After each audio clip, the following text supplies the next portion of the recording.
Okay, ladies and gentlemen, welcome to beautiful Ollie Bjorklund Field in the State B Class B Championship. Game number 14. We got one to go after this one. So a very important game today. They've all been great to watch as a fan. Hope you've appreciated the play. And looking forward to this game. Alliance will be the away team. Home is Waverly, so let's get started with the away lineup of Alliance. On the mound, number 15, Keegan Rodriguez. Out in center, number 2, Espen Lennick. In right, 26, Kobe Straum. Second base, number 6, Tony Escamilla. Behind the plate, 22, Carver Nimnick. At short, 24, Jackson Esparza. At DH, number 12, Creighton Fritzler. At third, number 14, Nathan Thompson. Anchor at first, number 20, Braden Clark. And out in left, number 10, Cody Gallus. Subs are Tanner Salcido, Jackson Pass, Jackson Smith, Lexington Salcido, E.J. Garcia, Mikey Johnson, Miguel Galvin, and Fletcher Mosley. That is the Alliance lineup. Waverly, starting off in center field, number 4, Hunter Tomes. At third, number 2, Carson Malcolm. At first, number 5, Bruin Sampson. At DH, number 11, Drew Cook. At second, number 7, Brennan Miller. Out in left, number 1, Zach McElhose. At short, number 6, Trevor Raisler. Out in right, number 19, Braxton Culver. Behind the plate, number 8, Colt Kershaw. And on the mound, number 3, Crew Verkamp.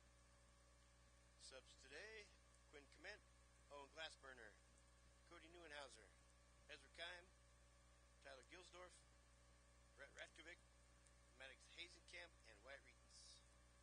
Ladies and gentlemen, please rise for our national anthem. Gentlemen, please remove your hats.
Throw out the first pitch, our own Jack Yent.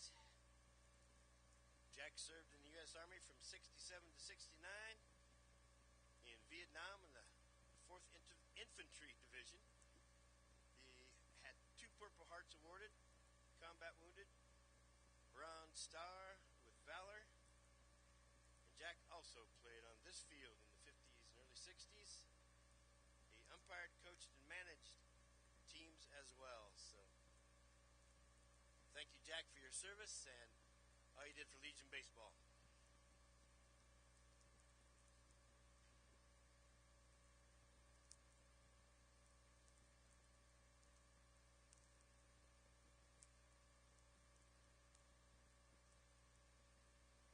Let's play ball. Legion tournament on the division side. It's Championship Wednesday here from Minden, Nebraska. Joining you here today in Game 1 of this elimination matchup. Winner will take on Wayne in the championship game today at 7 o'clock Central Time, 6 o'clock Mountain Time for our listeners back out in Western Nebraska in Alliance. Hello, everyone. I'm Ken Raff, joining here alongside with Ethan McCormick today, bringing you all the action. And Ethan, Championship Wednesday. One team will walk away today. There's 3 left. One team will walk away as a champion, play the American Championship on Saturday. But we got 3 teams left here. It's going to be a great day for baseball here in the state of Nebraska. Absolutely. It's another beautiful day in Minden. We had 2 really good games yesterday. Expecting 2 really good games again today. A little controversy in that first game yesterday with this Alliance team, but they're back at it, playing a really tough Waverly squad. It should be a good game today. Wind's blowing. The sun's out. So it's a good day for some ball. Good day for ball. And Ethan, you mentioned yesterday, let's go back to that game 1. It was Alliance and Lincoln Christian, a walk-off win for the designated hitter in today's matchup, the will-be sophomore of Creighton Fritzler. And, man, Alliance had it. Lincoln Christian just came out of nowhere, took the lead. Alliance walked it up for that victory last night. Yeah, a game of a lot of ups and downs. Lincoln Christian started with 4 straight doubles in the first inning, got out to a 3-0 start, and then Alliance put 2 runs in the third, 3 runs in the fourth, 2 runs in the fifth. They were able to battle back Lincoln Christian, then regain the lead 9-8, and then Alliance came back and ended up winning the game 11-10. 21 total runs scored yesterday. There was the 30-minute umpire rules protest over an interference out on the field. So Alliance really kind of had to weather a storm yesterday, but they're battle-tested and ready for this Waverly team. Well, let's meet this afternoon's starting lineups here for Alliance. They'll be the visiting team on the scoreboard today, wearing their baby blue uniforms with the Spartans across the chest, white numbers in their white pants with the blue stripe. Alliance will start off like this. Leading off and on the mound is Keegan Rodriguez, out in center field and batting second, and Espen Lonick. Batting third out in right field is Kobe Strom. Batting fourth and playing second base will be Tony Escamilla. Batting fifth behind the plate is Carver Niemnich. Batting sixth and will be playing third base in Jackson Esperanza. Batting seventh, the designated hitter is Creighton Fritzler. Batting eighth and playing third base, Mason Thompson. Batting ninth, out at first base, Braden Clark. And then because of the designated hitter, out in left field today will be Cody Gallus, and that is how Alliance will be in today's matchup. Well, the leadoff hitter today is going to be Rodriguez. He will be the pitcher for Alliance. And on the mound is Verkamp. Crew Verkamp's first pitch in there is going to be just inside for ball number 1. And Ethan, we're talking at this kid right here, Crew Verkamp, one of the best in the state in Class B. Yeah, he's got electric stuff with an imposing right-hander on the mound. We'll see some of his stuff early today. He's going to really rely heavy on that fastball. Got a really good slider to boot as well. I watched him during the spring season. Electric stuff out on the mound. Expect a good, dominant performance. Second pitch in there was for a strike. Here comes the 1-1 count for Verkamp. Inside, off-speed pitch just misses outside for ball number 2, 2-1 the count. Again, it's Championship Wednesday here in Minden, Nebraska. 1 team, 3 left, Wayne, Waverly, and Alliance. Here comes the 2-1 pinch for the right-handed hitter.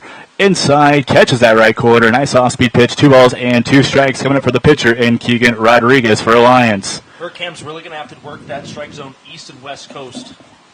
The 2-2 pitch on its way from Verkamp. Makes contact us when foul behind us. About where Ethan's car is behind us. Ethan, hopefully your car don't get hit today. I was worried with a couple of those pitches yesterday going up and out that my car was going to get some damage. 2 balls, 2 strikes coming up the 5th pitch here in the at-bat for Rodriguez. Verkamp delivers in there. Hits the dirt. Ball number 3. A great eye there by Rodriguez. Full count coming up here for the right-handed batter. Verkamp, you've got to get a lot of pitches from Verkamp here, so expect to work deep in the counts if you're Alliance today. Here comes the full count pitch on its way, and it's just low for ball number 4, and the first hitter in the ball game will reach on via the walk, and that is how Alliance will start. They have 1 on with no outs. I want to just do a little wraparound for the Waverly infield here. Malcolm is at third, Rossler's at short, Miller at second, and Sampson at first with Kershaw behind the dish. He is one half of the battery unit with Verkamp today, who is out on the mound. Rodriguez at first. Now to the plate is the left-handed power hitter for this line squad of Espen Lonick. Lonick will be in there. He sees his first pitch inside there for strike number 1, a good inside pitch. And Ethan, this is the young man for this Alliance squad. Gets recognized in the basketball, football, and also baseball. This is a young man that can play any sport at the college level. Yeah, 3-sport athlete, very dynamic, very fast. A lefty hitter, too, in that top 3. He can kind of pose a problem for pitchers. Lonick makes contact. He'll be hit out to the second baseman. He'll throw it in time for out number 1. Moves the runner over, but a great job by Miller to field that one. So Lonick will be out on the fielder's choice. Let a runner at second here with 1 out. Rodriguez got a good jump. He kind of recognized the situation, got a good jump. Took the double play out of question there. Now, instead of 2 outs and bases cleared, now you have a runner in scoring position with 1 out and your 3-hole hitter.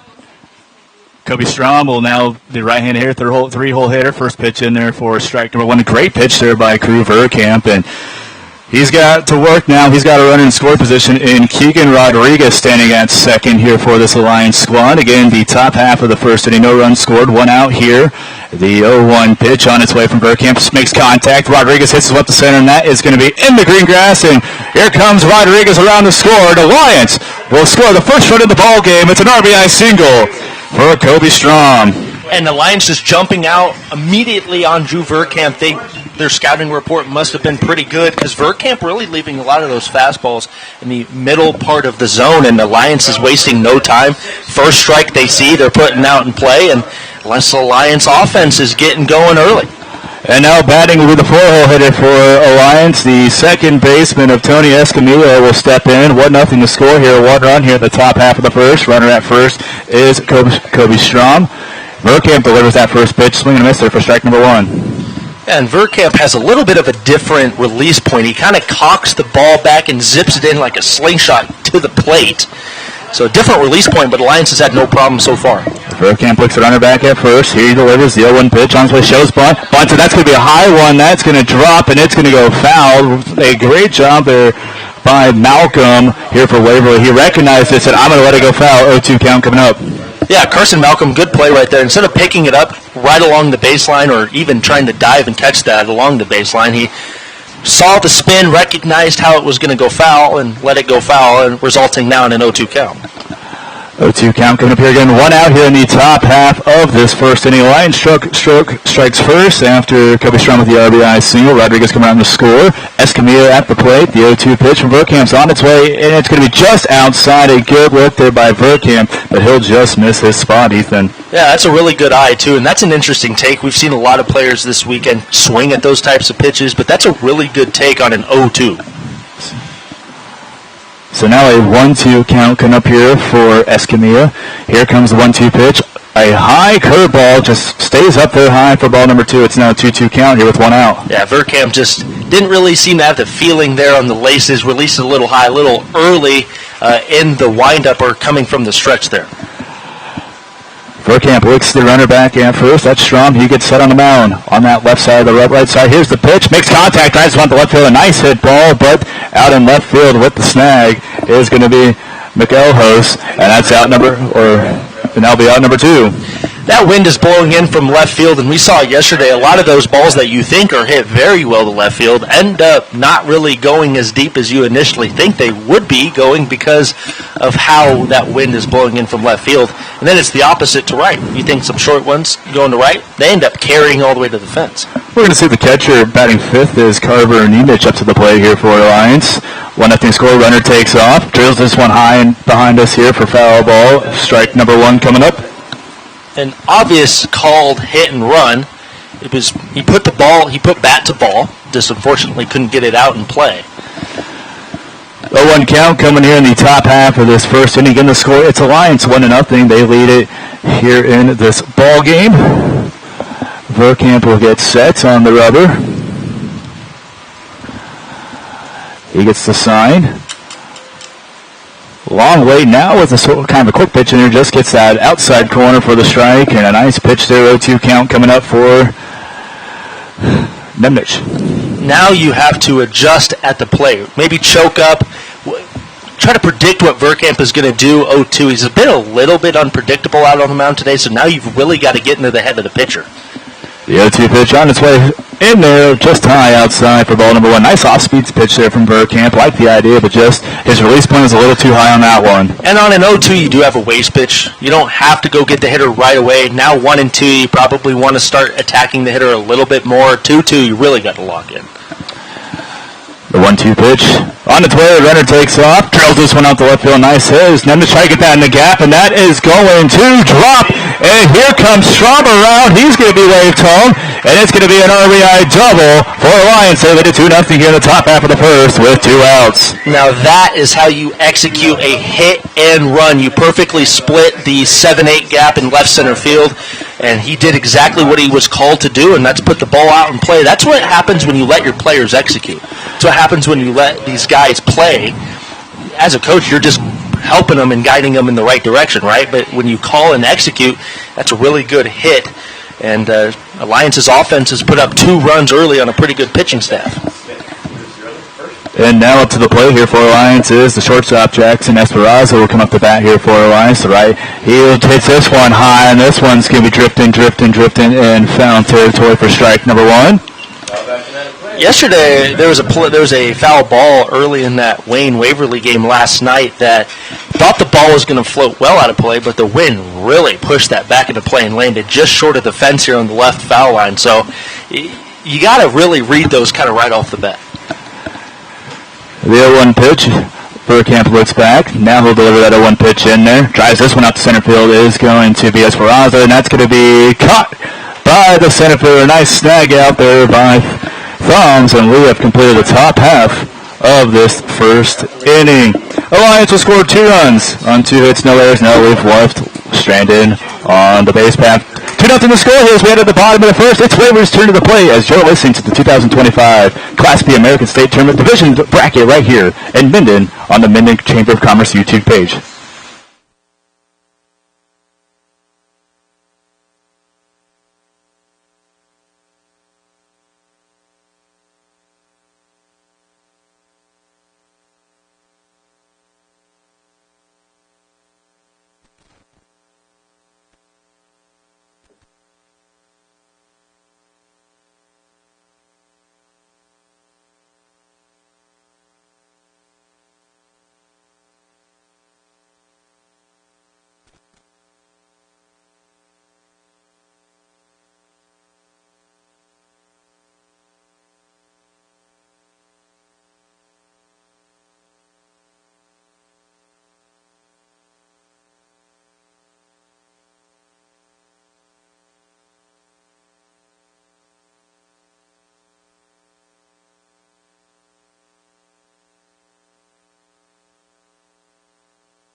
From Minden, Nebraska, as we get ready for the bottom half of this first inning. And 2-0 the score. Alliance on top here in this Class B State American Legion tournament. The national side, and Ethan, a good performance we saw from the Alliance at the plate. Now it's Waverly's turn at the plate. Yeah, Waverly yesterday they kind of jumped on Wayne early, and they continued, and they kept their foot on the throttle and their foot on the gas. And this lineup, they are 9-10 deep. You really got to be careful with this Waverly offense, and they start off with a very, very fast leadoff hitter, but then they continue with a guy who's hit a couple home runs this year in Carson Malcolm. So we'll see how they can do here. Center fielder Hunter Tomes at the plate here for Waverly. First pitch is in there for strike number 1. Doing the pitching duties is Keegan Rodriguez for Alliance. So Hunter Tomes, he recorded that nice snag in center field to record the first or the last out in the inning. We'll start this bottom half of the first inning. Had a double and a triple yesterday in the win against Wayne, and that triple, he made it look effortless. Rodriguez gets the sign. He looks. He'll deliver the pitch in there. Tomes will take that one inside. It was a good look there by Rodriguez, but he'll miss it inside for 1 ball and 1 strike. One thing I want to look at for Rodriguez is the pitch count. How many pitches are they going to throw him today? He did throw yesterday. He threw about 40 pitches yesterday. So how many pitches is he going to go today? Nice pitch in there for strike number 2. 1 ball and 2 strikes coming up here for Tomes. Again, a great pitch there by Rodriguez. He caught that. Tomes, the left-handed hitter, caught that right batter's box corner at the right spot. Yeah, that's a really good location. And working, we haven't seen a lot of high-low, and we've seen left-right in the zone. Rodriguez delivers. Tomes makes contact. This one's high. It's playable. Thompson's going to look at this one. And Thompson, we record the first out here at the bottom half of the first inning. That's Mason Thompson.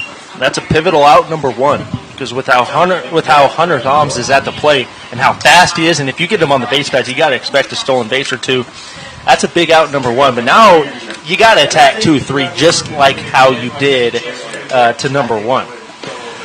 Now batting is the third baseman for Waverly. That's Carson Malcolm, the right-handed hitter. He'll step in that 2-hole spot. First pitch he sees from Rodriguez is in there on the right corner for strike number 1. A good pitch there by Rodriguez. And Malcolm is kind of an intimidating presence. He's got a pretty sick-looking pink shin guard, though. Kind of throws off the uniform a little bit. Here's the 0-1 pitch. In there, that inside corner for strike 2. A quick 0-2 count coming up here for Malcolm. Yeah, and this Waverly team isn't really apt to want to swing the bat. They've been kind of timid a little bit at the plate here. Rodriguez delivers the 0-2 pitch. Off speed, just misses that inside corner for the ball. 1 ball and 2 strikes coming up here. Again, the score, it's Alliance, the visiting team. They lead this 1-2 here in the bottom half of the first inning. Now Carson Malcolm in the backs. Here's the off-speed pitch. Just misses it at the knees for ball. It's a 2-2 count. And Ethan, man, what a good off-speed pitch. We just saw that from Rodriguez, but just missed it. I thought the location was good, and that's a good swing and a miss pitch regardless. I thought that was a really good pitch. Just a missed location a little bit. 2-2 count. Drives this one out to left field, and that is going to be dropped down right in front of Gallus. It's going to be a single for Malcolm. A nice hit, and Malcolm will get the first hit of the ball game on the home side for Waverly. Just a light count swing. Just trying to do whatever you can with whatever pitch you can get, and that's just a really good at-bat from Carson Malcolm. You work 4 or 5 pitches deep into the at-bat, and then you take what you can get on a 2-2 count and put it out into play, and we'll see what Waverly can do with the base runner now. Simpson, he'll hit this one right back into the Waverly, and the on-deck hitter, and Drew Cook is just going to smack that one with his bat down. So, quick 0-1 count. That was kind of impressive. Batted the ball out of the air with a 33-inch metal bat. I mean, that's pretty impressive to bat the ball out like that. It's kind of like when you're kids, you throw the ball from the outfield, you try to hit it. It's kind of reminding me of there. That was impressive. Rodriguez looks the runner back. That is going to be Malcolm. He'll get set. Bruin Simpson at the play here for Waverly, the 3-hole hitter. First baseman. Pitch is going to be inside for the ball. 1 ball and 1 strike here for Simpson. You can tell Rodriguez is really wanting to channel that inside part of the plate. Now, I will say Waverly is crowding the plate. A lot of these Waverly guys, at least the first 3, have been really playing the plate here. And now Rodriguez gets set on the rubber. The 1-1 count coming up here. He'll deliver to Simpson. Simpson's going to let that one fly by for ball number 2. A quick 2-1 count here for Simpson. And Ethan, one thing you kind of look at this squad, Waverly, as we call the announcer's worst nightmare, has the white uniforms with the white numbering with the maroon outline of their numbers. If that border was thicker, it would be a lot better. But it reminds me of UNK women's soccer jerseys. Just unbearable to look at the numbers. And, I mean, they're clean jerseys, the maroon and the white. It looks good. Just a little bit thicker of a border on those numbers. Rodriguez will do a pickup attempt, but is not successful as Malcolm gets back. Simpson, he delivers off-speed pitch in there, catches that corner, nice curveball to Simpson, and now we have 2 balls and 2 strikes coming up here for the 3-hole hitter. That was the 13th pitch so far for Rodriguez. If you're Rodriguez, you do not want to get to 20. You want to keep that pitch count below 20 here in the first inning. And now Rodriguez gets set. He delivers, hits contact, drives that one down the third baseline. Foul, as Alliance's dugout will chase that ball. The count remains at 2 balls and 2 strikes with 1 out here in the bottom half of this first inning. Again, 2-0 the score. Alliance leads it here in this bottom half of the first. Bruin Sampson yesterday, what an athlete. He probably had a 30-inch jump to snag a ball out of the air yesterday. It was a very impressive play at first in the first inning. A great athlete Bruin Sampson is. Plays football for Waverly as well. That's outside.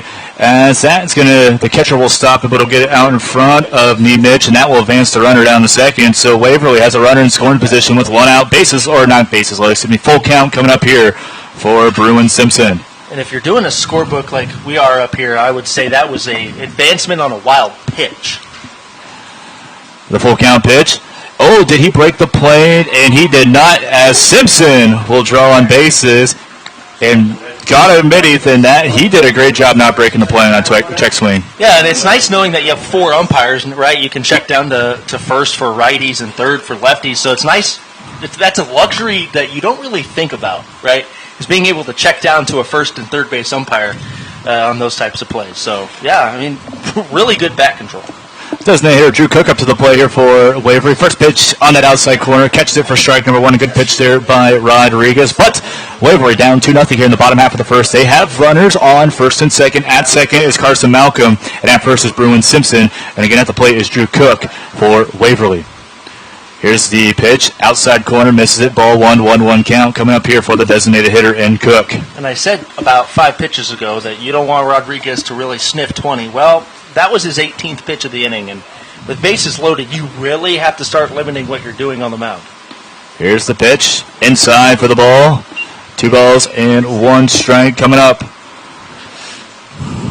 So Waverly, who is down by 2, wants to try to claw at this lead, try to get some runs, have it. Here's the pitch. Outside corner, misses it. 3 balls and 1 strike coming up here for the 4-hole hitter and Drew Cook.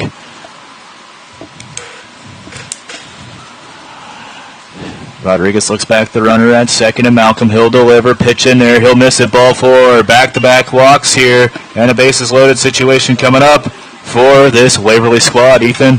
Yeah, this is a scary situation for Alliance. This is where Waverly, I feel like, can shine. And you've got a very intimidating presence right now at the plate in Brendan Miller. That is a lengthy individual. That's a big boy right now at the plate. That is... And he's wearing no batting gloves. This guy we need to check in on this guy. Well, that's going to be up in the air as now will be caught in the right field. We'll have great throw by the right fielder and Kobe Strom. He caught it as Malcolm decides he's not going to attempt. So a nice catch by Strom, but a great arm by the right fielder. And we have 2 outs here in the bottom half of the first. Yeah, Strom absolutely threw a missile to home and kept a speedy Malcolm at third. That is a great throw, and those are the types of plays where you'll look back, hopefully, if you win this game, that's a game-saving type of play. That's a very pivotal play, especially early. Macaho's at the plate here for Waverly. He is playing in the left field today. Here comes the pitch by Rodriguez. He makes contact. He drives up the right field as this one's going to travel its back, and it is going to be on the ground as 1 run scores, 2 runs scores, and 3 runs will score for Waverly. It's a 3 RBI double for Macaho's, and Waverly takes the lead 3-2. Yeah, that's a tough route to the ball, especially with the wind. That ball is going to alter. It's going to change in the wind. I thought Strom took a good route to get to the ball, but the way the wind's blowing, it's just hard to get a read for that.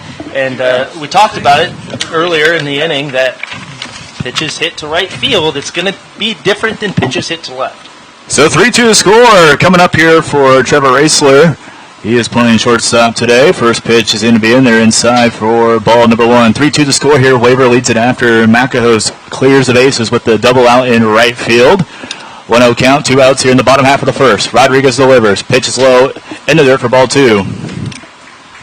It's now 2 balls and no strikes coming up here for Trevor Raisler. Yeah, and this is the 25th pitch for Rodriguez here coming up right now. So that pitch count's already getting a little concerning.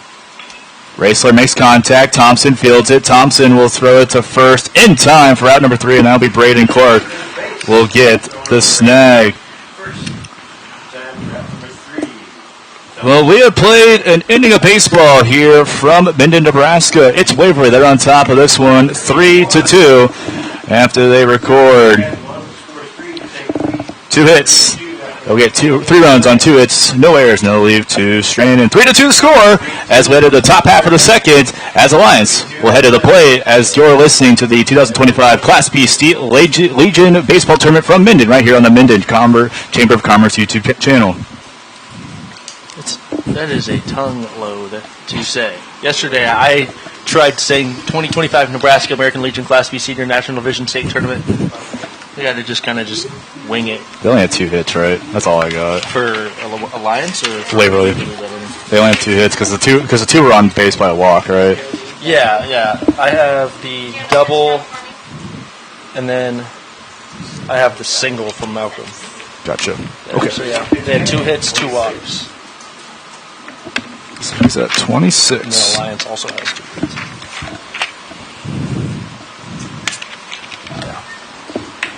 Whenever you're ready. Oh, they already threw. We're back. And welcome back here from Minden, Nebraska as we head to the top half of the second inning. Your score, it's Waverly 3, Alliance 2.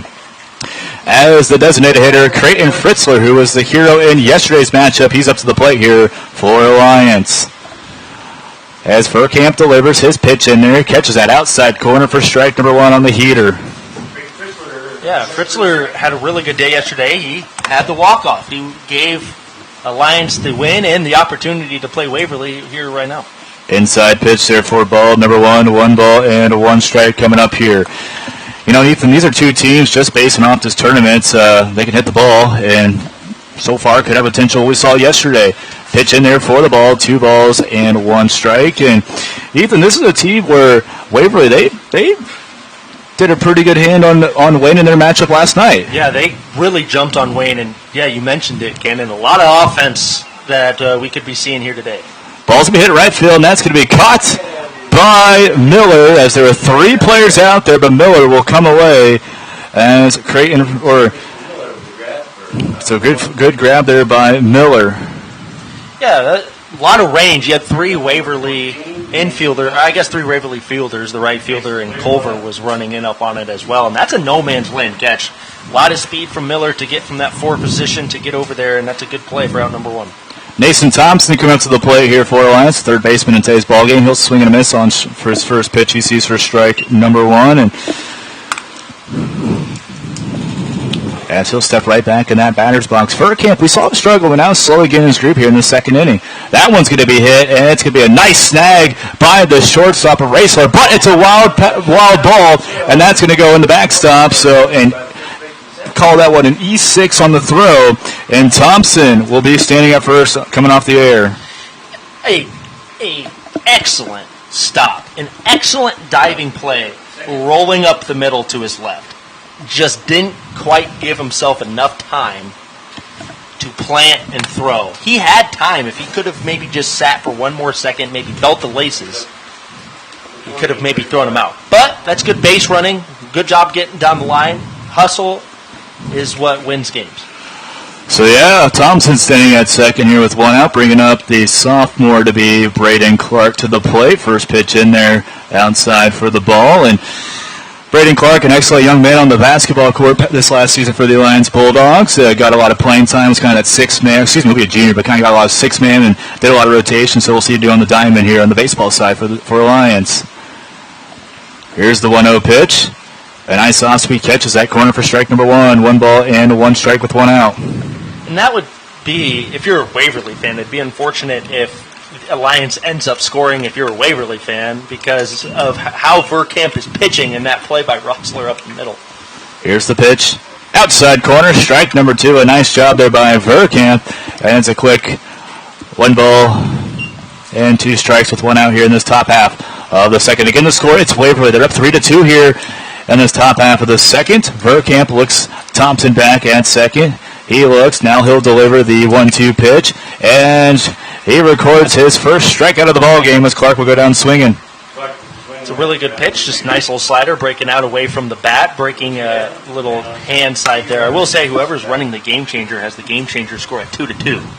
That's not right. Game Changer is not 2-2. It's supposed to be 3-2. So whoever is running the Game Changer is wrong. I'm calling them out right now, live on YouTube. Top half of the order coming up here for the pitcher in Keegan Rodriguez. Last time we saw Rodriguez, he drew a walk and came around to score. So he will now lead, or back to the top half there again. 2 outs here in the top half of the second inning. Thompson standing at second here for Alliance. Waverly leads it 3-2. Verkamp delivers the off-speed pitch. A nice slider in there for the strike. That was crispy, clean slider off the hand of Verkamp. That looked really good. That had a lot of command and a good late bite to it. Verkamp looks Thompson back at second. Now delivers the pitch as this one's high in the air. Raisler is going to track it down, and now looks like the center fielder of Tomes will record the out. Yeah, I mean, communication is key. You got to call it. You got to be louder. Center fielder does take charge there because he's got the easiest run in to get to that ball, but it's a good play by Waverly there. No runs, no hits, 1 error, and Thompson is left stranded for Alliance. We ended the bottom half of the second. Waverly coming up to the plate. Last time we saw them, they counted 3. We'll take a quick break as we're listening to the 2025 Class B Legion State Tournament right here on the Minden YouTube Commerce page.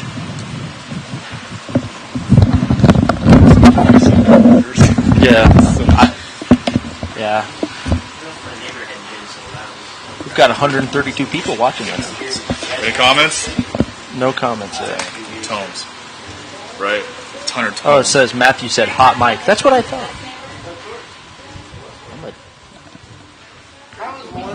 I figured we had a hot mic. That's why I don't know why we did.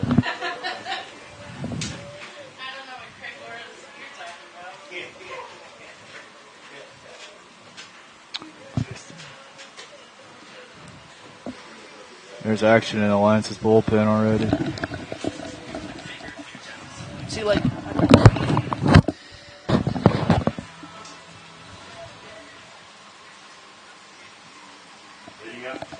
Ready?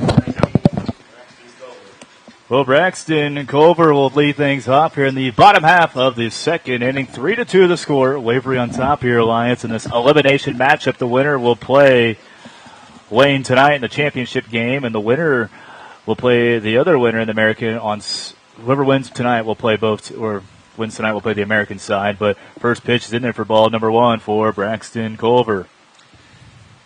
Yeah, expecting Waverly's offense to pick up, but also Rodriguez looks like he's settling quite nicely out on the mound. Nice pitch thrown in there by Rodriguez. 1 ball and 1 strike coming up here for Culver. On deck is Kirchhoff. He is the catcher. And then we'll get right back to the top of the order for Waverly. Here comes the 1-1 outside for the ball. 2 balls and 1 strike coming up here for the 8-hole hitter and a right fielder of Culver. Rodriguez now gets set on the rubber.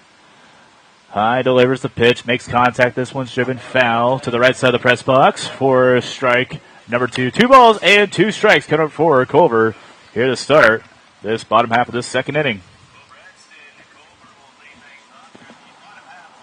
And now Rodriguez gets reset. He delivers the 2-2 pitch. Off speed, makes contact. Thompson's going to charge it. Thompson will field it. Thompson will throw it to first to Clark in time for out number 1. Nice job there by Thompson for the 5-3 ground out. It's a nice play.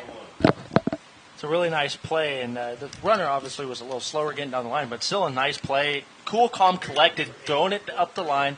It's a big out number 1. Need Rodriguez to have a low pitch inning after putting up 25 pitches in that first inning. A low pitch inning here for Rodriguez will help him. Kershaw will be in the bat. He is going to take the first pitch. It'll be an off-speed pitch. He'll stay in that batter's box. We'll just miss him for ball number 1. So the catcher Kershaw up to the plate here for Waverly as we get ready to go back to the top of the order. Coming up next, here's the pitch. This is one straight above us over the press box for the foul ball. 1 ball and 1 strike coming up. Still worried about the car. There's a lot of cars back there. A lot of metal.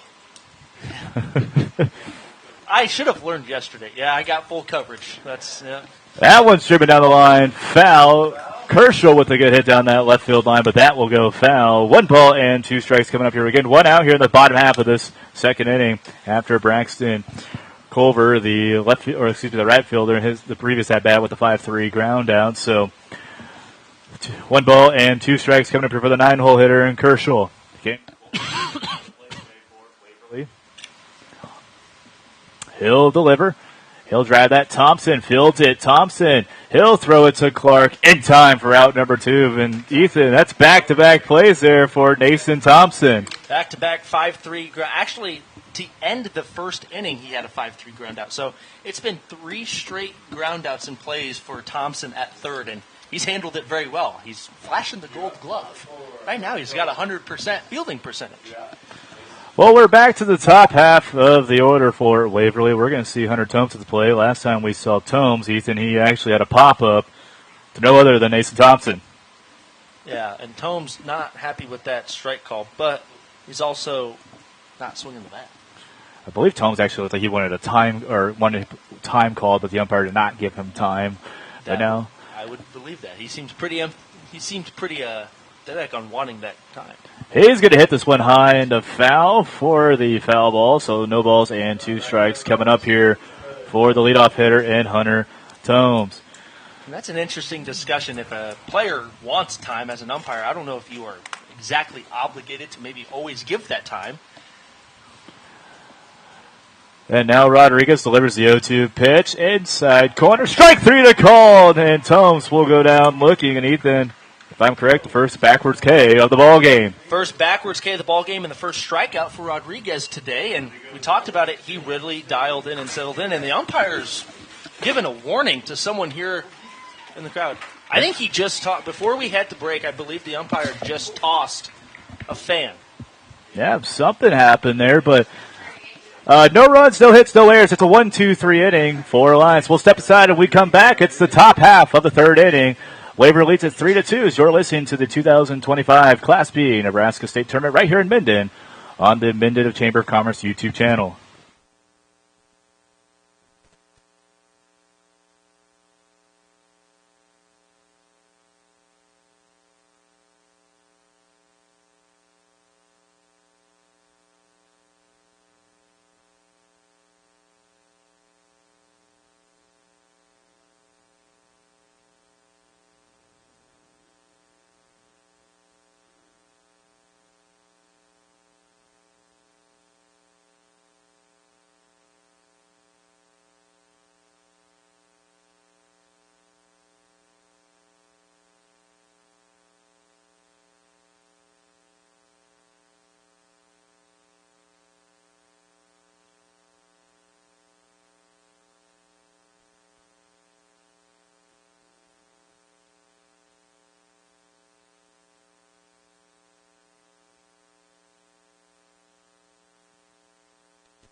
Welcome me back to Minden, and going into break, we tried to touch on it, but there was a fan that was ejected from the crowd. The umpire was making some comments towards the stands, and we both look up, and next thing we know, and we got confirmation from our friend John Willis that fan was ejected from today's contest, and emotions are running high here, Cam. Yes, they are. And Verkamp out on the mound, and one pitch and one hit here for Espen Lonick to lead things off here in the top of the third inning. Yeah, that was a good poke there by the left-hander. I mean, he just hit the opposite field for Lonick. And, you know, Lonick's not a big kid. He's 5'9", but he's one of those kids that has a high batting average because he's just good at poking the grass. So great job by Lonick to get on the base path to start this top half of the third inning. Lonick has his first base hit today, and he is now 1 for 2. And a 1 for 1 Kobe Strom will come to the plate. Strom sees ball 1 outside. Yeah, Herschel and Verkamp, the batter unit today for Waverly. Yeah, Kobe Strom. I mean, he was he got on base via the single, came around, scored for Alliance, and that it was a second run scored for Alliance in that top half of that first inning. Verkamp checks on Lonick over at first. He's back well in time. And Lonick's a speedster, Ethan. Lonick is a speedster. Walk-in head coach Derek Morrison over there. I mean, expect Long to probably take off here in a couple 1 or 2 pitches. I think I have a theory here in just a second. That pitch to Strom, a little outside, but the umpire calls it a strike. See, right there, Strom tried calling time. The umpire told him to step in the batter's box. So I think a lot of the frustrations, this could be a both sides problem, is that the umpire isn't granting time. Verkamp pitches, and as Strom shows bunt. Didn't pull it back. Ball was a little low, 1 ball, 2 strikes. So I wonder if that was the frustration with that fan, is that the ump's not granting time. Yeah, so, well, great eye there by Strom, an inside off-speed pitch in there. So, yeah, 2 balls and 2 strikes. But, I think that could be a good theory because, it was right after. It's baseball, though. Umpires aren't guaranteed to give the batter time. The 2-2 to Strom. It's grounded over to third. Malcolm will field it, throw to second. No turn. Well, the turn and throw, but he's well in time. So Waverly gets a fielder's choice out at second. Good job getting that Speedy Lonick at second. So now runners on first here and 2 outs for Tony Escamilla, who is 0 for 1 with the line out to left. Waverly had a bases cleared double in the bottom of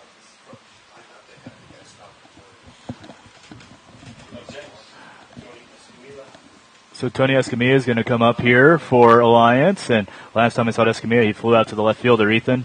Yeah, 1 out with a runner on first being Strom. It was a fielder's choice. They check on Strom. He's back in time. First baseman Sampson, like mentioned, really athletic first baseman in Sampson. So we'll see what the Waverly defense can do to hold Alliance here in the top of the third.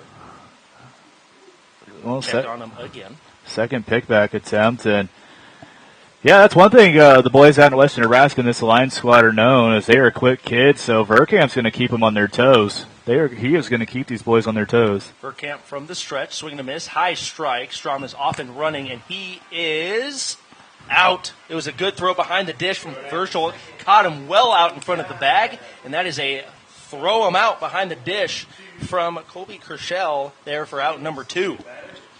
Yeah, so caught there, and Ethan, I don't know if you saw, but kind of almost could have had a batter's interference. Escamilla almost came out of that batter's box. It was supposed to be a design hit and run is what he's trying to do, but yeah, he almost stepped out of that batter's box. Got to be careful as the hitter in the batter's box. The 0-1, breaking ball hit high. Doms will easily run and camp underneath that one for out number 3. An unconventional way of getting 3 up, 3 down, but Alliance doesn't strand anybody. They do get 1 hit, no errors in the inning. As we go to the bottom of the third, as Waverly still leads Alliance 3-2. This is 2025 American Legion Class B Senior National State Tournament action right here on the YouTube page.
Bottom of the third here from Minden, and due up for Waverly will be 2, 3, 4. And Cannon, we've got ourselves a pretty good ball game here right now as Waverly still leads the Lions 3-2. Yeah, 3-2. And Ethan, that first inning, both teams got their bats rolled, but now we're seeing the pitchers are getting back in the groove, but we're also seeing both teams defensively have also making good plays out there in the field as well. Waverly's got to quit hitting third base. Nathan Thompson's been over the field for Alliance. As we've got a 1-pitch hit out into center field, and just like that, 1 pitch, 1 out. It's a line out to center for out number 1. And for the left-handed center fielder, Espen Lonick, he took, 2-3 steps and snagged it. And if you're Rodriguez, that's the way to start at 1 pitch, to start the inning. Carson Malcolm lined out to center, and Bruin Sampson, who walked in his first at-bat, so hasn't registered an AB yet today. He walked on 7 pitches, and he takes ball 1 inside, a little bit low. Yeah, so inside pitch there for Simpson. And correct, last time Simpson actually battled back. He was down at 0-2 and ended up drawing the walk. So he's got good awareness at the plate. The 39th pitch for Rodriguez is a good-looking breaking ball that catches the outer part of the zone, knocks the count up at 1 ball, 1 strike. That was a great off-speed pitch by Rodriguez. Usually on right-handed hitters, you want to try to start behind their back, catch the inside knee. He went from corner to corner on the plate.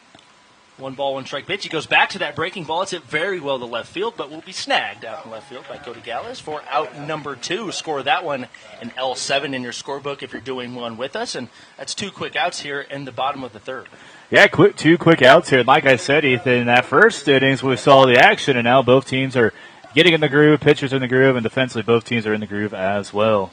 A 0 for 0 again, walked in his first at-bat. Drew Cook will come to the plate. The designated hitter steps in the right-handed batter's box. Yeah, Cook. The first pitch high for a ball. And Cook came around to score last time after the came around to score the last time we saw him in, so we'll see what he can do.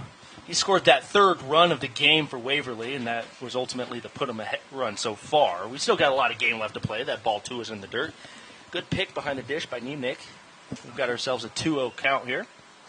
Yeah, 2-0 count here, Rodriguez. If you're Rodriguez, just kind of slow things down. But Simpson, if you're in his mindset, you like where this is the count's at.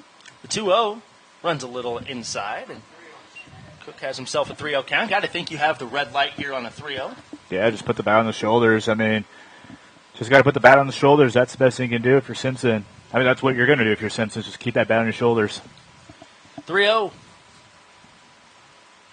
Ball catches the upper outside part of the zone. It was a well-placed ball. Kind of awkward for Cook to go get, but a really good spot for Rodriguez, who's now surpassed 45 pitches today. Yeah, 45 and here in 3 so far. 3-1. Good back pick behind the dish, but nonetheless, it is a 5-pitch walk for Rodriguez. His 3rd walk of the game today, and that puts a runner on first for Brennan Miller, the starting second baseman today for Waverly. Miller flew out to right in his last at-bat in the bottom of the 1st. Yeah, flew out to right field last time we saw him, like you mentioned, Strom, and this is one of many big boys for this Waverly squad, but that's just Eastern Nebraska boys for you. Yeah, that is the exact way I would put it as well. That one's hit very well to left field. It will be foul. It'll sneak just left of the line. If you look down the lines, if you've been out here to Minden's ballpark, those foul lines get real narrow as you get down the line to the foul pole. So if you can get one closest to the fence down near the foul pole, you could be just sneaking a home run out. If it's 324 down the line, I believe it's I can't read this signage. 392 out to center. 392 center field, yeah. Minden, Nebraska, one of the best ballparks in all of the state of Nebraska. Beautiful ballpark out here, and I know Coach Wilson, when he took over many years ago, has done a lot of renovations to his ballpark. Good-looking breaking ball there from Keegan Rodriguez, and he's in the driver's seat on an 0-2 count here. Yeah, 0-2 count here. Usually I would expect an inside fastball from Rodriguez. That's what he likes to attack on 0-1, so he's got a couple pitches he wants to play with right here, attacking Miller. We'll see what Miller gets here on an 0-2. Grounded down the third base line. Thompson fumbles around with it, picks it up and off to make a strong throw to beat Miller. Miller beats the throw at first. Be interesting. I'm going to say that's an E5. He had a hard time fielding the ball. He's made a clean throw. That's an E5 on the fielding aspect of it. So reach on an error for Brennan Miller. Yeah, if Thompson, you play the hot corner, he's had a lot of balls hit his way today, so just one of those, just shake it off. Zach Meckelhose will now come to the plate with a runner in scoring position for Waverly. Runners on first, runners on second. Miller on first, Cook on second. First pitch to Meckelhose, who had the 3 RBI bases clearing double in the bottom of the first. Has a 1-0 count to start off his second at-bat. Yeah, so a big hitter coming up here for this Waverly squad. I mean, he drilled it in the right field last time, so what he can do is he's got 2 on now with 2 outs. The 1-0. That one catches the outside part of the zone. 1 ball, 1 strike. So good outside fastball there by Rodriguez. Catches that right corner. So, yeah, 1-1 count here with 2 outs. But if you're Alliance, want to get out of your Waverly, you want to try to add some insurance. You're only up by 1 here in the bottom half of the third. 1-1 from Rodriguez, who's now surpassed 50 pitches. Taking his time, he'll step off and allow himself to kind of get back into rhythm. 2 outs, runner in scoring position for Empire Netting and Fence Post here in the bottom of the third. And Ethan, now we're going to get a quick time by the batters, but Ethan, one thing you got to realize too on both these teams, I mean, both teams will have, one of these two teams will play, so both coaching staffs are going to attack. They're going to have to look at their pitch counts too to get whoever moves on to go against Wayne in the next game. I would assume with how Rodriguez is pitching today, this is kind of the do-it-all for him. He's kind of going to go his full limit, I would say, today. That one swung on a miss, a real big hack. Pushes the count, to 1 ball, 2 strikes. That was a good fastball, right? Just over the heart of the plate there by Rodriguez. And, we've already seen Makaho's drill one, and he wanted to do it again there, but just timing was a little off. Way back in the box, crowding a little bit on the plate. This Waverly team does crowd the plate a little bit, but we'll see the 1-2. Just fouled off. Good job staying alive. We'll work a 1-2 count once again. Yeah, he just got that on the tip of the bat. Just got that on the tip of the bat there. So way to battle alive. But again, if you're Waverly prime position to try to attack your lead and you're only up by 1, I mean, like I said, we haven't, knock on wood right now, but we haven't seen a run score since the first inning. But this would be a prime position for Waverly to try to add some insurance to their lead. 1 ball, 2 strikes. Rodriguez working from kind of a hybrid stretch. It's kind of interesting. 1 ball, 2 strikes. The pitch, breaking ball, catches the outside part of the plate, but nonetheless it's a swing and a miss. The second strikeout of the day for Rodriguez, and that strands 2 runners on for Waverly. We head to the top of the 4th. Score is still 3-2. Waverly leading Alliance. We go to the top of the 4th. See what Alliance's offense can do. We'll be right back with more Nebraska American Legion Class B Senior National State Tournament action right here on the YouTube page.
Top of the 4th here as we flip our scorecard to the 4th inning here in Minden. Ethan McCormick, Kenan Rapp bringing you some Nebraska Legion Class B Senior National Division State Tournament action here as Waverly and Alliance duking it out for a shot to play Wayne in the championship game here. And a scheduled start time of 7 o'clock, but the first pitch to Niemnick is outside for a ball, or excuse me, for a strike, 0-1.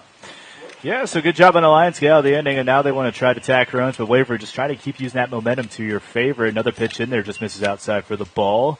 So Verkamp will just miss that one outside. A 1-1 count coming up. 1-1 count here for Niemnick, the catcher today for Alliance. 1-1. Catches the outside part of the plate. Another really good fastball there from Verkamp. Both starting pitchers today still out on the mound working strong. 1-2 from the windup is Verkamp. Nice looking breaking ball right down the middle. That had good late break to it. Third strikeout of the game for Verkamp. Big first out here in the top of the 4th. You could not ask for a better off-speed pitch there, Ethan. I mean, that slider. I mean, it looked like the slider from the slider pitch, but man, what an absolute pitch from Verkamp. I mean, 2 Ks in the game, and he's trying to show his dominance now as we head on here later in this ball game. Jackson Esperanza up to the plate now. He watches ball one high, 1-0. Yeah, so last time we saw Jackson up, he actually flew out to the center fielder. And so trying to bounce back from that. But like I said, haven't seen a lot of action. I mean, Alliance, we haven't seen action since that top half of that first. One hit high and well out of play. Right over our heads here in the press box, into the parking lot below, into the... by my car.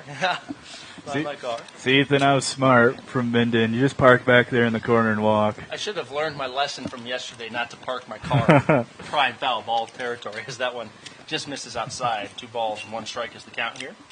Yeah, 2 balls, 1 or it looks like Excuse me, it should 1, be 2. Or 1 ball, Yeah. 2 strikes. Excuse me, sorry. Oh, Ethan. Oh, Ethan, I get that a lot. That one's hit very well, but Oh. hits off the glove of Malcolm. It'll stay in the area, but I'm going to say that's a base hit. That's a base tough hit. play. That's a tough play. I mean, it's one of those where you had to go out, you extend the arm. So I would credit that a base hit for Esperanza there. I would definitely agree with you. A base hit from Esperanza and a 1-out base runner for Creighton Fritzler, who is, with all these superhero movies coming out, you could say he was the Superman for Alliance yesterday. Yeah, so we'll see what Fritzler can do at the play here for Alliance. Fantastic Four, Superman, whatever superhero you're floating with nowadays, I guess you can rock with. Both movies I thought were good. Never saw him. And I won't see him. 1-0 count to Fritzler. As Fritzler's got a baseball bat that matches his jersey. Swing and a miss, inside fastball, 1 ball, 1 strike. Yeah, so, what he did in yesterday's matchup against Lincoln Christian, I mean, it's an interesting setup. 5 infielders and 2 outfielders, and it kind of came back to bite him as Fritzler poked it out. So if you're Fritzler, try to do it again. The third baseman's going to play just a little bit up. Throw back. Check back. It was a little closer than I think a lot of the fans were probably expecting. 1 ball, 1 strike. 1 out, runner on first. Fritzler looking to help Alliance's cause on offense. Swing and a miss. A little bit late on that fastball. 1 and 2 is now the count for the right-handed designated hitter. Yeah, 1-2 count, 1 out coming up here for Fritzler. Good off-speed pitch, just couldn't connect on it, so we'll see what he could do at the play. We'll see what Verkamp could do here for Waverly. 1-2, grounded over to third. Malcolm takes a real bad hop on the lip of the grass. Hops over Malcolm, goes into shadow left field. That'll keep Esperanza at second. I'm going to say that's a base hit just due to the bad hop. So back-to-back singles puts runners on first and second here for Nason Thompson, who reached on an error in his last at-bat. And that's why when you play the hot corners, you don't play as close to the grass. That's why you do play back. 'Cause, I mean, it could happen, and we saw it there, so a good job there by Fritzler. And if you're Alliance, got to run in score position with 1 out. Thompson to the plate. You're down by 1. Try to tie this game here. I mean, poking the grass is going to score 1, but we'll see what Thompson can do here for Alliance. Interesting defensive alignment here for Waverly as Bruin Sampson and Chase Malcolm are playing on the grass. That one's hit to right field. Culver will run to his left. Catch it for out number 2. Tagging and moving to third successfully is Esperanza. So runners at the corners here. Runner in scoring position for Braden Clark. 9-hole hitter Braden Clark to the play, and a nice job there by Culver. I mean, it's one of those balls, with the wind, he took, 1, 2, 3 steps, snagged, but a good tag up there by Esperanza. So we got runners at the hot corner, or runners at the corners now here with, again, 2 outs. So Waverly just need 1 out the inning. Alliance, they have the tying run standing at third. We'll see what the 9-hole hitter in Braden Clark, who struck out swinging, he was the first strikeout victim for Drew Verkamp today. Struck out on 4 pitches. Swing and a miss for strike number 1. And also, we're going to see here too, Ethan, with the pitching catch of Verkamp and Kirchhoff, is Kirchhoff's going to have to do anything in his power to keep preventing that baseball from coming to the backstop here in Minden. Yeah, and so far both catchers today have been doing a good job of keeping everything in front of them. Both catchers have been very efficient behind the dish. That one's hit pretty well to center field. Doms will easily camp underneath that one for out number 3. Well, Alliance got the offense going to a point. They strand 2 runners on. Waverly still leads after the top of the 4th by the score of 3-2. We go to the bottom of the 4th, and Waverly's offense looks to provide some insurance. You're watching some Class B Senior National State Tournament action right here on the Minden Chamber of Commerce YouTube page.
Kearney beat South Dakota, didn't they? No, Kearney beat Iowa. We welcome you back to Minden. Ethan McCormick, Cannon Rath, bringing you the action here today for Championship Wednesday. Winner goes to the championship. Happy to be bringing you the action between the Lions and Waverly. Right here on the Minden Chamber of Commerce YouTube page is Trevor Rossler's first pitch. Bunts it foul, so we'll have an 0-1 count. But Cannon, we've got ourselves a really good game. Both starting pitchers are pitching very well and deep into this contest so far. Yeah, they got the nerves out early on. I mean, we saw it. That Lions struck early with 2 quick runs, and then Waverly struck early in the first with 3 runs, and both then. I mean, give credit to the defense that we've seen some great defensive stops all around the field by both squads, but give a shout out to the Lions' Mason Thompson. I mean, he's been the hot core, and he's done a great job over on the third base side. As that swing and a miss from Rossler, 0-2. At one point, Thompson had 3 straight ground outs over there. He had 3 straight putouts, 5-3, 5-3, 5-3, and he's handled himself and stayed cool, calm, collected over at the hot corner. 0-2 to the starting shortstop today. That one's chopped off foul. Once again, that's really dangerously close to my vehicular. I think Ethan needs to go move his car between games. I might have to actually legitimately do that. Yeah, just go in the back corner over there where I'm at. That's where I always parked at back there. I could, yeah, I could. It's the best place to park. 1 ball, 2 strikes. The pitch to Rossler. Rodriguez comes and drills him directly above the belt line on the back. That's going to sting. That'll leave a bruise. Yeah, that was a heater to the back. So like a champ, and ouch. Ouch. Oh. He'll have a nice welt once that settles in tonight or tomorrow morning, depending, as Braxton Culver grounded out. One of the Nason Thompson groundouts today. Yeah, so Waverly likes this. You got your leadoff hitter standing up first here with no outs. Again, you're up by 1 here in this ball game at the bottom half of the 4th. So showed bunt from Culver. Bunted foul. Just a little dribbler right there into the left-handed batter's box. 0-1. And Thompson was kind of aware of it before the pitch. He would show up, but Thompson was actually playing at the lip of the green grass. So he was already kind of waiting for it. And now he's going to take a couple closer. Clark will still stand up first to watch your runner back, but we'll see what you can do here as Culver up to the plate. Quick. If you're Culver, look back at first on the pickoff attempt. If you're Culver with the first baseman covering the bag, you would want to push that bunt down the first base line because of how close Thompson is playing towards the plate. But we'll see what strategy Waverly can come up with here and how well they can execute. It's an 0-1 count for Braxton Culver. Ball misses outside. 1 ball, 1 strike. That was a good pitch placement there by Rodriguez on that right corner. I mean, yes, good job there on Culver. It was a good placement. I mean, that could be one of those, like, if you're in the batter's place, you want to keep it on and pull. So great job on Culver, but a good placement there for Culver. But, yeah, we'll see what you can do after here with the tied count. 1 ball, 1 strike for Braxton Culver. And they'll look back for Rossler again, as Rodriguez is really doing a good job of keeping base runners accountable and keeping them kind of on their toes at first base. Yeah, keep on toes is the best thing you can do. I mean, heck, he's looks like a speedy young man. Rossler, as Culver shows fun, and Niemiec cannot get to that ball and turn around fast enough. Was maybe expecting a Superman dive to get to that, but ball drops foul. 1 ball, 2 strikes. Yeah, that was, if you're Braxton Culver, there's your sigh of relief right there because when you bunt, you don't want that ball to go in the air. And for Niemiec, just fortunate is one of those that's kind of in that blind spot, couldn't look up and turn around in time. But yeah, if you're Culver, that's a sigh of relief right there. That is a huge sigh of relief. You kind of feel like you have energy renewed in your at bat. 1 ball, 2 strikes to count for Culver. Culver now has to swing away. The pitch. That one hit high to right field. As Strom will let that one drop, and he'll throw on to second. Will be in time. So an interesting play to let that drop. Maybe thinking it could get Rossler kind of caught off guard in between the base paths, but that single puts runners on first and second now, and no outs for Colt Kershell. Yeah. Yeah, one of those plays there. I mean, I think it was one of those for Strom. I think it looked like just from the angle, maybe misjudged where that baseball was dropping because it looked like he might actually took a few steps back, like you're supposed to, but because it was slowly hit. So I think that's kind of what caught him off guard was those 2 steps back. And he also got to factor in the wind a little bit. I yes, think. It's a good windy day. for show. That one's popped up, and Niemnick is able to get underneath that one for a foul bunt pop-out.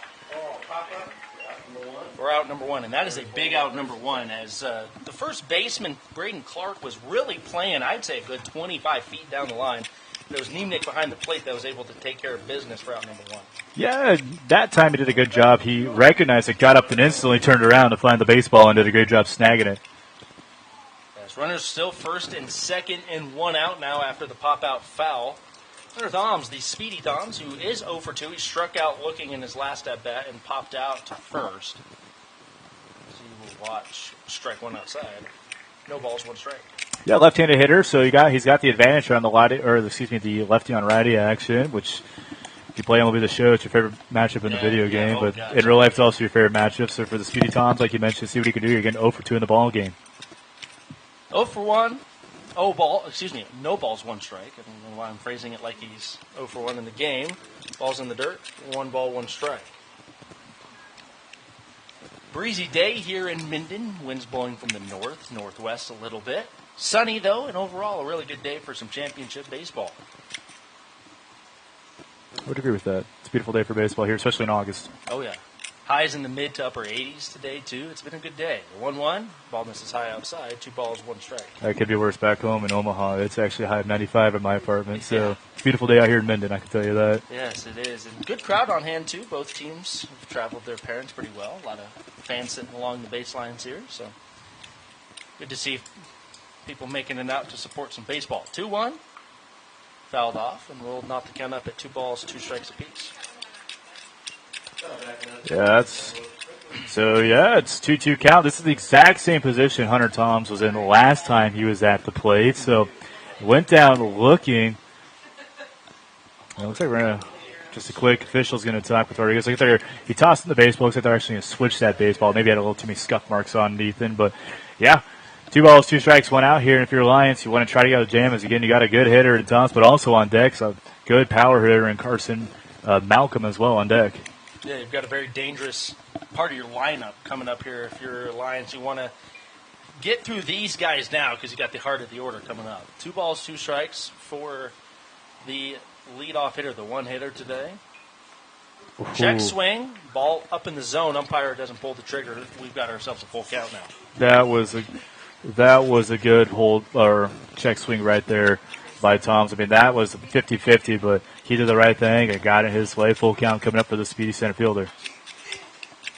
Got ourselves a full count as the third base coach was just wondering what the count was, umpire.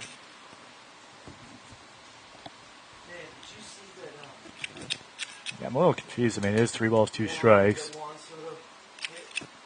Well, Tom's...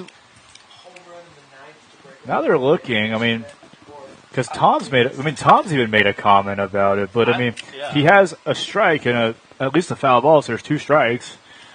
But yeah, it looks like 3 balls, 2 strikes, so maybe the coach. Sometimes you get off by pit or by the count. It could happen to everybody. We've got it all right. We're good up here. Our bases are covered. Yeah. So we're good. We know what we're doing up here, okay? We're qualified to do this. We're not just amateurs now. The 3-2. Ooh. That one runs behind the back of Doms, and it's a 6-pitch walk. So yeah, draws the walk on that play and got the bases loaded. And with the 2-hole hitter in Carson Malcolm, this is a dangerous spot to be in. This is the Keegan Rodriguez. Yeah. Dairy Spot Queen right bars, here. hey, we've been talking about that the last couple of days. You hear that, Kenny? I did. All right. Deal. Dairy Queen, if you're listening, we want some dilly bars. But what's not so dilly was that pitch. That was a strike, 0-1. Oh, Ethan. If you're Alliance, you're going to want to attack inside right here. You got a bases loaded one out. Try to get a jam pitch is what you want to do. Ooh. Inside. Carson Malcolm didn't really even flinch there. 1 ball, 1 strike. So I think what you're going to see a lot on Rodriguez, you're going to want to try to induce the ground. You're going to see 2 things. He wants to pitch inside, try to get him to jam up for the infield fly, or try to go low outside to induce a ground ball. That's the 2 type of pitches you're going to see Rodriguez throw here on the mound. 1-1 with bases loaded. That one's hit into left center field. And that will be dove for and dropped. They're going to say that was not caught. I was waiting for an official ruling as a miscommunication on the baits pads and the force out at third. So the run does come across the board to score. So count the run. So it's a 4-2 ball game, but a force out at third. And Lonick might be I hurt. believe would be Culver. So Culver's out at third. Rossler scores. Doms at second now, and Malcolm at first. So runners on first and second. 2 outs. Run comes across the board to score.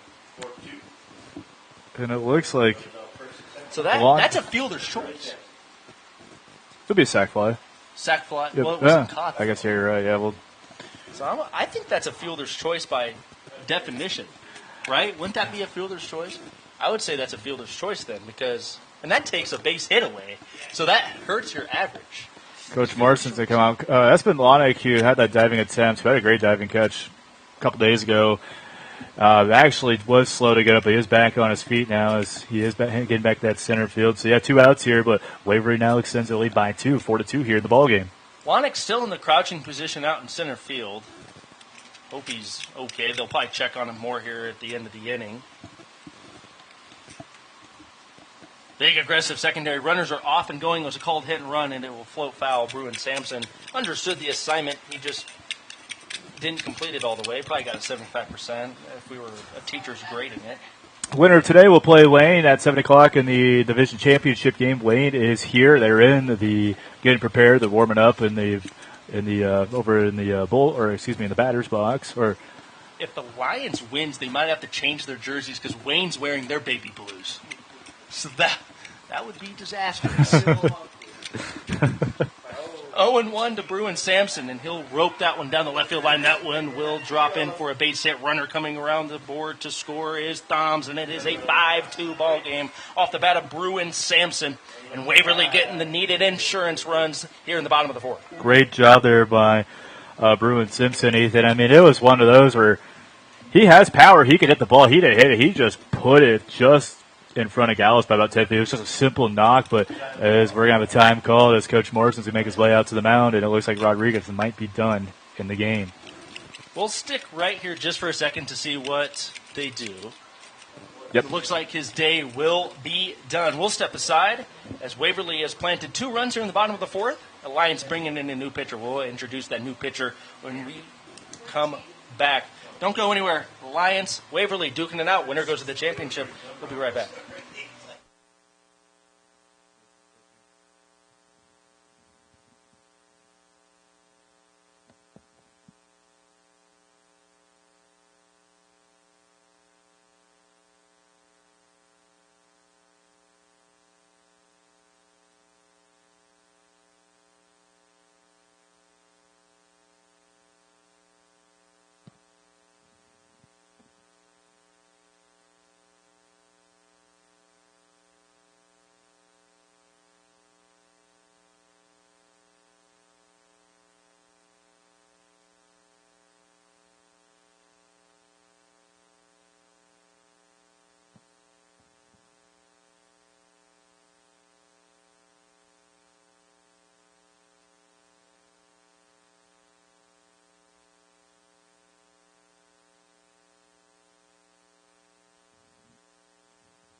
Braden Clark, the big lefty on the mound, as we got a little bit of a defensive rearrangement here for Peltz Company Spartans Lions here in the bottom of the fourth. Nathan Thompson will go to first, so he'll go from corner to corner. Keegan Thompson, who just came out, will now be at third. Or Keegan Rodriguez over at third, and then Thompson at first. And yeah, sorry. Yep. I was trying not to cough, and I got my names mixed up there. Drew Cook will now be hitting with runners on first and second here in 2 outs. Waverly has put 2 across the board here in the bottom half of the inning, and first pitch he sees from Clark, he's swinging away. Yeah, it was just a simple fastball there by Braden Clark. Just put it in there for strike number 1. But, yeah. And Rodriguez's day is done at over 70 pitches on that pitch count. I'm so glad you said that. Now watch Clark here, Ethan. I mean, you and I were both pitchers back in our Legion days. He has kind of a quick pitch setup. Wheel come set, he was pretty quick, so his first 2 kind of came in quick. So that looks like he went a little longer this time. It depends on the ump, because those I've seen umps call those balks. So if you've got to really come set on the mound, because you don't want a quick pitch, because if you do quick pitch and they call a balk, you've got now runners on second and third. And that's the reason why I quit quick pitching in my baseball career. I got called for balks too many times. It is. It's risky. It's definitely risky. The 1-2, 2 outs. Clark, fastball misses aside. 2 balls, 2 strikes is now the count. I like the idea by Clark, a high fastball, because sometimes it's tough to not swing at that. So great job to not swing at the pitch there, but that one hit very well to left field. Tracking on it, over the head of Cody Gallas in left field. 1 run will come across the board to score, and Sampson follows. 2 runs. It's an RBI double for Drew Cook. That pushes the Waverly lead now to 5, as Waverly leads 7-2. yeah, so Waverly trying to get the bats rolling here in this inning, here in the ball game, and both. Ethan, I wouldn't say never when we saw the Lions did yesterday. I mean, both teams have proven they can hit, but keep on continuing here. This Alliance team is definitely resilient. They will never back down, never give up, Brennan Miller will take that pitch and rope it into left center field. Perfectly splits the 7-8 gap, the left fielder and the center fielder, as Cook will round third and head home easily, and that'll be a stand-up RBI double for Brennan Miller. So, Ethan, if you think about it, they just traded spots right there. Traded spots, so Cook comes around the score, and then Miller is staying at second. So, yeah, this is a Waverly squad that's getting the bats rolling here in this ball game.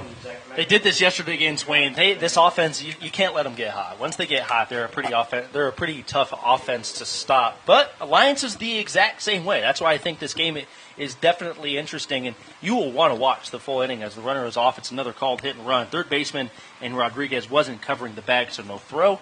So a stolen base by Brennan Miller, and Brennan Miller is now 90 feet closer to home. Yeah, and on deck is going to be Raisler, and that's who started the inning, and he's now sitting on deck. So Waverly batting around the inning. Gelhaus will ground to short. The throw will be in time. Nice stretch at first by Nason Thompson. Good throw by Esperanza at short, but not after. Waverly plants 5 runs on 5 hits. They do strand a runner out on the base pass as we end 4 innings. The score currently sitting at 8-2. Waverly over Alliance.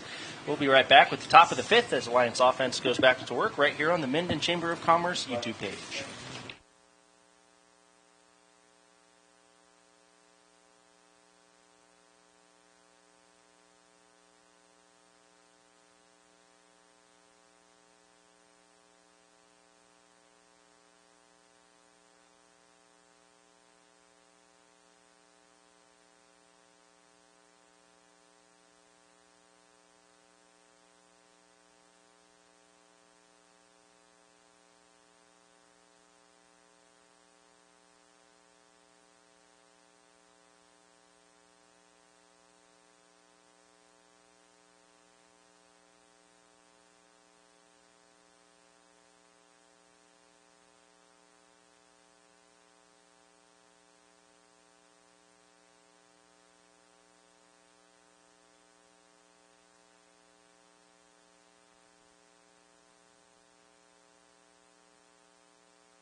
Top of the 5th inning action here in the 2025 Nebraska American Legion Class B Senior National Division State Tournament. I said yesterday we really need to find a shorter title for that.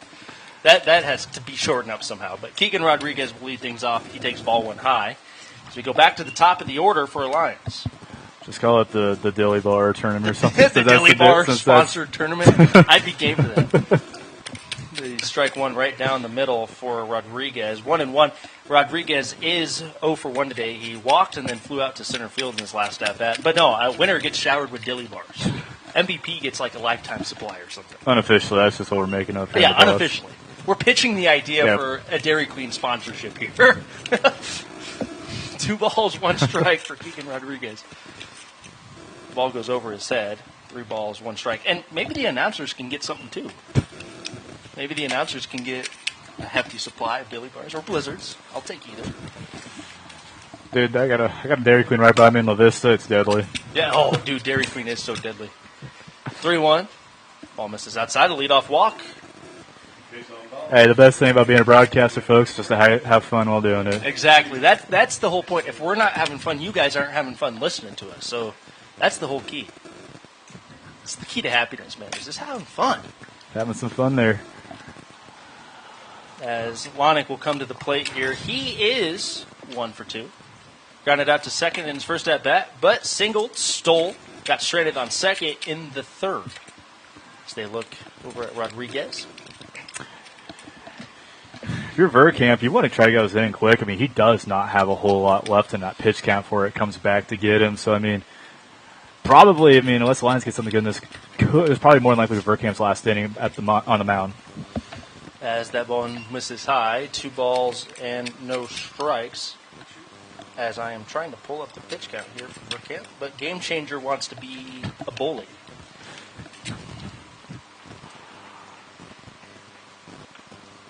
That one just misses outside. Yeah, Game Changer's not wanting to load nothing. I'm trying to... Game Changer is such a weird app. As in the middle of an at-bat, as the coaching staff of Waverly going out to talk to his pitcher, Verkamp. 66th pitch. I wonder if this is what he's going to tell him. If you walk him, you're done. But if you get the out, you're in. I wonder if this is that situation, because Verkamp is still in the game. But I could see this being one of those, if he does walk Lonick here, maybe that is going to be like, hey, you're done. But if he can get the out, maybe goes another batter or two. But yeah, that's one thing. He has 66 right now. I believe it's 85 in American Legion. I believe so.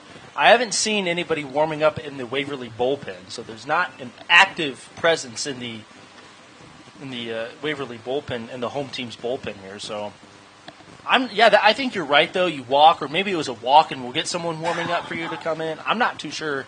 I mean, you have a 6-run cushion if you're Verkamp and this Waverly pitching staff, so maybe limit that pitch count. I would assume. The 3-0 from Verkamp. One is in there for a strike. 3 balls, 1 strike. Good courtesy strike right there. It caught that inside corner for the left-handed hitter of Lonick. So, 3-1 count coming up here for Espen. The 3-1 count here from Verkamp. That one's hit high and will float out of play. Full count due up right here. Right into the Minden bullpen. Ethan looks like he might be seeing if there's any dents in his car from earlier in the ballgame. Yeah. I got to really... I'm scared. I'm scared. The pitch. That one hit very well to second. Miller to Rossler. Rossler in time. And that is a classic 4-6-3 turn double play up the middle. And just like that, 2 quick outs here in the top of the 5th. Yeah, the good 4-6-3 double play there. And if you're Waverly, that's exactly what you want to do. Get the quick 2 outs here. And you got 2 outs now. And see, brings up Strum to the plate. So more than likely Verkamp's last, but did exactly what he needed, was to get that double play ball. Now try to get out of the inning. 69 pitches. That one's hit high. Miller ranging. Hasn't had to move a whole lot. And wow, what a change of events for Drew Verkamp. He was able to really turn it on. We go to the bottom of the 5th, and Waverly's still leading, and Drew Verkamp has really pushed Waverly to where they're at right now as we go to the bottom of the 5th. Waverly still leading 8-2. We'll be right back with the bottom of the 5th here on the Minden Chamber of Commerce YouTube page.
Welcome you back to Minden, bottom of the fifth, and we've got ourselves a little bit of a defensive switch around here as Niemnick now on the mound for a line. So the catcher going to the mound, and he was used as kind of the closer setup pitcher yesterday, but for Waverly due up here, it'll be 7, 8, 9, Rossler, Culver, and Kershaw.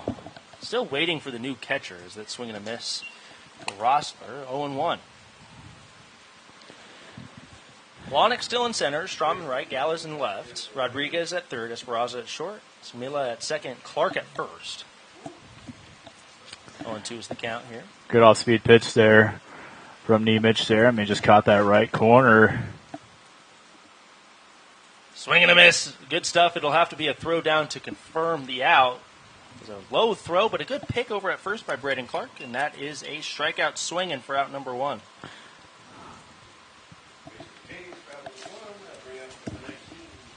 So yeah, get the strikeout there. Now we're going to see Kohler back to the plate. Kohler right now in this game. Mikey Johnson, number 28, the catcher for Peltz Company Spartans Alliance behind the dish. Ball 1 high. Be interesting I wonder if he came in for the DH position. Yeah, I'm not since sure. Nemec is still. And we'll figure it out when it comes up. 1-0. Hit high and out of play. We'll do the 1-1 count. Do up here. And we will have some action in the Waverly bullpen here, Ethan, as we will have someone warming up. Looks like trying to get number 2 is warming. Or I can't tell which one's warming up and which one's the catcher here. Looks like number 2 is the. And then there for a strike. So yeah, more than likely we'll see a new pitcher coming in here for the squad on Waverly on their next appearance out in the field. And warming up. Oh, and hit high into center field. Lonick will camp underneath that one for out number 2. And F8 for out number 2. Carson Malcolm. Carson Malcolm. Yep, Carson Malcolm. That's going to be who's out throwing in the bullpen here for Waverly. Carson Malcolm is currently the third baseman for Waverly, so there's going to be, if he does end up coming in, which right now I would say is, there's going to be some more defensive rearrangements. We've gotten a lot of that. Breaking balls in there for a strike to Colt Kershaw, who is the catcher today for Waverly. No balls, 1 strike. So yeah, quick 1-2. Start this top half of this 5th inning. 1 low, 1-1 strike. Ethan McCormick, Cannon Rat, bringing you some Championship Wednesday coverage here from Minden, Nebraska. 1-1. 1 hit to third. Rodriguez will field it on the hop and have to make a strong throw across the diamond. Nice pick. No pick, actually, as Rochelle will advance to second on the throwing error. So it is a reach on an error and then an advancement to second by Kershaw. That is an E5, and then the advancement pushes him to second. Yeah, so E5, like you mentioned there. Yeah, courtesy runner coming, Ethan.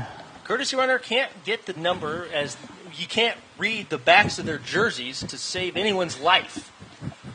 I think if I had binoculars, I think I'd still be blind. We're just going to say that guy right now. Speedy guy. He looks like he has some wheels on him. Speedy Gonzalez out there at second. As the first pitch to Hunter Thoms is a ball 1-0. Yeah. Oh, Game Changer has it.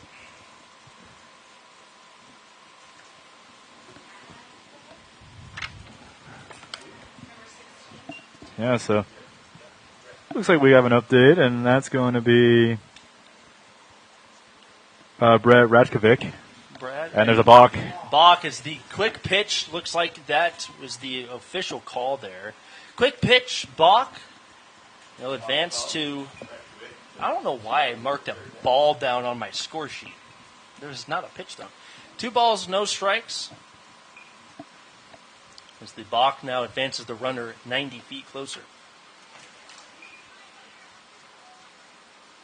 So an inside pitch there, the call. Yeah, it'll be 2 balls, 1 strike, I believe. That one is right down the middle. 2 balls, 2 strikes is the count now. Runner on third. Yeah. Lions has got to get out of this inning here, Ethan. They really do, as Niemnick misses. Okay, my count must have been drastically messed up because that is a walk, so I don't know where I messed up at. Now runners on the corners for Carson Malcolm. Man, I messed up. That announcer's fault there. I take responsibility. I did the crime. I'm doing the time. I thought we taught you better at Nebraska Kearney.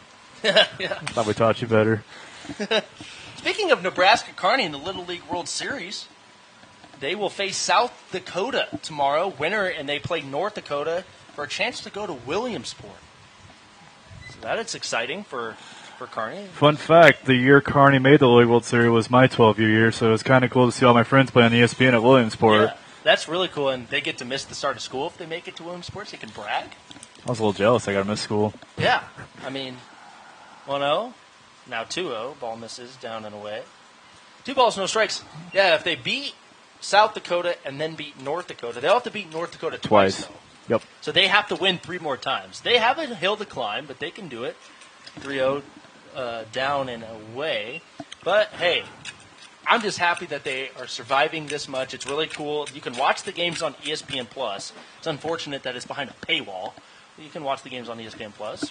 Yeah, one of the times the World Series, great to see the state of Nebraska rally. I believe last year it was one of the Omaha teams that made it. And Kearney, I mean, everyone knows Kearney Little League always likes to make that region. The 3-1 is fouled back and out of play. Oh, wait. Did they just call catcher interference? I believe they just called the catcher's interference. Okay. Malcolm will reach on catcher's interference, and if I'm correct, is it 2 runs that they need that? Yeah, Waverly it's 8, score it's 8 after 5, I believe. Coach Morrison of Alliance has come out once to get an explanation. So Bruin Simpson will come. Hey, Ethan, we'll have a chance here, maybe for our crowd, kind of introduce ourselves. My name's Caden. I'm a 2023 graduate from the University of Nebraska Kearney. It's kind of want to give a special thanks to the Minden program, Coach Wilson and John Willis, who's a 2024 graduate, kind of get this all set up. Every broadcast you've heard is either a graduate, actually, of UNK at this point. Yeah, former KOPR alum. They taught us well. Shout out Ford Clark, the man, the myth, the legend, making sure that we have our ducks in a row and giving us the tools to set us up outside of college and in college to do this type of stuff. Happy to be bringing you the action. My name's Ethan McCormick. The first pitch is high to Bruin Sampson, 1-0. And he'll be listening to us to Knucklehead and Goofballs in the 7 o'clock game. So don't go anywhere. We know you probably want to watch Minecraft Let's Plays or something on YouTube, but that's okay. This is baseball, baby.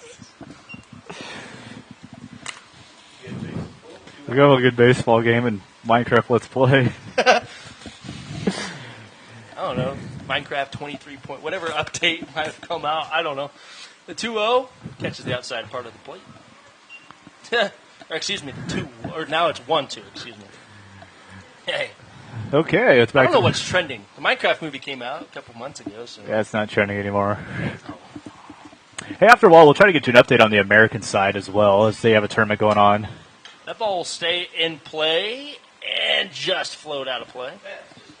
So, Ethan, information to give out to the fans. So, winner will play Wayne in the championship game. Since Waverly beat Wayne last night, Wayne has that one loss. So, the 7 o'clock game will be the last game. Yep. And if I'm correct, the winners of the 2 teams, the national team of whoever wins national, I believe, will host the American. That is correct. And that will be on Saturday. So, whoever wins this championship here will host the American on Saturday.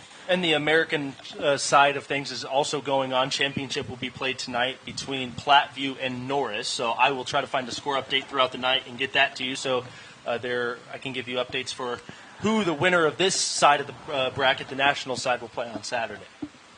The 1-2, breaking ball. Oh, just missed high. Oh, that was a good pitch. Yeah, and one thing is, Ethan, this is the first year that Class B has went the Class A route, because this is how Class A is too, the American and National too. But there's just so many good baseball teams in Class B, so I'm actually happy that they did split it to the 16 brackets. And I'm not a fan. The 2-2, I do not like this how this is set up. Ball is hit very high into shallow center field, and it'll be caught in shallow center by Esamilia. Well, we go to the top of the 6th, and Waverly wasn't able to enact that mercy rule, that run rule, but they still do lead by 6. 8-2 is the score. We'll flip to the top of the 6th. We'll be right back with more baseball action here on the Minden Chamber of Commerce YouTube page.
And welcome you back here from Minden, Nebraska, 2028. I don't know why I said 2020. 2025 Class B Nebraska State American Legion Tournament. Elimination game, game 1. Winner takes on Wayne here in the second matchup. It is 8-2 your score here as Verkamp still on the mound for Waverly. First pitch in there is called for strike. At the plate is Tony Escamilla playing second base today. So far he is 0 for 2 in the ballgame with a fly out to his first attempt to fly out to left field and the second at bat to fly out to center field.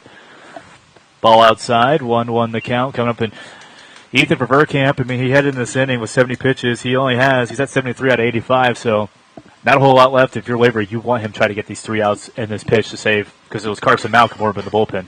Work pitch counts, foul off, stay alive, get ahead in the count, and do exactly what Tony just did and get a base hit. That's exactly what you got to do. Great job there by Escamilla there, and what he did there, Ethan, I mean, was nothing fancy. He just poked it to center field as Tomes was playing a little deep there, just poked it right out there in the green grass, and a leadoff single to start the top half of this 6th inning. Again, if you're just tuning in us with here on the Minden Chamber of Commerce YouTube page, it's the first game of the elimination. Alliance Waverly up 8-2 in this matchup here in the top of the 6th inning. Verkamp delivers the pitch there to Esperanza, as that pitch will be outside for ball number 1. Or excuse me, that is Nemich at the plate. My apologies. Esperanza. He started behind the dish and is now on the mound. He's kind of playing that closer, prevent the score role type of thing, and he's doing a good job at it, I'd say, so far. Pitch outside for ball number 2. A quick 2-0 count here coming up for Nemich, who is on the mound. And Ethan, this is the situation Alliance is. They were down by, was it 5 yesterday? 4 or 5 yesterday, and came back and tied it. Yeah. So they can prove that they can use the bats when they need to. Pitch in there, call for strike number 1. A great pitch there by Verkamp. Yeah, 2-1 count now. You can kind of loosen up a little bit on the mound if you're Verkamp. But Alliance wants to keep Verkamp, that pitch count going. That was the 75th pitch. So can you force Verkamp to throw 10 more pitches? I think it's easily doable. That one's going to be hit out between the gap between center and right field. That's going to roll back to the fence. He's going to round second. As being waved home is going to be Escamilla, and it's going to be an RBI double for Alliance as they now tack on. It's now 8-3, cutting this lead down, Ethan. Nice RBI double from Carver Nemich. And there is no quit in this team. Absolutely zero quit. They're so resilient. They keep their foot on the gas. They never back down, never give up attitude. And now you've got Jackson Esparza at the plate who has had a pretty good day himself. He singled and later got stranded at third, and he lined out to center, so he's put the ball in play. And if you're the Alliance coaching staff, you're telling the exact same thing to Esparza. Just put the ball out and play. Yes. Jackson Smith will come in to run here in the ball game, so courtesy run. He'll come in for the pitcher, Nemich. So Esperanza at the plate. He's 1 for 2 in the ball game. Had a single in his last plate appearance. 8-3 to score. Waverly on top. Escamilla. Oh, a nice snag here at third base. And a nice job there by Malcolm. Snags that one. That was going right down the line. But that instead went on line for a fair ball. It's out number 1. And that's really good base running by now Jackson Smith, courtesy running at second base. I thought I would announce that now. Jackson Smith, number 9, courtesy running at second. Very speedy. He was used 4 times yesterday in courtesy running situations, but good base running awareness to get back right away. Fritzler at the plate here for Alliance. First pitch, he's going to cannot connect on that one for strike number 1. So a nice off-speed pitch there by Crew Verkamp. So that's Smith in the courtesy run. He's at second. Fritzler at the plate, 1 out here. 8-3 the score. Waverly on top, but Alliance trying to attack the lead. Ball's inside for the ball. 1 ball and 1 strike. Again, heading into this inning, while Waverly was batting, it was Malcolm who was warming up. So Verkamp, more than likely, we're going to see Malcolm come in the ball game once Verkamp hits that limit. Here's the pitch. It's just that catches the corner. Nice pitch there by Verkamp, and it's a quick 1 ball and 2 strikes for Fritzler. That was his 80th pitch, so he's just threading the line. He's got 5 pitches to work with, and we'll see if he can get it done here with 1 out. Off-speed pitch high, outside, ball number 2. A nice eye there by Fritzler. 2 balls and 2 strikes. Again, Creighton Fritzler, he's good. Now he's going to crowd that plate a little bit more. The back line, crowd the plate. Yeah, God, he's paying rent to home plate right now.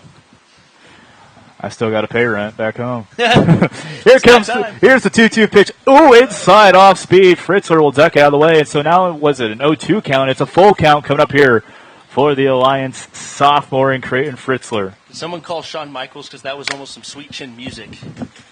That was almost riding a little high and in. Full count coming up here for Fritzler. Here's the pitch.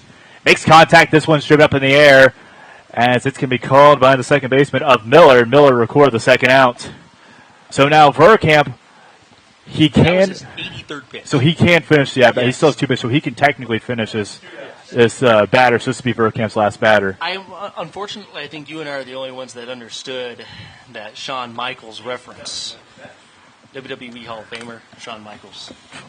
Holds a NXT. Heartbreak Kid. Shawn Michaels. I thought you were going to make a Sean Spears when he spear kicked Sean Spears.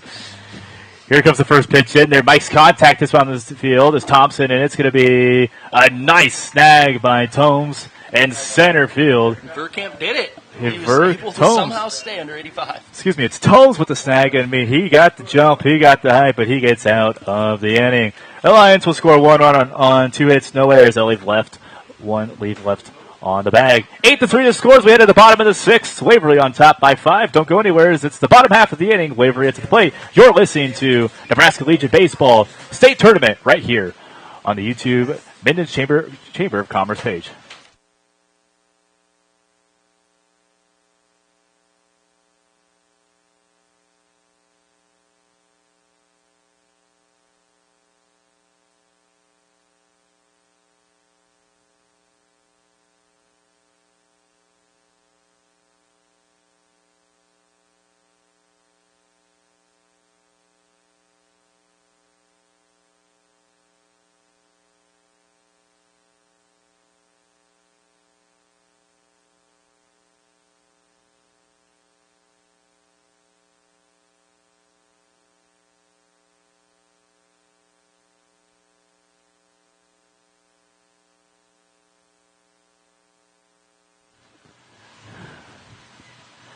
As we head to the bottom of the 6th inning, your score, Waverly up on top in this elimination matchup, 8-3. Again, the winner will take on Wayne roughly about 7 o'clock Central Time, 6 o'clock Mountain Time. It's 5:40 Central Time here in Minden, Nebraska, and I want to give a special thanks to all the hospitality in the broadcast booth, but also give a thanks to everyone from the Minden staff for getting this tournament set up, for the Legion board, the community. Special thank you to everyone here in Minden for putting on this state tournament. First time Minden's hosted the state tournament. Yeah. And Ethan, beautiful ballpark here in Minden, Nebraska. Beautiful ballpark. Great people putting this on. Great hospitality. Great burgers. Okay? The burgers down there. Shout out to the concession staff. Okay? They're making sure EZMC stays fueled up and ready to go. We know where EZMC is going between the games. First pitch in there. Swing and a miss on that for Drew Cook, who's up to the plate. So nice job. Again, Nemec is on the mound for this Alliance squad. That one's in the dirt. Yep. In the dirt there. 1 ball and 1 strike here with no outs in the bottom half of the 6th inning. And Waverly's on top in this matchup, 8-3. So Lions try to get out, no damage. They're going to be down their last 3 outs, try to get 5 across. But, man, Ethan, we're going to have a nice uniform matchup in our next game with Wayne's uniforms. We'll get those here in a second. Here's the pitch. High in there for the ball. 2 balls and 1 strike with no outs. Yeah, we are going to have a nice uniform matchup. Bearing Waverly holds on, but if Alliance wins, that'll be baby blue on baby blue. Oh, a nice off-speed pitch here as Cook's going to swing right through it. He wanted to send that one to the fence, but a off-speed pitch there by Nemec. And now we have 2 balls and 2 strikes with no outs. Again, a really good off-speed pitch. Oh, it's one of the best sliders out there. This one's hit up in the air as he'll be tracked down by Esperanza, and Esperanza records the first out here in the bottom half of the 6th inning. Yeah, that's his weak pop-up contact. And Nemec is doing his job keeping the Waverly score at where it's at. Number 7, Brendan Miller. So Brendan Miller's going to the plate. Hey, we want to give a special thanks to you all for tuning along here on our YouTube channel. Listen to us, commentate the game, have fun. And, hey, comment where you're from, where you're watching from. We want to see where everyone throughout the state is supporting these boys today. Nice hit, driven out to right field. Strom's going to chase this one down, and that is going to drop for a single. So Brendan Miller will reach base on a single. But, yeah, we want to know where you're watching from today. Comment on the chats where you're watching from, back in Waverly Alliance or throughout the state of Nebraska, or maybe in the United States, watching these boys play baseball here today. That, or if you have a son playing, root on your son. Let us know who you're rooting for. I posed the question yesterday. Would you rather throw a complete game no-hitter or hit a walk-off home run? Let us know as well what you would rather do out on the baseball field. I personally said hit a walk-off home run. Complete game, but I was also a pitcher only. Yeah, I mean, I was a PO, so I want to live that moment of hitting a walk-off. I never got to do that. I never got to hit. Macaho's first pitch in there. He'll swing and miss for strike number 1. So one out here in the bottom half of the 6th. Standing up first is Brendan Miller after reaching on the single pop down, or the smack to right field. Nemec will get set. He'll deliver. Runner takes off.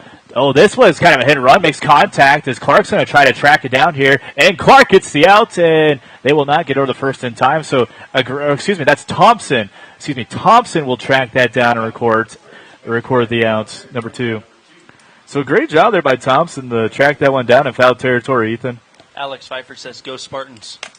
Heck yeah. Again, comment where you're watching from and who you're rooting for. We want to shout you out. Thank you for tuning along here with us. It's a fun time here in Minden, Nebraska. It's the fun thing about YouTube, right, is you can really highlight some people that are paying attention to you. And Trevor Raisler at the plate here for Waverly. First pitch, he'll be in their off-speed pitch for strike number 1. Quick 0-1 count here. Throwback is a nice on the swipe attempt there by Thompson, but a great job, by Miller to get back there in time. Again, Nemec on the mound here for this Alliance squad. They are falling in this one by 5. It is 8-3 here in the bottom half of the 6th inning. They did add one to top, so runner takes off-speed pitch, throw it down. It's going to be an off throw, and Miller will slide in safe on the stolen bag attempt. So again, that's Trevor Raisler at the plate here for this Waverly squad. Again, folks, winner will take on Wayne about 7 o'clock today for the national championship, not the state championship. It's the national championship. They'll take on the winner of that. Will take on the American championship on Saturday. Outside corner, yes, strike number 2. A nice pitch there by Nemec. Polling for Malcolm. The rest of the Waverly crew from Cheyenne, Wyoming. Ooh, thanks for tuning in with us from Cheyenne, Wyoming today. How about that? Runner takes off as they're just going to let the runner go down. So now Waverly, Brendan Miller is standing at third. Again, Waverly, is that third? Sorry if I butcher your name here. Maestra Mama from Cheyenne, Wyoming, polling for her son, Carson Malcolm. So thank you for tuning in. And from Cheyenne, Wyoming. How about that? Yep, thank you. First out-of-stater. Mark that down, Ethan. Pitch catches the outside corner for the ball. A nice pitch there, but just can't get the connect. So, believe it or not, at 3 balls and 2 strikes again. 2 outs here in this inning. Full count, 2 outs. Nemec gets set on the rubber. He delivers the Raisler. Makes contact. That'll be hit up center field. Lonick's going to track it down, and Lonick will record out number 3. So for Waverly, it's no runs on 1 hit, no errors, no leave left, 1 stranding. Way to the top of the 7th, 3 outs left here for Alliance. They trail by 5. We'll take a quick break. We come back. It's Alliance turn at the plate. They're down their final 3 outs. You're listening to American Legion Baseball right here on the Minden Commerce Chamber page.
And welcome you back here on the Minden Chamber of Commerce YouTube stream of the 2025 Class B States American Legion Tournament on the national side. And some news we learned, and we probably have said kind of wrong, is that the pitch count, back when Ethan and I played baseball, which is a long time ago.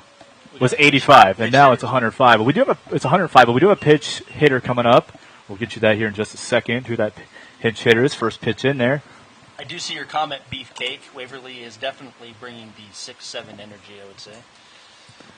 Is at the plate, I believe is it Mikey Johnson? Yes. 26, Mikey Johnson. Verkamp delivers, makes contact, dribs that one eye out to center field. As Tomes is going to track it down, and Tomes records the first out. It's a nice job there by Tomes as on that play. 2 outs left, and I've seen a lot of crazy things happen in baseball. And we'll have another pinch hitter coming in here for Alliance. As now coming in, it's Jackson Poss up to the plate. So Jackson Poss up to the plate here, Verkamp. One out here. So we'll see what Poss can do here for Alliance. Verkamp will deliver the first pitch. Poss is going to let that one go in there for strike number 1. So a quick 0-1 count. Here again, 1 out here as Waverly is 2 outs away from for having a date with Wayne. And actually, Waverly beat Wayne in yesterday's matchup, Ethan. Yes, they did. Oh, a nice hit by Poss. Drives down the left field line. That is fair. As he's going to round first, he's going to try to make towards second. He's got to get wheels going. He's going to slide in. He is safe for the double. A nice job there by the pinch hitters. He was hitting there for Keegan Rodriguez. Yeah, really nice play. Really nice hit by Jackson Poss, number 4. As he comes in for Keegan Rodriguez. Nice hit down the left field line. And Poss has got himself a double with 1 out. And don't sleep on this Alliance offense. Don't let them wake up. You're basically awakening a hungry tiger if you let them get going. So this could be an interesting top half of the 7th.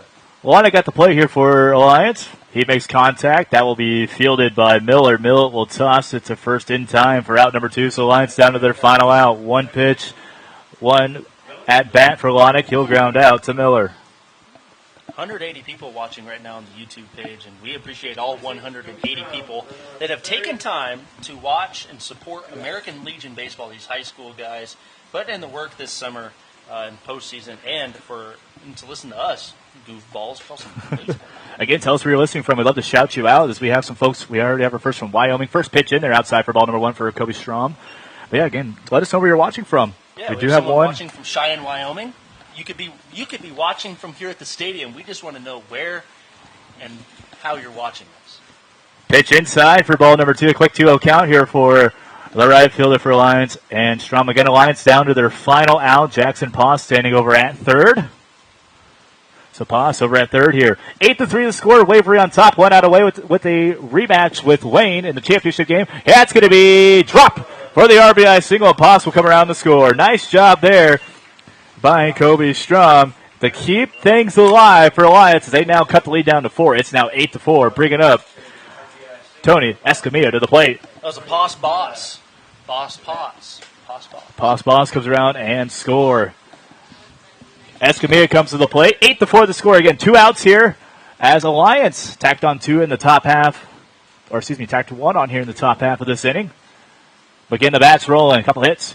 Here's the pitch. Verkamp outside. Just missed it for ball number 1. A quick 1-0 count. Also, Ethan, I want to take a quick back to the... I want to go take a quick back. I believe it was, the second or third inning. We had a fan ejection from the ball game. First time I've ever seen that. We did. He was arguing balls and strikes. And umpires are taught and told to have short leashes with those. And he did. I mean, it didn't even last an inning or 2. So, if Waverly wins, though, I believe he can come back next game. So I don't know if it's a day-long ejection or it's a game ejection. That's interesting. I didn't think about that. The 1-1 pitch on its way. It's inside. Escamilla will swing through it for strike number 2. 1 ball and 2 strikes. Verkamp has 95 pitches, so he has 10 left, but he only needs 1 to get out of this game. 8-4 the score. Escamilla down to his final strike line, down to their final out. Waverly trying to get a second date with Wayne. Here's the pitch. Off speed. Just missed it. A beautiful off speed pitch, but just missed it outside. 2 balls and 2 strikes. Paul cheering for Carlos Pomalo and Alliance from Canyon, Texas. Heck yeah. Some TX representation, baby. And Malcolm just under the glove of Malcolm as now runners at first and second as Escamilla rips it down the third baseline and just out of the glove of Malcolm, Ethan. But, man, now you got runners at first and second here with 2 outs. Yeah, I told you, don't sleep on this Alliance offense, man. You could be potentially waking up an angry beast. And we're going to get a change of pitchers here as Waverly's got themselves in kind of a sticky situation here. Alliance looking to strike while the iron's hot. Actually, maybe, we could have changed pitchers. I mean, he's talking to Verkamp. I think Ethan, they're going to let him go. I think he's just going to calm him down. So I think they're going to let him go. They're going to let him calm down, try to get something. But 8-4 your score here from Minden, Nebraska. Waverly on top end of this ball game. But Alliance has runners at first and second. Here is your score update in the bottom of the first. Norris is on top of who's Norris playing? Platteview. I should know that Norris on top of Platteview. It's 2-0 in Norris Platteview. So I believe Norris has to win one time, they just have to win once. And then Platteview would have to win twice? Yep, Platteview would have to win twice. Okay. And that is taking place in Auburn, Nebraska. Great town. If you ever had a chance to call a game out there for baseball, nice great school to call games at. Yeah. All right, Verkamp back in the ball game. Esperaza at the plate. Actually, first pitch in, and excuse me, that's Niemnich at the plate, excuse me, one ahead of me. So, Niemnich at the plate, first pitch, he'll swing through it for strike number 1, 0-1 count, 2 outs. Here's the pitch. That's low in the dirt for ball number 1, 1 ball and 1 strike. Sitting on deck is Jackson Esperaza. Niemnich is going to take a little bit closer step towards that batter's box. He's a right-handed hitter for Alliance. Again, Alliance trails by 4. It's 8-4 here in the top half of the 7th. Here's the pitch. That one's hit up in the air. Hits back as it's caught by the center fielder, Hunter Tomes, and that will end the ball game as Waverly will win this one by a final score of 8-4. But Ethan, before we take a break and come back for our post-game thoughts, you got to give a shout-out. What a late effort there by Alliance. Yeah, what a late effort there by Alliance, and that is a resilient baseball team. That is a never back down, never give up baseball team. They went the full time. The score was 8-2. They just kept trying to battle back, and you got to tip your cap to the Spartans, the Peltz Company Spartans, Alliance. They went far. You can't tip your head. Keep your head up high. You had a great season. You faced a really good Waverly team.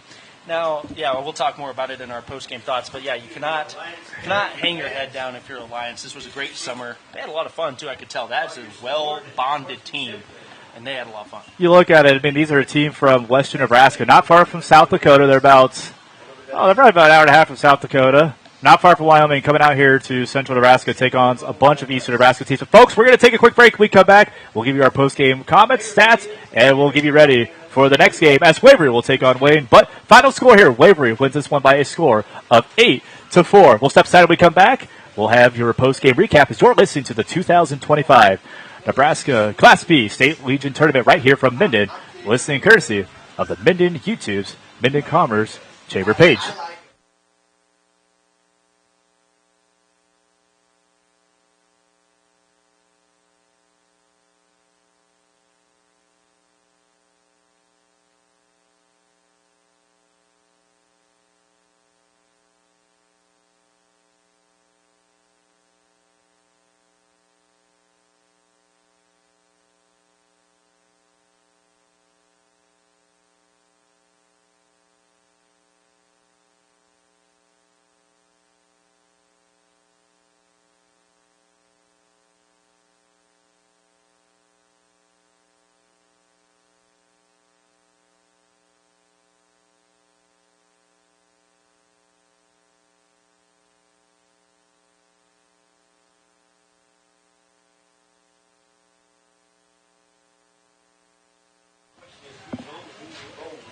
And welcome you back here from Minden, Nebraska, as we'll give you our final thoughts. Waverly moves on to the championship game after defeating Lions 8-4. And Ethan, before we get into it, hats off to Alliance. Played an absolute great game, minus the one inning where stuff just kind of went down, but overall was in this ball game. And want to say congratulations to Alliance and wish you best luck as you get ready for your fall sports season. For the seniors, those who maybe graduate high school, moving on to college, best luck in college. But Alliance High Schools, or Alliance friends, best of luck back home at Alliance, getting ready for your fall sports season. Yeah, you've got football season coming up here in a couple weeks, and best of luck, in your fall season, winter, and then spring. This was a very good baseball team. This was a very well-rounded baseball team, very well coached as well. The coaching staff did a phenomenal job with these boys, and you can tell they had a lot of fun. And you can't hang your head with how the season ended. You can only look at the memories that you made this last summer, all the great times, good wins that you had, and you can't hang your head. But also got to give a shout out to Waverly, though. They played really well. Verkamp pitched a really good game, threw a complete game, only allowed 4 earned runs, struck out 3. Only had a couple walks as well, and really toted the line of that pitch count limit. Was just less than 10 pitches short of 105. So, yeah, throwing the complete game, and man, hats off to Waverly. Ethan, you look at it, great game. That 4th inning, the five nickel inning for Waverly got things going, and Verkamp and the defense, man, were lights out. And if I'm correct, I should know. I know Waverly defeated Wayne last night, and yes. I think it was a pretty kind of not a close game. And Waverly has a day with Wayne, and if you're Waverly, use that momentum as you head into your matchup with Wayne. Absolutely, Waverly beat Wayne last night 11-2. So Waverly definitely has a lot of momentum. Winners of their last 2 games, they bested Wayne last night. They now know this Wayne team pretty well. So the championship game, which will start here in about 60 minutes, that should be a good one. And you'll want to tell your friends, your family, your dog, your grandma, your grandpa, maybe your boss, your mailman, I don't know, that they want to watch this game here on the Minden Chamber of Commerce YouTube page. Maybe the guy that runs Dairy Queen to get us some daily news.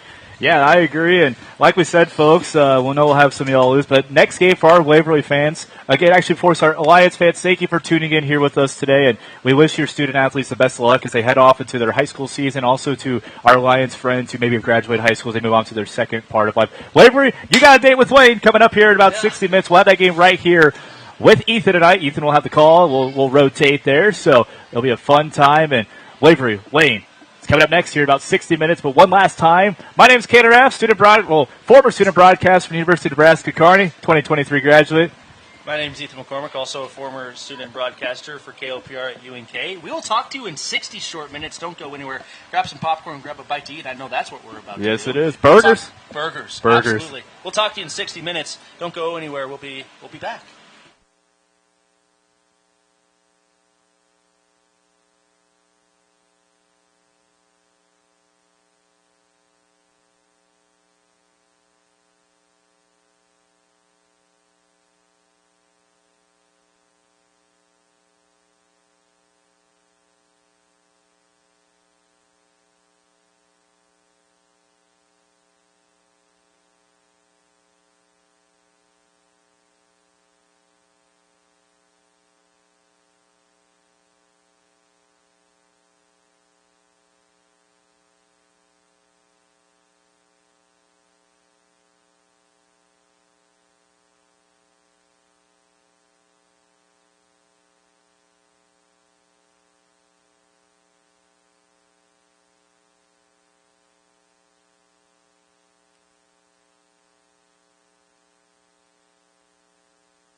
It's a championship game underneath the lights and a sun setting over the western sky here in central Nebraska, and we will have ourselves a champion in just a couple hours' time. Ethan McCormick, Cannon Rath, bringing you the action here on the Minden Chamber of Commerce YouTube page. Wayne, Waverly, duking it out. Waverly, the winner of the B12 Regional. They've had to play 5 games to get to this point.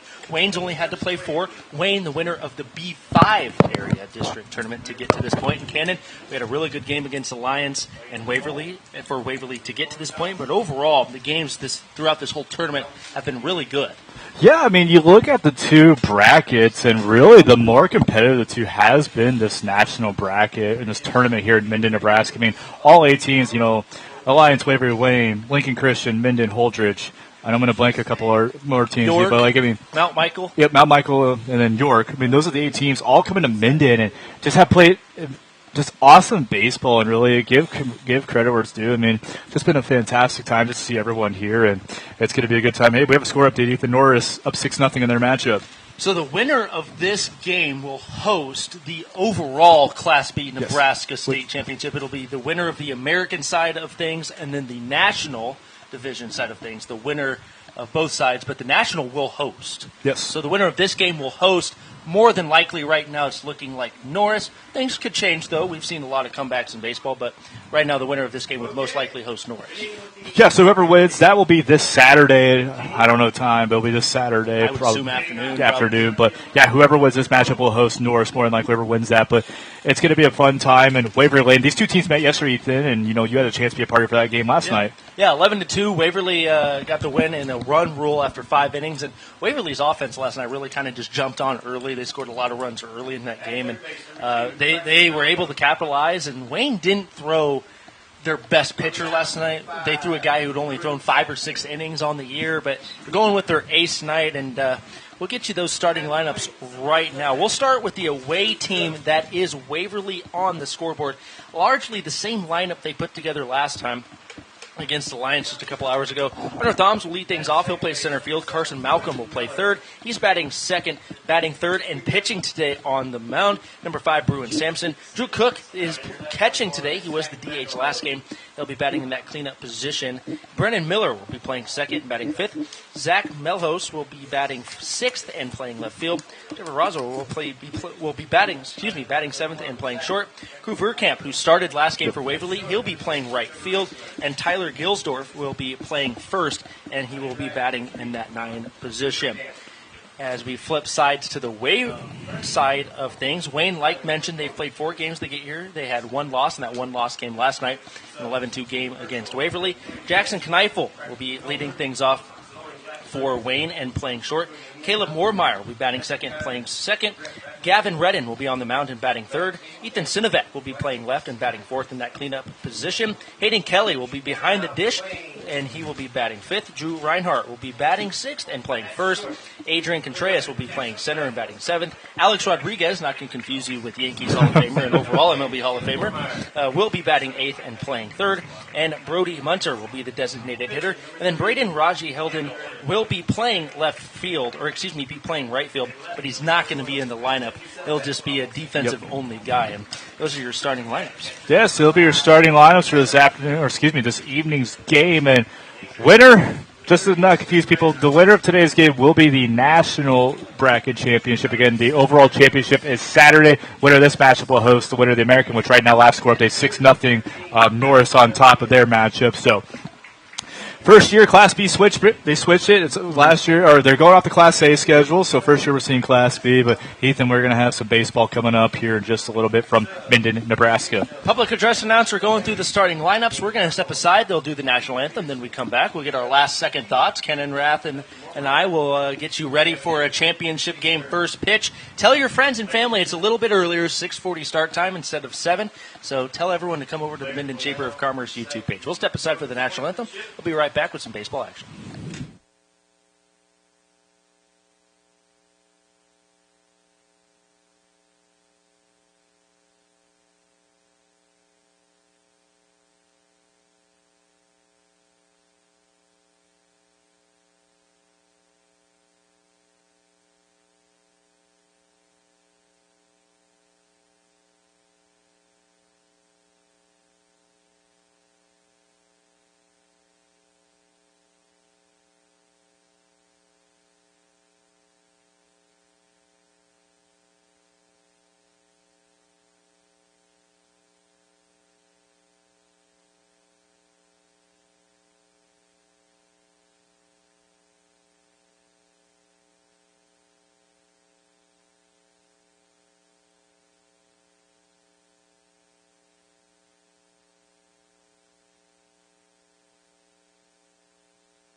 Welcome back. National anthem done.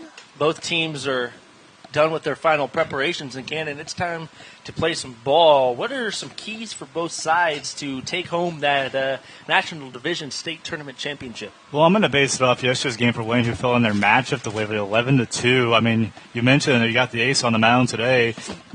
For this, we got the ace on the mound today for Wayne. So, I mean, you're going to have Redden pitching, and I mean, he's got to be on top of his A game. But overall, the defense, I mean, we saw in this Alliance game, this is a Waverly team that can absolutely smack the baseball around the diamond. But for Wayne, a couple strong pitching, defensive effort, minimum errors, and then when he comes to the plate, be able to hit the ball. Now for Waverly, build off of what you had in your previous game against Alliance. We saw late in that game, we saw Waverly kind of like start to slip a bit. They gave up 2 runs in the last couple innings, and Alliance was getting the hit on the ball. But just build off, keeps going strong, and let's have a good Waverly battle of the W's for a W to win the championship. Battle of W's for the W's. Just like we did last game, if you're tuning in on the Minden Chamber of Commerce YouTube page, tell us where you're from, who you're watching, who you're rooting for. And we asked a question, would you rather hit a walk-off home run or a complete game no-hitter? So let us know. I say complete game no-hitter. I'm going to say a walk-off just because, I pitched only in high school and never really got to experience the thrill of hitting a ball. There's a reason why I didn't hit. Yeah, it was bad. Couldn't make contact. Don't worry, I couldn't hit either. I was a PO like you were. Same here. But yeah, we thank you for tuning in. And Gavin Redden settles in on the mound. Waverly will pretty much have, like we talked about, largely the same lineup. Besides Tyler Gilsdorf, he'll be playing first. Bruin Sampson will get the nod in the bottom half of this inning. But an absolute zip down behind the dish, and the throw down signifies ball game. So let's do this. Let's name a championship here in the national bracket, folks. Let's play some baseball. Beautiful night for ball here in Minden. The wind has died down a little bit. It's also shifted a little bit more out of the east. So center field could be seeing some action today. 100th Ohms will lead things off as Redden, the right-hander, stride sets, and the first pitch. It will be grounded out to second. Be fielded and thrown on in time for out number 2. As that is a quick out number 1. I'm getting ahead of myself. Okay, 1 pitch, Ethan. 1 out. That's the exact pace you want to have. Yeah, 1 pitch, 1 out there for Red, and that was kind of the one thing we saw in the Waverly Alliance game, Ethan, is that Waverly swung at a lot of early pitches. I mean, it kept down the starting pitcher Rodriguez pitch count down. I mean, minus the first inning, once he got things cooking. So Waverly's really got to start holding on the pitches. Take some pitches, I mean. As Malcolm will see ball 1 inside. 1 ball, no strikes. That was a 4-3 ground out. Moormeyer to Reinhardt. Malcolm. Strike 1. 1 ball, 1 strike is the count. That's a good pitch right down the heart of the plate there for Malcolm. Had a good game in the last matchup, playing third base, and the 2-hole hitter today here for Waverly in game 2. As Malcolm foul tips that one into the dirt. 1 ball, 2 strikes. Empire Netting and Fence Post versus Rolling Hills Supply Post 43. If we're going by official Legion names, this is Wayne versus Waverly. Battle of the Dubs. Battle of the Dubs. The 1-2 to Malcolm. Will be grounded right back at the pitcher. And that will be out number 2. Redden takes care of business. He didn't really have to move much. A 1-3 ground out. 2 quick outs here in the top of the first. Yeah, quick 1-3. I mean, this pitch count St. Louis, 4 or 5 pitches right now? You think about it. Do 2 batters. 5 pitches. Because his first one was 1 and 4 there. So efficient. Redden's got like where he's at, but it's going to bring up Simpson to the plate, and Simpson proved in that last game he's a good hitter. So this might be where you might see some pitch clock workup or pitch count workup. Pitcher-on-pitcher matchup as Simpson watches ball 1 high, little inside. Simpson's getting the nod we talked about. He'll be toting the rubber here in the bottom half of this first inning. The 1-0.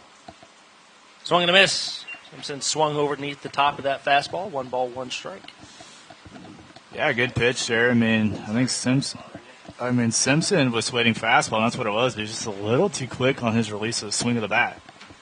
The 1-1 in the dirt. Good stop behind the dish by Hayden Kelly. Kelly, 1/2 of the battery unit today for Wayne. Kelly, and mentioned as Redden on the dish. As we want to hear from you, the fans, watching. Ball 2, up and in. Rides the letters a little bit. 3 balls, 1 strike. Yeah. Here we go. 3 balls, 1 strike. As Jennifer is watching Drew from Napa, California. Let's go, Wayne, she says. Foul tip. That one's foul tipped back into the net.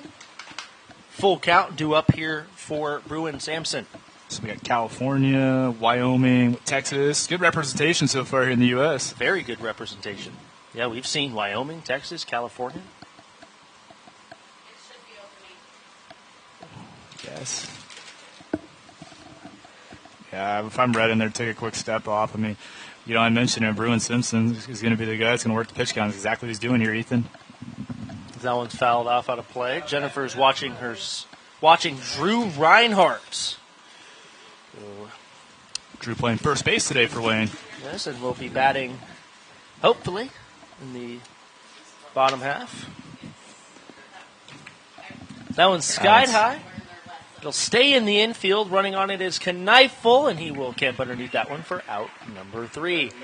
So Wayne forces Waverly to go 3 up, 3 down. We head to the bottom of the first, and we'll see what offense decides to strike. Wayne's turn here, and it's a 0-0 ball game. You're listening or watching the 2025 Nebraska American Legion Class B Senior National Division State Championship game right here on the Minden Chamber of Commerce YouTube page. Man, that's a tongue tie.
Bottom of the first here in Minden, as now it'll be Wayne's turn at the dish. Jackson Kneifel, Caleb Mordmeyer, Gavin Redden will lead things off. And Bruin Sampson toting the rubber and toting the rock here for the Waverly. In the bottom of the first, he'll be the starter today for Waverly. Dude, let's talk about Waverly's starting pitchers last 2 games. Man, they got some rocking nice hair. Yeah, they do. Oh, man, they got flow. They got some good flow. You think my flow's on if you go out there again? Oh, dude, I think you'd fit in. I think you would be a good I got a flow, too. Even he's got a nice flow. He can go out there and pitch, too. See, we all go there and pitch their flows, but I used to have flow, but when I quit playing baseball, I had to kind of chop the flow off. And I've kept my hair short ever since. Well, Ethan, we saw Wayne do what they needed to do defensively in that first. They did exactly. They got, I think, 10 pitches thrown that inning, and first pitch. The catcher with the warm-up just threw that.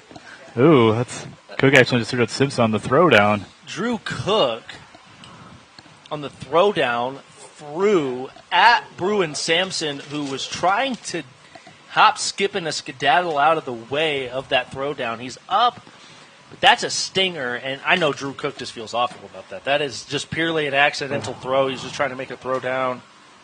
That just is unfortunate. Yeah, and that's the one thing they teach you is as soon as you throw that pitch, you run off. Yeah, you're supposed to kind of walk off the mound. Looks like he's good to go. Well, yeah, he's back now. Coach with them, but they'll probably have him throw the one pitch. Usually when you get hit, pitch gets hit, have him throw one. But now it looks like we're ready to go. Looks like Simpson. Don't know if we should have him throw down again. Rub some dirt and he's ready to play ball. We need to get some pine tar on that ball. Seemed like the ball slipped out of his hands a little bit. Some rosin. I don't know. I'd be down for that. Cake says Dom's leadoff double. That did not happen. Oh, yeah, they're going to let him do the one pitch. And, okay, he's ready. Yeah. 69 people watching the YouTube stream right now. Hey, folks, again, we did start 20 minutes early, we did tell you. So for those that listen along, make sure you let your friends, families know that this game did start early, and we are live here with the stream. Turn up the heat on the grill. Get those hot dogs done a little sooner and head over to the Minden Chamber of Commerce YouTube page. Ball one. Jackson Kneifel outside. 1 ball, no strikes. Or tell your DoorDash driver to speed up. I don't know. Owen grounded over to second. Brendan Miller will throw it on over in time. That's Dave started last time. 4-3 We to start. started. 4-3 to start. This one was on the second pitch, though. Yeah, so a couple quick roundouts to start the game. Kind of what I've noticed is both pitchers have, just left the 2 pitches I saw from Simpson and watching Redden. They're low ball pitchers, so they're going to try to induce a lot of ground balls. Caleb Moormeyer steps to the plate, the second baseman. Inside. 1 ball, no strikes. Young man's got some heat on him. Yeah, he does. Might be a little sore now on that leg, but nonetheless, he's still bringing the heat. That one catches the lower part of the zone, knocks the count up at 1 ball, 1 strike. That was a good pitch there by Simpson. Catch that right corner. Again, at the plate is Moormeyer. The 1-1 inside, little 2 inside, 2 balls, 1 strike. The hitter's friendly count now in favor of Moormeyer. Yeah, so see what Simpson can do here. Cook's going to give him that sign. Now they're going to deliver. The 2-1 inside is Sampson's really living on the inside part of the plate, it seems. 3 balls, 1 strike, now the count. Kind of watching where Cook was set up. I think that his release play, I don't think he was trying to go inside. I just think he just released it a little too soon. The 3-1. Inside, once again, a 5-pitch walk for Moormeyer, first base runner of the ball game for Wayne. That'll bring up the pitcher, Gavin Redden. So, yeah, we'll see Gavin Redden. And Redden had a good outing on the mound in the top half of this inning. So, see what he can do at the plate here for Wayne.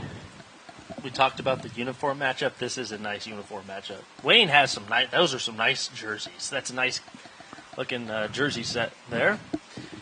Redden awaits. Ball in the dirt. Cook. Drew Cook stops it behind the dish. It's not very often you see a lot of teams wear non-traditional white or gray pants in American Legion Baseball in the state. I think Wayne pulls it off, though. I think that's a good look. Oh, they go very well. The 1-0. That one hit pretty well to left field. Tracking back. It'd be a foul ball. That turns foul. Man, that turned foul. Yeah, that was got a good hold of that there for Red, and just it was an inside pitch, ripped it down to the left field line. Like we talked about how this Minden fence, it kind of like closes in a little bit to the foul ball to the line. So yeah, that was kind of good contact, just a little too early on that swing. If you look down the lines, those foul poles in the foul territory really thins out down by the pole down there. The 1-1, ball misses outside, 2 balls, 1 strike to Redden. That was the 10th pitch for Sampson. Both pitchers so far, I would say, have a pretty good pitch count, pretty good rhythm out on the bump. Moormeyer on first. They look at him, and he's back well in time. Didn't really get a big lead off. He was only maybe a step or 2 off the bag, but it's enough for Sampson to want to look over. It was a good step-off attempt, though. I mean, this young man over here first, Moormeyer, he looks like he's got some speed on him. Moormeyer, lead off. Ball 3 misses high. Yeah, right now for Simpson, you can kind of tell he was a little nervous on the mound. Just got to kind of calm down. All you're doing is just play a simple catch with that mitt behind the plate with Cook's mitt. 3 balls, 1 strike. The pitch fouled right back into the netting. That was on a launch angle to come right up here at the windows. That could have been gnarly. Ethan would have caught it. I would have ran over barehanded it. Might have hurt a little bit. It would have been worth it.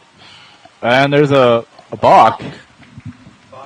That's the second balk we have seen today. One was committed by Alliance in the first game, and now we have a balk committed in the second game on Waverly. So, Ethan, that's 2 balks we've seen during today's games. And I feel like balk is one of those calls where you just don't see a lot of umpires calling balks anymore. So it's nice to see the umpires still have that in their vocabulary and in their back pocket. The full count pitch, ball misses high. It wouldn't have mattered anyway. Next pitch would have been a walk and would have put Moormeyer on second, with Redden on first now. But 4-hole hitter Ethan Sinovec will have an opportunity. Yeah, wow, that's a big kid. That's a big lefty hitter. Yeah. 6'7". Okay. Let's not do the meme thing here. He is legitimately 6'7". 6. Sorry. I had to.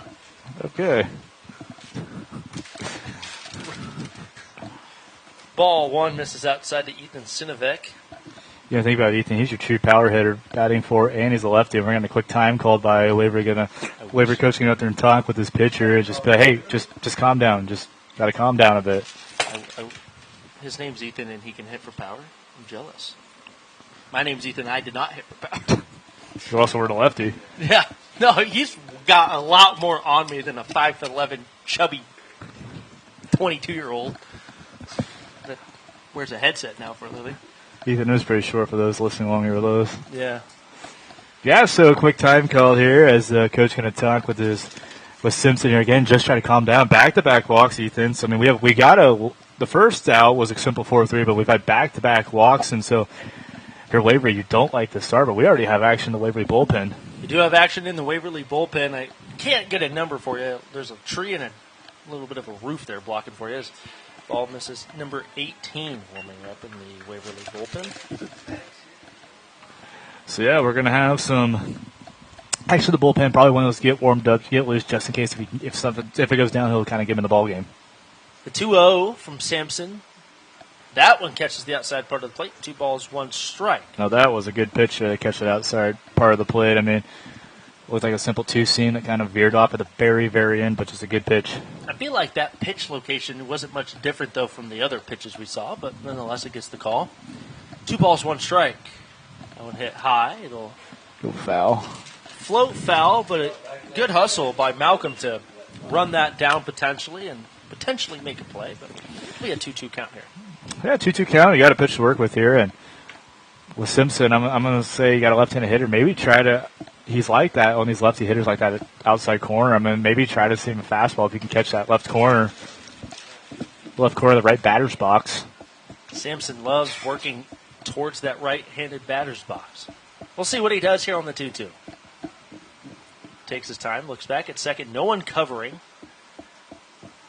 We'll look back, no one there. Kind of looked like they're just a simple, hey, let's step off and just regroup on the rubber, and kind of with Simpson there. I mean, 2-2 count. You got runners at first and second, so Wayne has got a runner in scoring position with 1 out here, but try to reduce the ground ball, try to get a double play ball. 2-2 pitch. Fouled off out of play. We'll do a 2-2 count once again. To the new people that have tuned in, Ethan McCormick, Cannon Rath, Wayne and Waverly. They're fighting for a championship here in the Class B Senior National Division State Tournament. Winner will host most likely Norris, who's playing in the American Division State Tournament right now against Platteview. Over in Auburn. In Auburn. The 2-2 pitch is hit up the middle. Rosler will step on second and throw on over in time. That's a 6-3 unassisted double play. And that gets Waverly out of a sticky situation in the bottom of the first. We've played 1 full inning, 0-0. Both offenses just kind of struggling a little bit. We go to the top of the second. We'll see which offense breaks through. You're watching a championship game right here on the Minden Chamber of Commerce YouTube page.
We welcome you back to the Minden Chamber of Commerce YouTube page for some Class B National Division State Tournament Championship game action.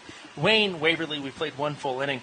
For the people in Ethan McCormick, Ken and Rad, tell us where you're from. Or you can be like Beefcake and give a prediction. But make sure you do it on time. Tell us where you're from, who you're rooting for. We asked a question that no one's answered yet. All right, let's play ball, Ethan. All right, let's play ball. It'll be Drew Cook leading things off. Brennan Miller and Zach McEllos in the hole. And Drew Cook. His first pitch will be... Was that a ball or a strike? I didn't even... The reason I'm confused is because that looked like it was down the middle. Ball 1. Okay, 1-0. Cook. No one fouled up out of play. 1 ball, 1 strike is the count. Yeah, it's a 1-1 count here for Redden to start this inning, and it was held off. Pretty low pitch count in that first inning. I mean, he got his first batter to swing on the first pitch, went forward, and obviously Simpson battled with him. But, yeah, Redden doing a good job keeping that count low. 1-1. Head on over to third. Rodriguez fumbles around with it a little bit. He'll have to throw on the run, and it will not be in time.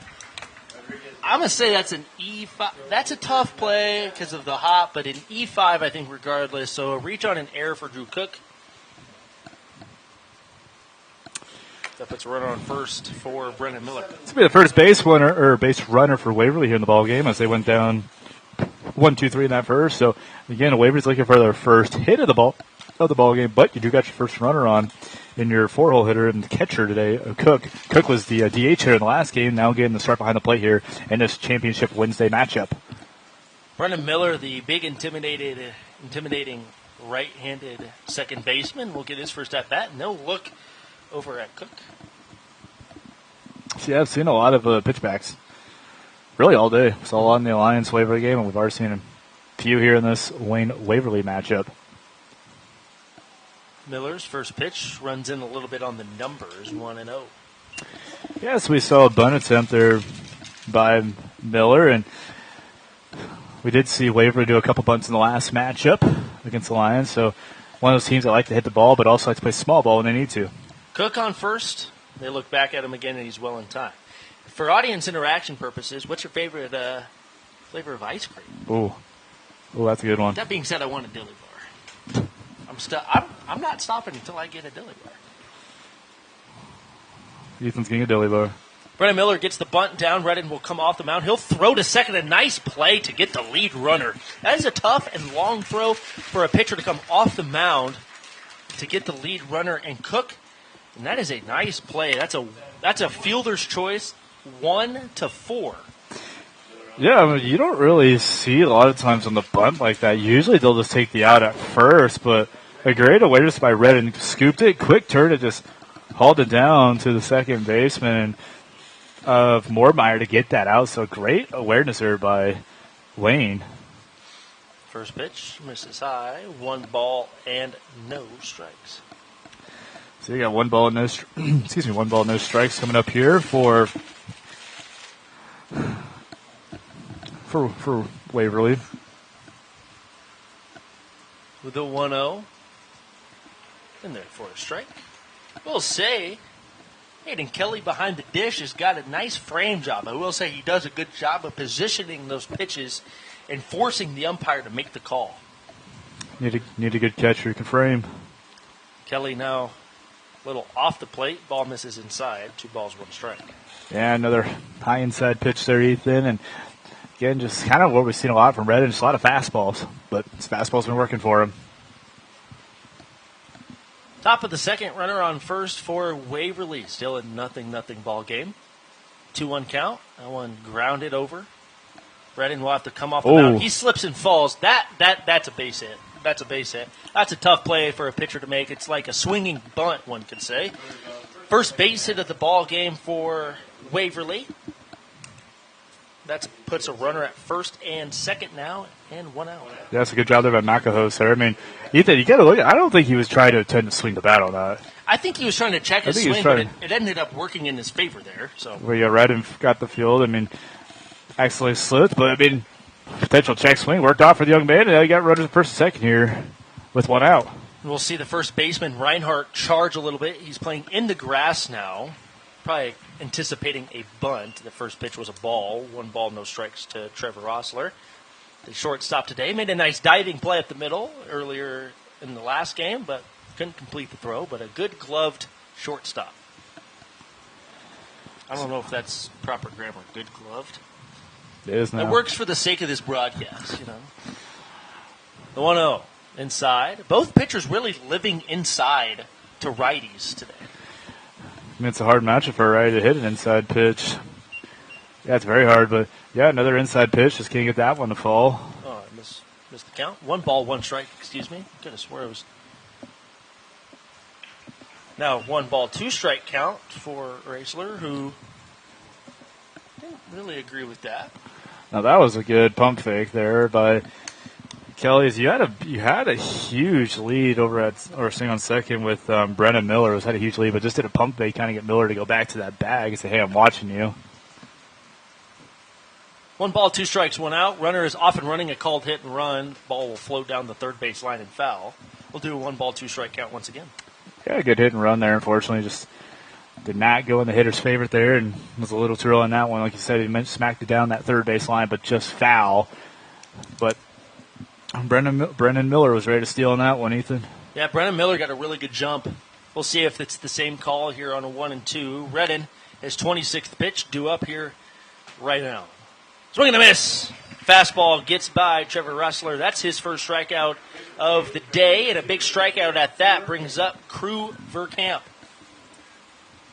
So we'll see Verkamp up to the plate. The last matchup was the pitcher for Waverly, now in that right field slot here in this ball game, Ethan. And so we'll see what his first plate appearance of the day. Playing right field today for Waverly,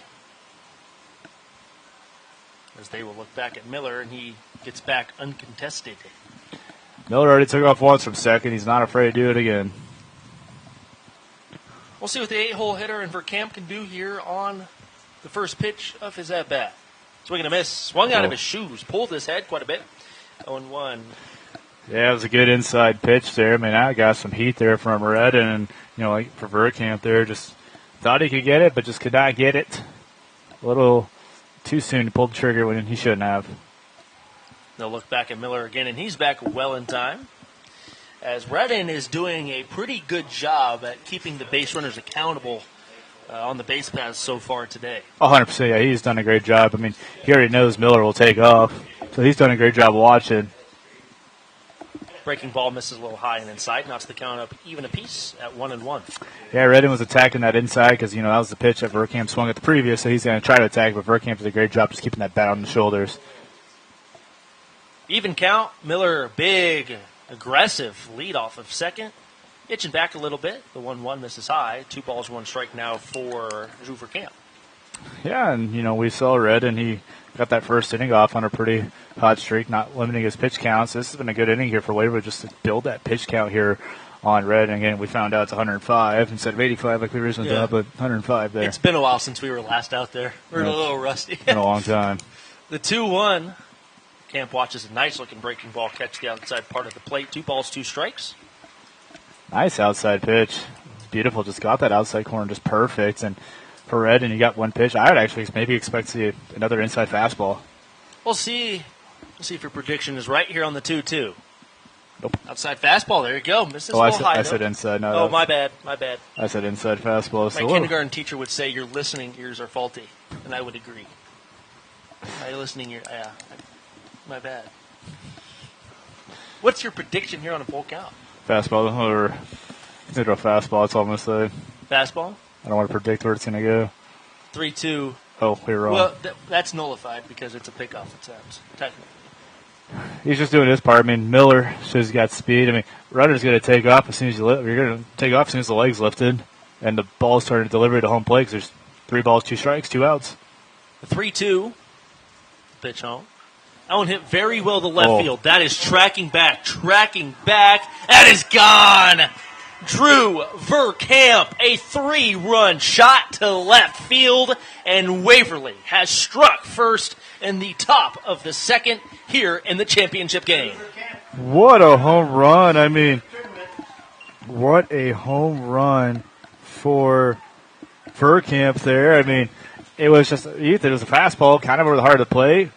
Wait on it, ripped it, driven it on the left field line, and 3-run lead here for Waverly. And, man, you could not ask him, hitting that into the wind, too. Well, the wind at an angle, but, man, what a hit. What a hit. Got all of that one. And, honestly, the wind shifting directions kind of helped him out a little bit. The wind in the first game was blowing straight out or straight in, but that one is a fly out to center field for Tyler Gilsdorf in his first plate appearance. But Waverly gets 3 runs courtesy of the bat of Crew Verkamp, who sent one deep to left field. We'll see how Wayne can respond here in the bottom half of the second. We've got championship baseball. Don't go anywhere on the Minden Chamber of Commerce YouTube page.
We welcome you back to Minden. Waverly put 3 runs on the board, courtesy of Crew Verkamp, a 3-run shot to left field. Norris won the American State Division side of things. So the winner of this game will host Norris Saturday afternoon.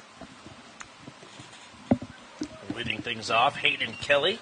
It'll be 5-6-7 here for Wayne in the bottom of the second. Looking for a response after the explosion we saw off the bat of Crew Verkamp. 100%, yeah. If you're Wayne, you got to bounce back with your run. I mean, yeah, we got lots of ball to play, but sometimes those early leads can be a momentum killer for you. And if you're Wayne, you got to spawn right here. 1-1 to Kelly. Fastball misses down and away, 2-1. We're still looking for some audience participation, Just, you don't even have to follow our prompts. Just talk to us. We want to hear from you. That one fouled off. Whoa! Right over the press box. I mean, I clinched there.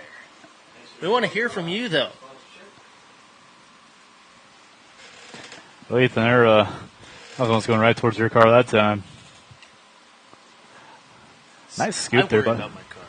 Nice scoop there by Cook on that one. I mean, just kept it balanced, but now you got a full count coming up here for Kelly. 3-2, the pitch. Oh, dear. Again, right over the press box. I should have moved my vehicular. I should have. We'll do a full count once again here for Kelly. Yeah, see what you get to rock with here, but work that pitch count up. Oh. Nice breaking ball from Sampson. Drops in the zone. Froze him like Frozone, baby. That's a big out, number 1 for Sampson, and that'll bring up Drew Reinhardt. Yeah, usually in a full count situation, 9 times you're going to throw a fastball, and for Sampson, that one, he just said, I'm going to throw an off speed, and that was a great curveball he threw in there. That was the 25th pitch for Sampson. 26 comes as a strike on the outer half of the zone, 0-1. So, yeah, we'll see what lefty Drew Reinhardt can do. Second lefty in this Wayne lineup. Swing and a miss as fastball. First pitch was fastball outside. Second pitch was a fastball inside. Yeah, so, hey, Sampson's already got some dirty off speed. Expect one right here on this 0-2 count. The 0-2. Swing and a miss. Back-to-back strikeout looking. First strikeout swinging in the second strikeout. And that is 2 quick outs here in the bottom of the second inning. Yeah, so Waverly, I mean, we saw Sampson, the guy of that inning, but, obviously was getting that pitch count, getting runners on this time around. He is locked in and ready to load. Sampson, man, I think we're seeing a pitcher that is dialed in right now. He is settled in.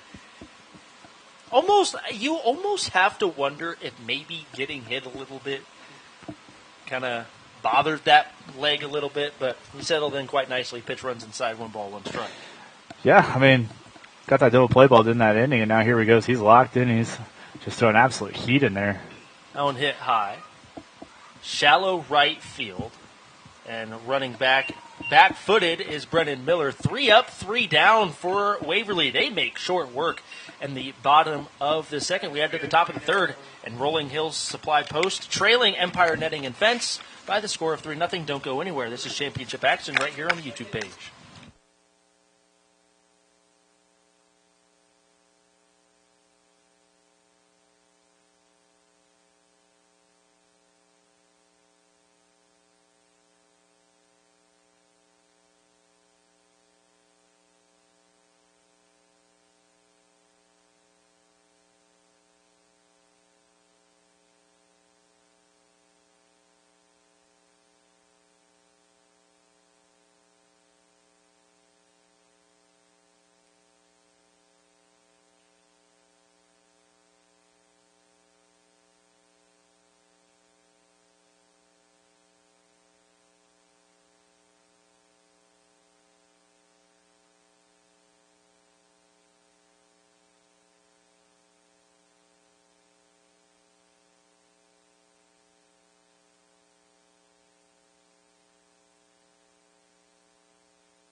As we head to the top of the third inning, your score, Waverly on top, 3-0. After the last time we saw Waverly at the plate, it was a 3-run bomb down the left field side by Crew Verkamp as we head here to the top half of the third inning for this Waverly squad. Redden's first pitch in there is called there for strike number 1.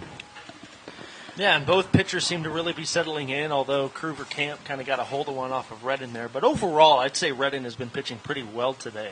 Yeah, next pitcher outside there will be 1 ball and 1 strike. Tom's at the plate here. Last time we saw him, it was a 1-pitch 4-3 ground out, so we'll try to see what he can do here. Nice pitch in there on the outside corner for strike 2 now. 1 ball and 2 strikes.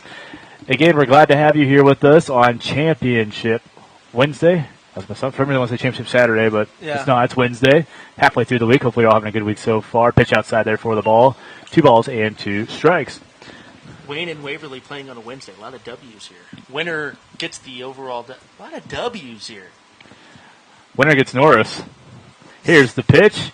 Just missed it for ball number 3, and that's a 50-50 right there. That pitch is 50-50. Yeah, winner gets Norris, who beat Platteview earlier today by the score of 10-0.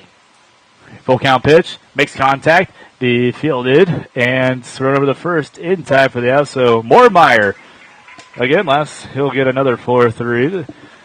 As we'll have to our second batter, Carson Malcolm. And last we saw Malcolm, it was the rare 1-3 ground out. Yeah, the rare 1-3, and that is the second out of the two out of the 3 innings today. And the top half have started with the 4-3 ground out. Yes. Here comes the first pitch, and just missed it for ball number 1. Again, it's Carson Malcolm at the plate. Malcolm playing third base today. Played third base in the last game against Alliance. 3-0 the score. Waverly leads here in the top half of this third inning on Championship Wednesday. Pitch in there for the fastball. Strike 1, 1-1 count. 101 people tuning in to watch some championship baseball between Wayne and Waverly. Gavin Redden on the mound this evening for Wayne, the ace for this Wayne squad. That one's going to be by Malcolm. It's going to be fielded. Throw over the first in time for round number 2. And a nice snag by Kneifel on the play. He shuffled to his left, stuck out the glove, fielded it clean, and gets the out for the 6-3 ground out. Nice play. That's a tough play. He was kind of running, had to kind of lean back, fall back, and was able to glove it cleanly. And nice throw. He had plenty of time to set his feet, throw a nice throw. And Redden's settling in quite nicely on the mound right now. Sampson at the plate for Waverly. First pitch you'll see in there is called for strike number 1, as Redden will catch that right outside corner. Last time we saw Sampson at the plate, and the top half of that first it was an easy pop out to the third base of Rodriguez. So 0 for 1 here in the ball game. 0-1 pitch hits the dirt, goes all the way to the backstop here for ball number 1. 1 ball and 1 strike.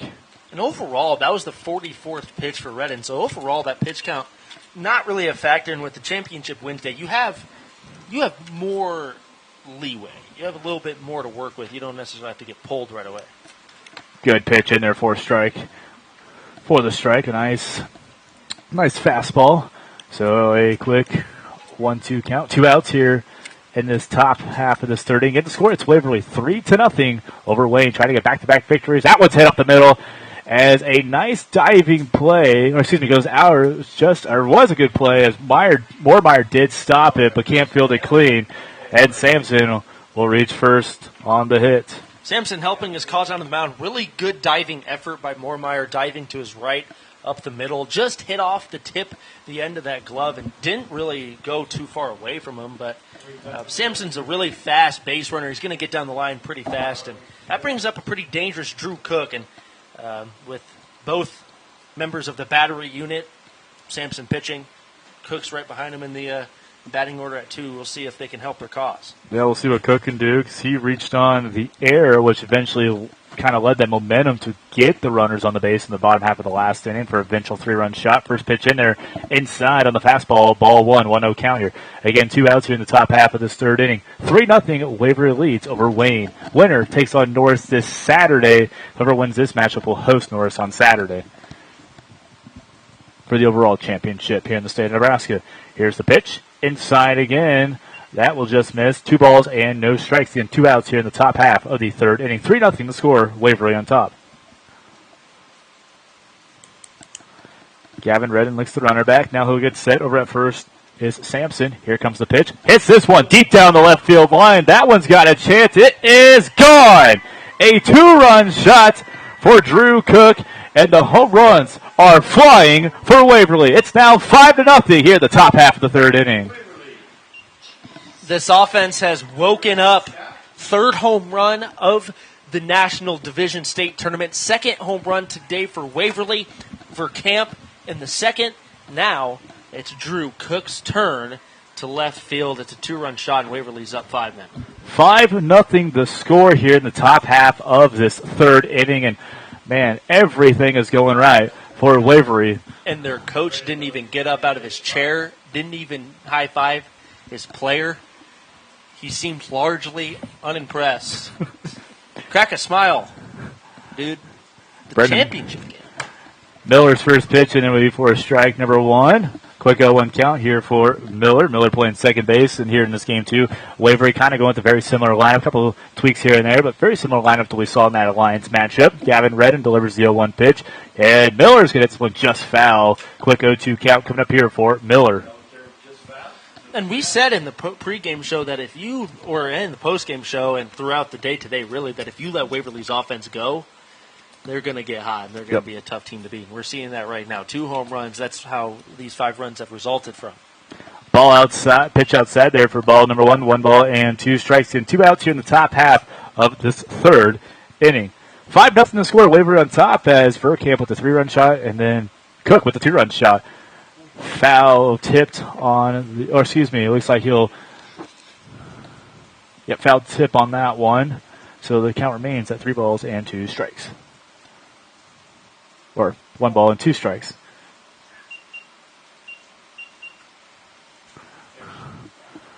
So, I don't know why I said full count. Excuse that there. So, 1 ball and 2 strikes coming up here. Pitch on its way. Just missed. They are going to call just outside as Kelly thought he maybe got it, but didn't. So, good job there on Brendan Miller to watch the pitch go by. It's now 2 balls and 2 strikes and 2 outs here in the top half of this 30. 5-0 the score.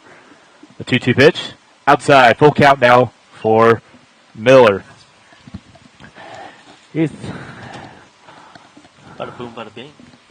Full count. So it was an 0-2 count. Now it's a full count here for Miller. Battling back here in the batter's box. A right-handed hitter for this Waverly squad. Here comes the pitch. Ball 4. And Waverly will draw the walk. And that will be the first walk of the game for Gavin Redden today. Redden just couldn't put the stamp down on that at-bat. Had him 0-2 and then worked him into a full count and then ultimately gave up the walk. And now this Waverly offense has a runner on and they're pretty dangerous. McElhoe's at the plate. First pitch. He'll drive this one down left field line, but that's going to sear off the top of the dugout and foul. Quick 0-1 count. Last time we saw Zach at the plate hit a single down the left field line for Waverly. Again, thanks for tuning along here with us today here on the YouTube stream, Minden Chamber of Commerce page. Excited to bring you Baseball Championship Wednesday. Here's Redden's pitch. This one is going to be hit again into the parking lot down the left field line. Foul. Quick 0-2 count coming up. Every Waverly hitter right now swinging for the fences. They're untying their cleats with some of these swings. I mean, they are letting it loose. We've already seen two hitting about the same spot down the left field line. Parking lot gathered a couple souvenirs today. As now Redden delivers the 0-2 pitch up and high outside for ball number 1. 1-2 count coming up for the left fielder of Zach McElhoe's. He'll now step back in that batter's box, a right-handed hitter. Redden looks, gets set on the rubber. Delivers the pitch. That one's going to be out the left field, and that is going to drop for a single. Runner, Miller's going to go from first to third. He is going to slide in there, and he is safe.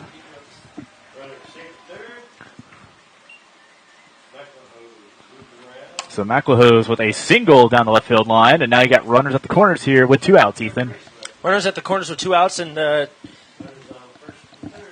two hitters, you got Kruger Camp, who hit a 3-run shot. So this Waverly lineup is 9 deep. They are 9 long. They can go. It doesn't matter where you're at in the lineup. They can all produce, and that's scary. As a pitching staff going up against a team that's deep, that is intimidating. Racer will step up in the right batter's box here for Waverly. Last time we saw him, he went down with a K. So he'll make contact, and that one's going to be up the center field. And that is going to drop for the RBI single. Miller will come around the score. He's going to try to stretch out for 2. He's going to slide in there. He is safe on the double. RBI double for Trevor Racler to extend this Waverly lead. Just adds on to the lead.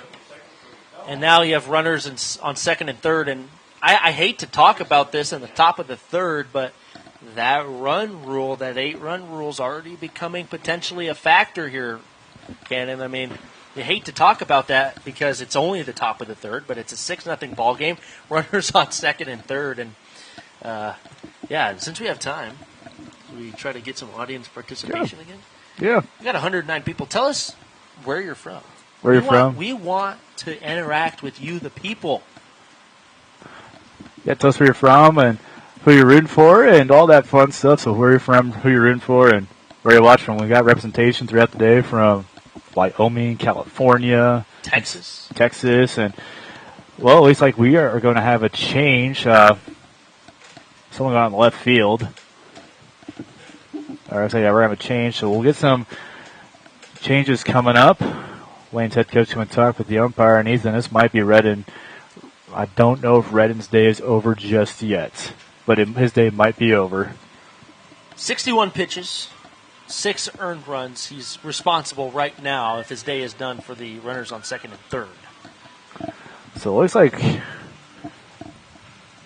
we're going to make a defensive change. Redden's going to stand, but out in left field originally. Sinovic was in left yes, field. I wonder if they're pulling Sinovic to come in, because now we have action in the bullpen.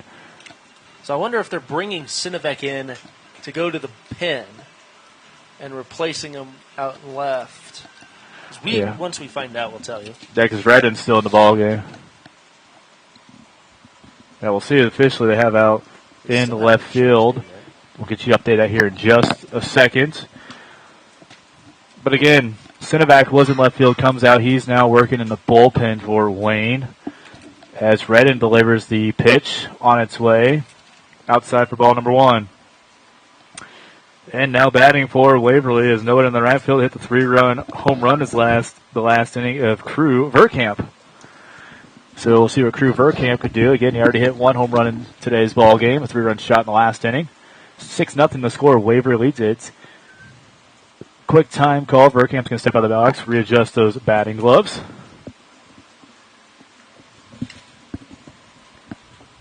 And now gets reset. Here comes the 1-0 pitch. Makes contact. That will be fielded by Kneifel. Kneifel will throw it to first in time for out number 3.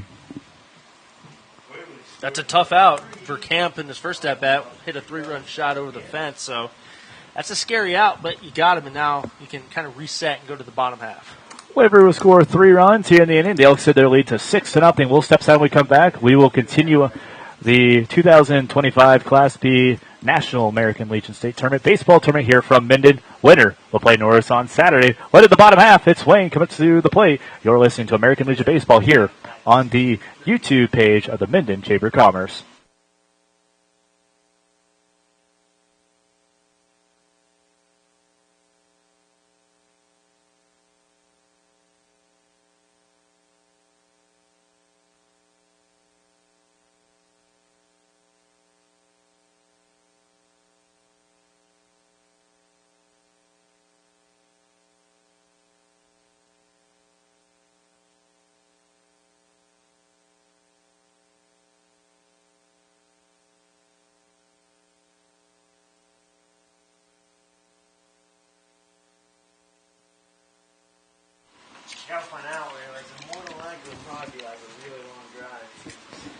And heading here in the bottom half of this third inning from Minden, Nebraska, Waverly on top of Wayne 6-0. It's Ken Rapp joining you here today alongside my friend Ethan McCormick, a couple of former UNK broadcasters here. So we're thankful to have the opportunity to come out here and do some great day of baseball here from Minden. Yeah, it really has been just a phenomenal day. Beautiful outside. Good ball. So up to the plate now here for Wayne is Alex Rodriguez. Wayne's Alex Rodriguez. Yes, not Yankees or Seattle Mariners. Alex Rodriguez. That's true, the Rangers. Yeah, I forgot he played for the Rangers. Rodriguez will first pitch. He'll be there first. Put this one back into the netting. That'll be a quick 0-2 count. As Sampson delivers the 0-2 pitch to Rodriguez on his way into the dirt for ball number 1. 1-2 count coming up here for Rodriguez. Again, 6-0 your score here. Waverly on top of Wayne. Winner of this matchup will get Norris on Saturday. Norris won their matchup 10-0 and won the American bracket over in Auburn. Whoever wins this game will have a really tough contest on Saturday. Rodriguez hit that down the first baseline. That's just just foul. The count remains at 1-2 strikes. So far in this game, folks, we've had 2 home runs hit.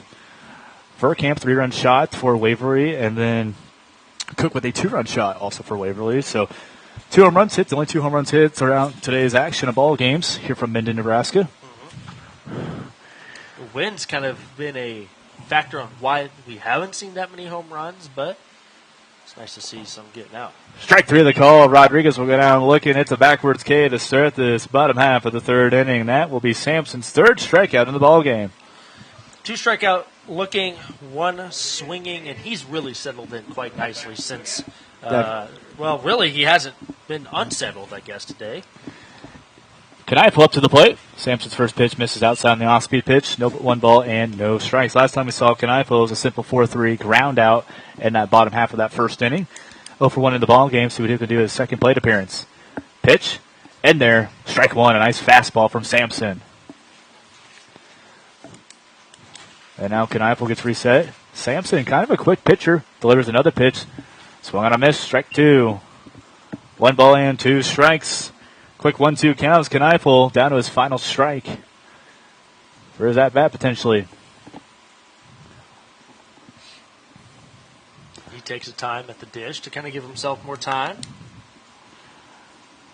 And now Bruin Sampson gets reset on the rubber. Right-handed pitcher, kind of to the far left on that rubber team gaze going against the right-handed Kneifel. Gets the sign from Cook. He'll deliver the pitch outside for the ball. Good eye there by Kneifel. Count now is 2 balls and 2 strikes. Getting 1 out here in this bottom half of the third inning. 6-0 the score. Waverly on top of Wayne.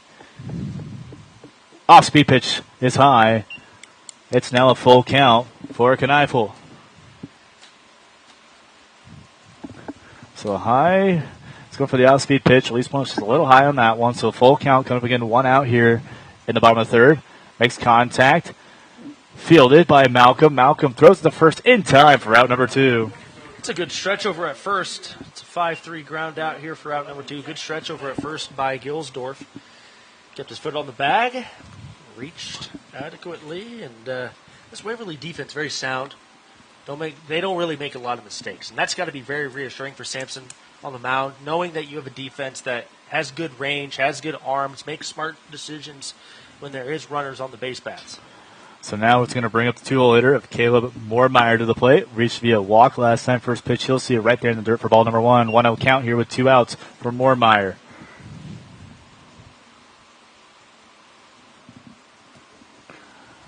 Next pitch, drives this one out to the right field, and that is going to drop. And that's going to be a double for Wayne. Is that? I wouldn't say that's an error. That's a tough play. I'm going to say that's a double. Yeah, I want to agree with you on that one. I'm going to say that's a double. Even though it was dropped, that's a deep right center field catch. That's a really tough play for running thumbs to make all the way out there. We'll see what Game Changer says. Yeah, I apologize on that. Sorry, Brody. I went right over you on that one. I apologize. Oh, no, you're good. Because the last game they used 10 players, so yeah, that's my part. Yeah. So it's Brody on the 5-3 ground, and then we saw Kneifel with the hit. So, have they ruled it yet? It was a double. They ruled it a double on Game Changer. So. Nice hit there by Wayne. That's going to split the gap. Nice job there by Redden. And Kneifel will come around to score. It's an RBI double. Kneifel scores, and sitting at second is Gavin Redden. And here comes the Rolling Hills Supply Post 43 offense getting going as both teams, we've seen every team in this tournament has had a lot of resiliency, and I think this is Wayne's turn to really showcase the offense that they have. They've been kept kind of quiet the last 2 games, only put up 2 runs last night in the 11-2 loss. That was their first run of the game coming in the bottom of the 3rd. They could be waking up here. Now I get my scorecard back. That's Redden to the play. First pitch and off speed for strike number 1. That was Moormeyer with the double. Got my scorecard now. I got my score sheet all figured out. So Moormeyer double, Redden to the plate. RBI doubles. Kneifel came around and scored. 6-1 your score here with 2 outs in the nice hit there. That's going to be driven down the left field center. That's going to drop, and that's going to score another run for Wayne, as we might have a play at the plate, and it will be an RBI single. Gavin Redden with the RBI single. As Moormeyer comes around the score, it's now 6-2. Waverly still leads, but Ethan Wayne is clawing back at that lead. Wayne is clawing back at that lead, and this is where they start to get dangerous. Ethan Sinovic now at the plate, and this is a Wayne team that feels like they have a lot to prove, I feel like. Waverly's put up a lot of runs. They only held them to 2 runs last night. Wayne wants to surpass that. Swing and a miss there for strike number 1 as Ethan Sinovic at the plate. Sinovic started this game out in the outfield and was actually pulled, and they made that defensive change. Again, next half inning, we'll let you know who went and replaced out in that left field. Quick throwback attempt will not be in time as Redden will get back in there safely. Gilsdorf holding on at first. No balls and 1 strike. 2 outs here in the runner takes off. That one's going to be hit upfield, driving down the left field line. Chasing that one back is going to be McElhoves, and McElhoves will pull it in for out number 3. But not after Wayne does some damage, though. They get 2 runs across the board. Gavin Redden, Caleb Moormeyer had RBI singles and doubles.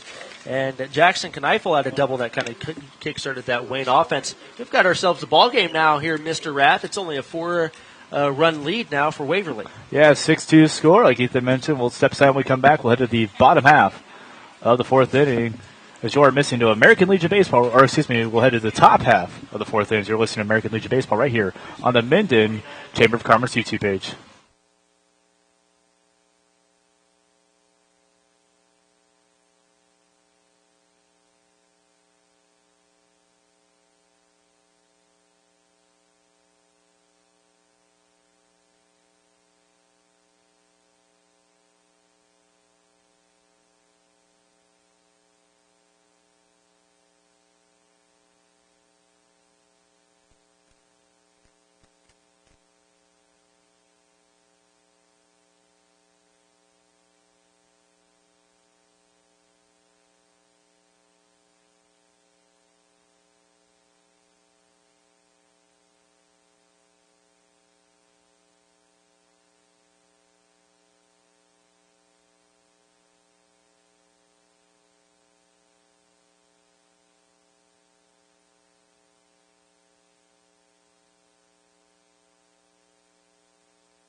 Yep, I'm in La Vista. And back here on the YouTube stream for the 2025 Class B American Legion State Baseball Tournament on the national bracket here from Minden, Nebraska. Ken Rath, Ethan McCormick joining us here today as we head to the top half of the fourth inning. As Gilsdorf will sit up to the plate here for Waverly. He'll drive that one down the left field line for a one-pitch single to start the inning. Yeah, he split that 5-6 gap there on the left side of the infield and took the first pitch he saw. Didn't allow Redden to kind of settle back in there. That's exactly what you got to do. You got to just you got to jump on that first pitch. I remember my dad telling me all the time, swing at the first pitch, strike. Swing at the first pitch, strike. Well, it's exactly what he did. He swung at the first pitch, strike, and now Redden's day looks like it is done after giving up a one-pitch single. Well, we'll have Hunter Tums headed to the plate, but we will take a quick break. As we come back, we'll get you the pitcher and so much more. Again, 6-2 the score, runner at first. As we'll step aside when we come back, we'll continue action. You're listening to American Legion Baseball right here on the Minden Chamber of Commerce YouTube page.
Senevic will come into pitch here for Wayne, but Waverly's going to try to argue something. Senevic was in the game in left field, came out, was replaced in left field. Now Gavin Redden, by the way, whose pitcher is out in left field. They put him out there. Senevic came to the dugout, warmed up, but that's what Waverly's trying to argue right now since he was in the game, out, now back in the game. I don't know what exactly he's arguing, but head coach for Wayne, Robbie Gamble, met the two-man umpire crew. I hope we're not getting another rules protest. We can't do this again. There was a 30-minute rules protest yesterday. We can't do this again. I was at Chick-fil-A when it happened. I was watching Chick-fil-A. Are they taking Senevic off? Yeah, because Senevic started. Count. That's the only thing I can think of. Well, because he started.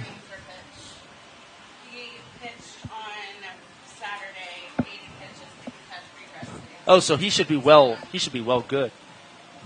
Well, I'm wondering. Well, I think why. I think the argument is because he started in left field, so he started in the game at left field. I thought we've seen that happen literally the game before this with Keegan Rodriguez. So Senevic, who is supposed to pitch, is now pulled.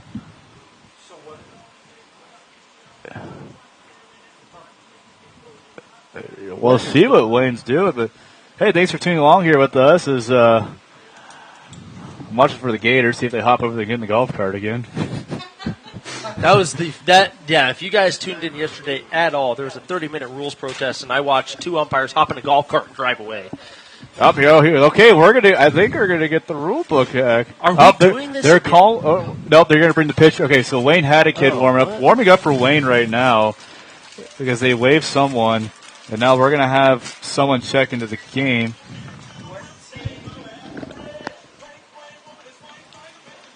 Looks like Broderick.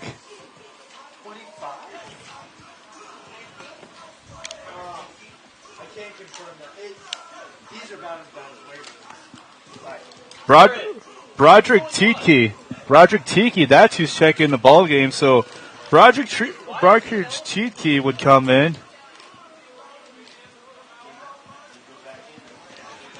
So that's Broderick Tiki. We're trying to get the official of how we're going to go. Okay, that makes sense. That makes sense.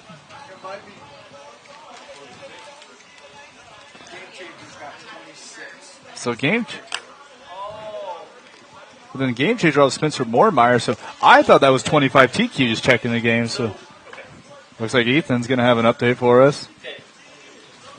Talking to a couple parents out there, it sounds like Sinovic got taken out of the game and then put back into the game. That is against the rules. He is now deemed an ineligible player. Because Sinovic started in left field. Yeah, but they took him out. They took him out of the lineup, so technically he is an ineligible player.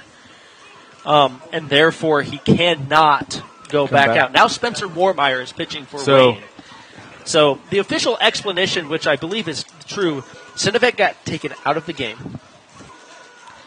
Sinovic then can't come back into the game. He's deemed an ineligible player. He is officially taken out. So that kind of sucks because now Sinovic can't come back into this game at all because he went into the bullpen. So Spencer Moormeyer will come in to pitch for Wayne, the right-handed pitcher. So, man, Ethan, back-to-back days with some confusing stuff going on. But looks like we'll get things squared away as Spencer Moormeyer in the pitch for Wayne. 6-2 your score. So we'll have Spencer Moormeyer on the mound, Ethan. Again, 6-2 your score. And yeah, that could be a big blow to this Wayne squad. I mean, you brought out your big left-handed hitter who's batting, I believe he's batting fourth. He's the cleanup hitter. So Sinovic, you lose your four-hole hitter. You lose one of the better arms on your staff. That seems to be a mismanaged situation by the Wayne coaching staff and Robbie Gamble. I mean, I don't think they intentionally meant to do that.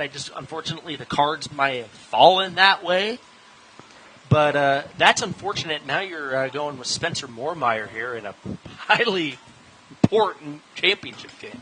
Tom's at the plate here for Waverly. He's going to hit this one high down the right field line, and that's going to track it. Falls down. Give a lot of effort from Moormeyer, Reinhardt, Contreras all coming to track that ball, but that ball's going to drop for a foul ball. That's a tough play. I mean, no one really got a good read on that ball, tracking into foul territory. At least for the infield, I guess for everybody, the sun's not a factor because the sun's setting to the west. Everyone's facing. That looks like it's the southwest. So, which definitely helps out. 0-1 count here coming up for Hunter Tomes. Here's the pitch. Pulls back the bunt. Outside for ball number 1. 1-1 the count here with no outs. No balls, no strikes. Again, standing over at first is Tyler Gilsdorf. And I guess that's a good catch by the Waverly coach for noticing that. But if you're a Wayne fan, that's a little frustrating. Oh, just missed the outside corner for Spencer Moormeyer, and that will be 2 balls and 1 strike. Again, no outs here in this inning. 6-2 your score here as we're in the top of the 4th inning. Waverly on top over Wayne. Pitch is in there for ball number 3. 3-1 count now. Back-to-back pitches that I thought were reasonably close and should have been called potentially a strike. It's a 50-50 gamble pitch. But nonetheless, back-to-back pitches where I thought could have gone either way. So the 3-1 pitch from Moormeyer's on its way. That one's going to hit foul right back in the foul territory, and that will be off the Yukon. Oh, the Yukon reminds me of that Patrick clip. The owner of the white sedan, your headlights are on.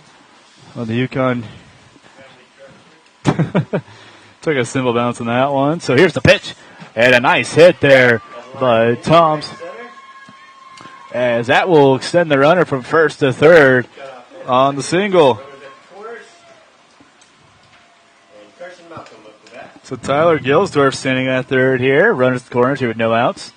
Bring up to the plate, Carson Malcolm. Malcolm so far 0 for 2 in the ball game, both with a ground out He won 3 ground out his first appearance. The last ground out was a short ground out from the shortstop. So 1-3-6-3, what we've seen today from Malcolm in his second game. We've seen a lot of hits in between the gaps between 8 and 9, right and center, and left and center. And all these hitters are doing a good job finding the gaps, and I would expect Toms to be off and running here the first couple pitches of this at-bat. Malcolm's going to hit that down the right field line, and that is going to be foul. Waverly fans, they want the Waverly fans snag that one out here to the pack of Waverly fans here on the right side. As no balls and 1 strike, no outs. Moormeyer gets set, deliver, runner takes off. Does the throw down, he is in there safe. Oh, no, they got him. Oh. Ooh, caught him stealing.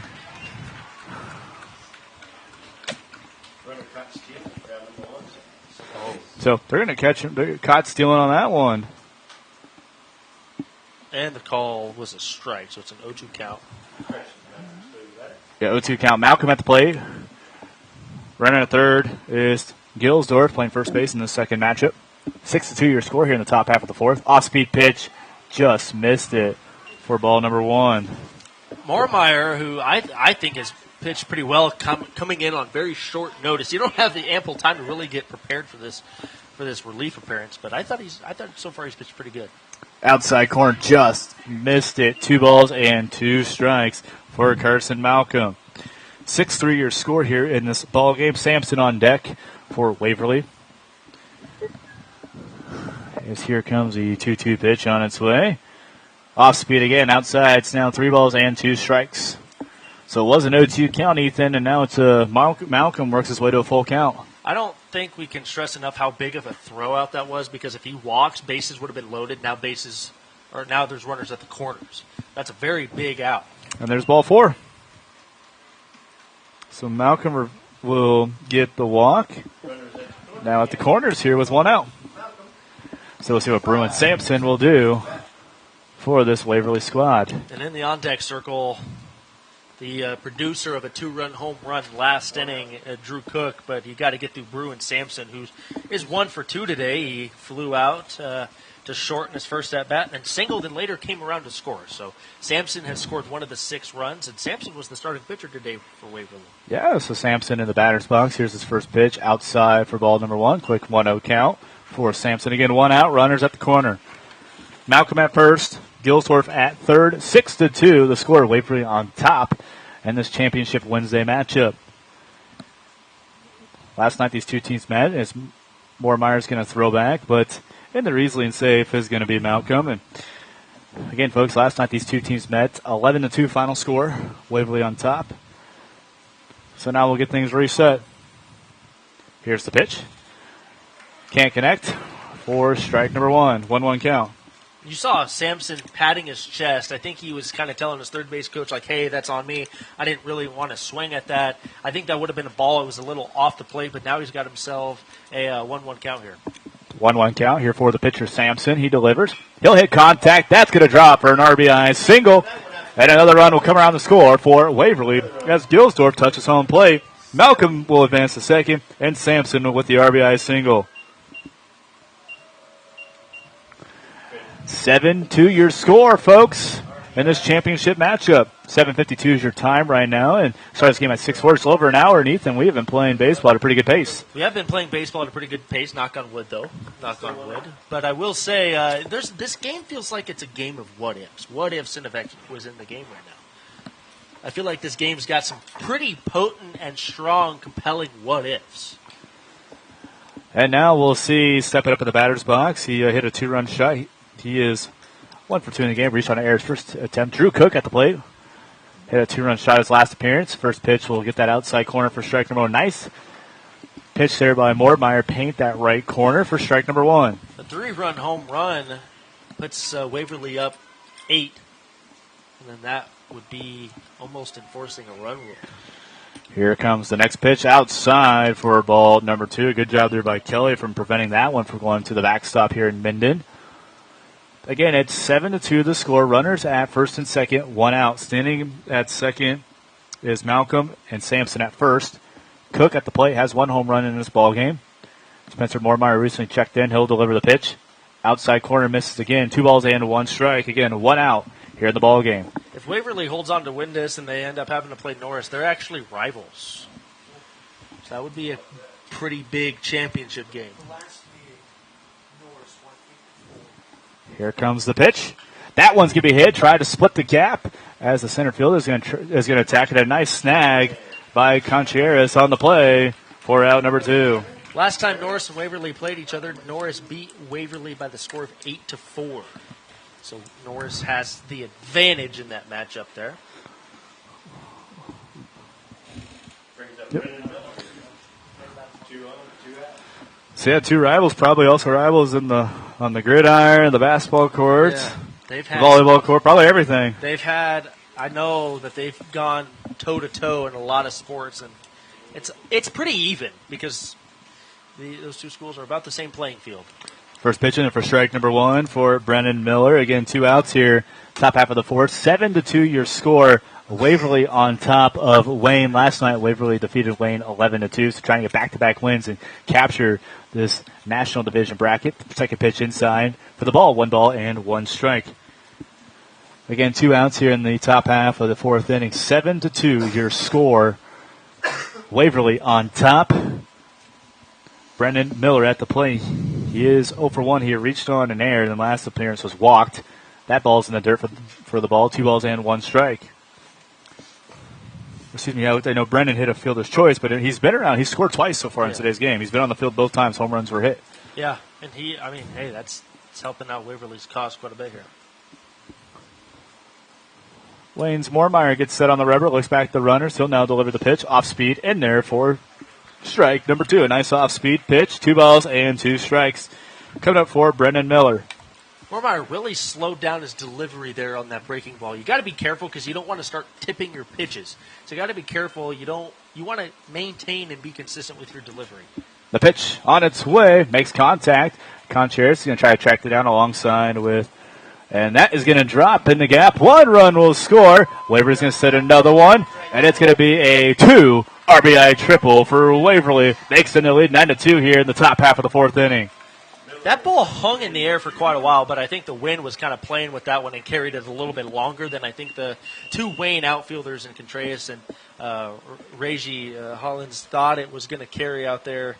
And Wayne just can't catch a break. 2 outs, 2-2 count, and just like that, it's now a 7-run ball game. 9-2 your score here in the top half of this 4th inning as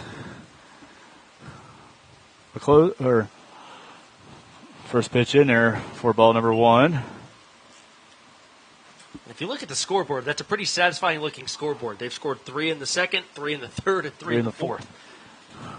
McElhoe's at the plate for Waverly. Here's the pitch. Inside for ball. I believe it's 2 balls and no strikes now. 2 balls and no strikes. Yeah. 2 balls, no strikes, 2 outs here. Here in the top half of the 4th, again, Waverly has just been dominating 3. They didn't score in the first, but now 3-3-3. They're up by 7, 9-2. McElhoe sees that pitch inside. Ball 3 now, 3-0 count. And Ethan, if you're McElhoe, you just put the bat on your shoulders. You got the red light. Yeah, you got the red light, especially being up 7. You don't really need to be ultra aggressive at the plate. You can kind of just let Moormeyer pitch to you, see if he can give you something and work out of a 3-0. And that's in there for ball number 4.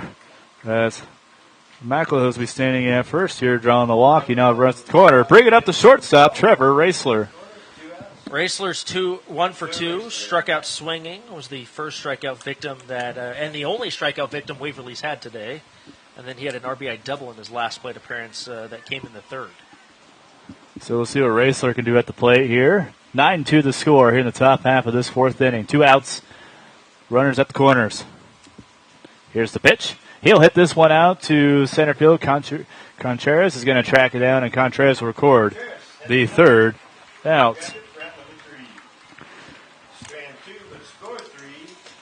Waverly will score 3. They'll strand 2, but they extend their lead by 7. It's 9-2 as we'll step aside and we come back later at the bottom of the 4th. It's Wayne's turn at the plate.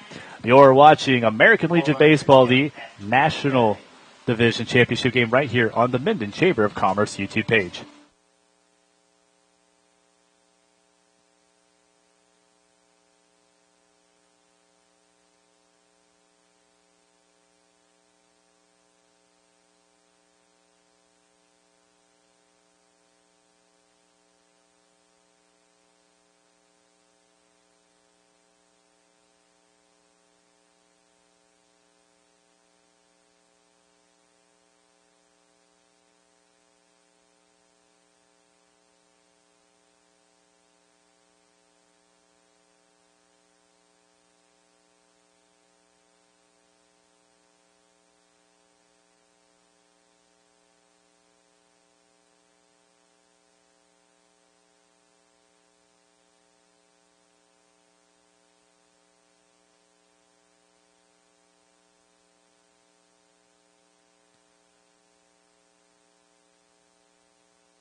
Hayden Kelly will step up to the plate for Wayne as Wayne trails this one 9-2 as we enter the bottom half of the fourth inning. Canarath, Ethan McCormick on the call here for this matchup. First pitch by Sampson will miss outside for ball number 1.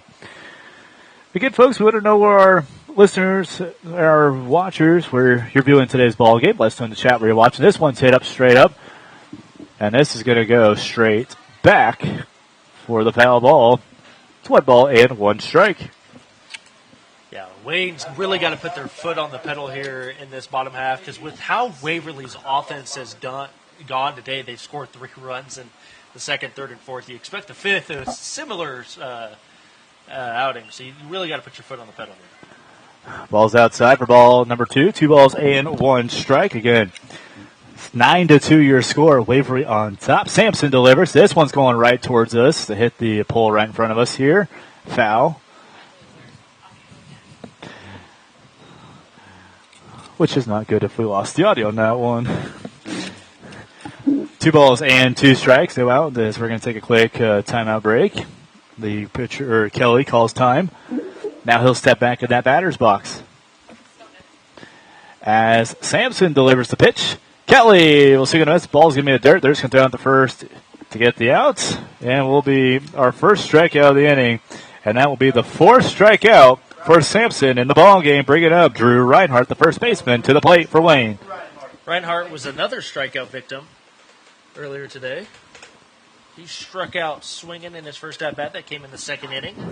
And Wayne going through the lineup has been a lot slower than on the other side than Waverly. This is the second time through the order.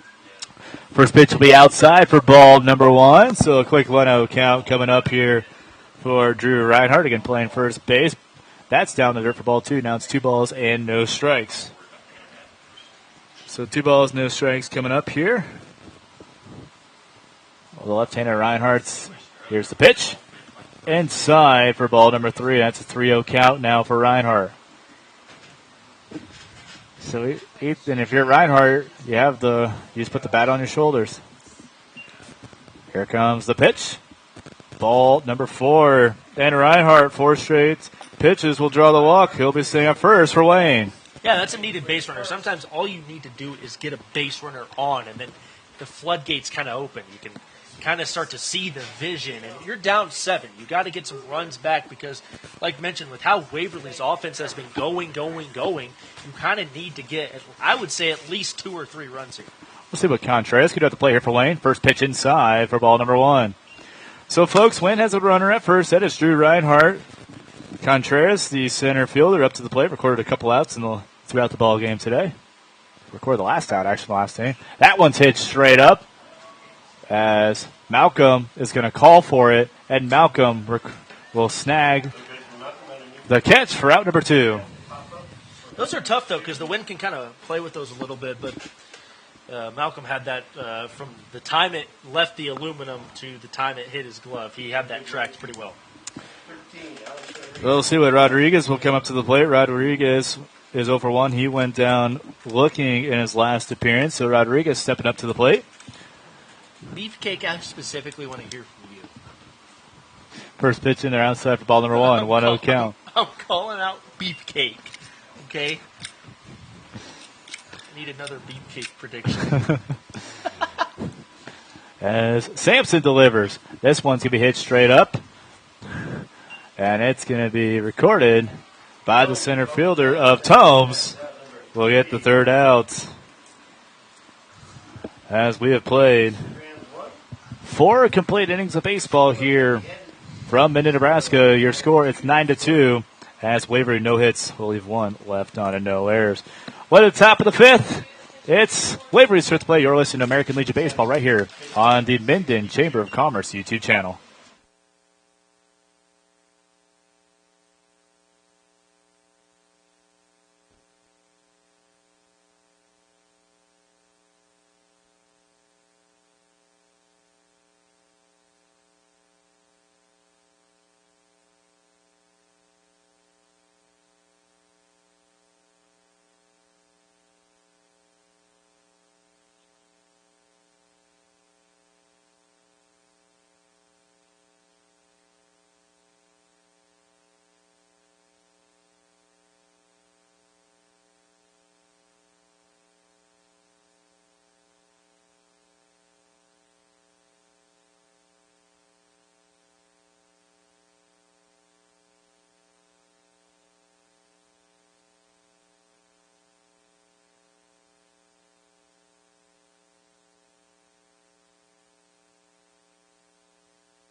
And Alex Rodriguez will come into pitch in relief of Spencer Moormeyer. So we'll see what Rodriguez is playing at third base today. So now we'll see what the right fielder of Crew Verkamp could do. And Ethan, this is a young man, got the scoring started for Waverly in the second inning. Yeah, he hit a 3-run moonshot. He was trying to do it again right there with that swing, but Verkamp, a very dangerous hitter, and we've talked about it multiple times. This Waverly lineup, 9 deep, 1 through 9, they can all hit the ball. They all are great base runners, very smart. As his first pitch, he can't connect. Second one will be in the dirt for ball 1. It's now a 1-1 count. Coming up here for the right fielder of Verkamp. Verkamp threw a complete game in the last game against Alliance. As that pitch is inside, he'll just duck out just in time. It's now 2 balls and 1 strike for Verkamp. Gavin Redden at third. There's a new left fielder, but I haven't gotten a name or a number on that one yet. Makes contact. Redden will field it. Redden will throw the first in time for out number 1. Redden, the newly inserted third baseman. Nice play. Kind of simple sugar, I guess, over there at third. Started this game on the mound, and I believe went out to left field, now in third base. So we'll once we figure out who's out in left field, we'll get that up to date for you. First baseman Tyler Gilsdorf up to the plate. Apparently Game Changer also has no idea who's in left field. That one's going to be hit up in the air and foul for strike number 1. One out here in this top half of the 5th inning. And if Waverly continue on this trend, they've been scoring 3 the last couple. Can't connect on that one. Gilsdorf, it's now a quick 0-2 count for the first baseman.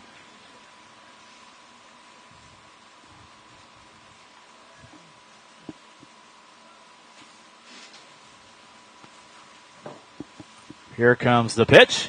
Outside for the ball. 1 ball and 2 strikes. That was a good throwaway pitch there by Rodriguez. That's exactly what that was. And, a good throwaway pitch.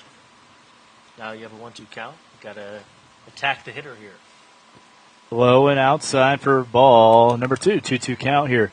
Again, 1 out here in the top half of this 5th inning. Your score, Waverly on top, 9-2 over Wayne in this Class B the National Division Championship game. Again, the winner will take on Norris Saturday, and the winner of this one matchup will host Norris. Foul tip for 2 balls and 2 strikes.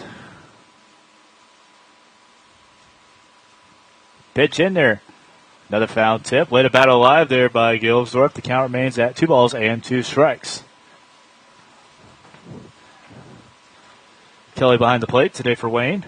Again, on the mound, who started the game at third base is Rodriguez, and then out at third base is Redden, and then Brody Munter is out in left field. So Munter will be playing in left field. Got him looking. Nice pitch here on the corner for strike number 3. Strikeout looking backwards, K. First one for Alex Rodriguez today. It's a really nice pitch. He kind of tried putting that in a similar location on the last pitch.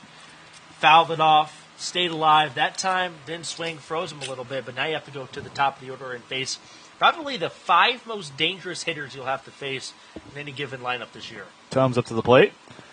First pitch, we'll get that outside. No, he's just going to miss that outside corner for ball number 1. And then you don't want to get Doms on base because he's very fast. He'll probably steal if he gets a single or walks in the first pitch or 2. Very dangerous. Puts a lot of pressure on you as a pitcher. Pitch in there for ball 2. 2 balls and no strikes. Again, 2 outs here in this ball, here in the top half of this 5th inning. 9-2 your score. Waverly on top of Wayne. Here's the pitch. Inside for ball 3. Red light at the plate. You don't want to swing. You're up 7. I mean, you've got yourself a comfortable lead. I guess if you're trying to go for the run rule, maybe swing, but I would still say you hold off. And right there, pitch right down the PVC pipe hole for a strike, and he didn't unload. Nope, just had the red lights. Now you got green light. See what you can do here. So 3 balls and 1 strike and 2 outs here as Rodriguez delivers that pitch in there for strike number 2. Oh. Dom's tossed his bat, was about to take off his shin guard. Umpire says, no.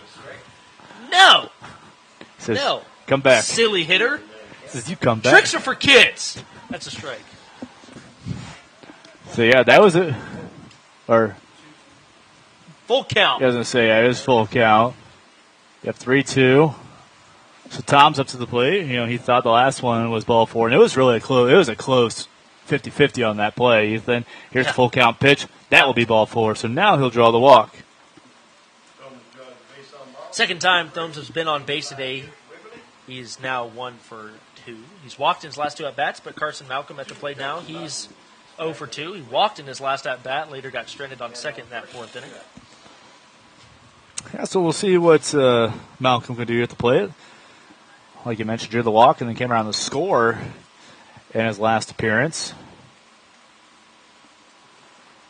Rodriguez looks at runner back, now gets set on the rubber. He'll deliver. That one will be low, but right at the knees for strike number 1. Quick 0-1 count here for the 2-holder, the third baseman of Malcolm. Bruin Sampson on deck. He had an RBI triple in his last appearance, so he'll be staying on deck here for Waverly. 9-2 your score in this ball game. Waverly on top. That one's going to be contact. That's going to be a chopper. Can't be fielded cleanly by Moormeyer, and that's going to get Tones all the way from first to third. That's a really tough play, and then with the speedy Malcolm getting down the line, reach on an error, that's an E3. An E4, sorry. Dom Speedy was able to get all the way around to third. Most normal runners are stopping at second, but with Dom's speed, he's able to take that turn at second and pump all the way down. And now Bruin Sampson, 2 for 3 today. He's singled in his last 2 at-bats. Later came around to score in the third, so... Yeah, so we'll see what Sampson can do. And again, Waverly's up by 7. You could try to get one more and get into that 8, so it forces Wayne to have to score the next game, but that's if they can get the score on this play.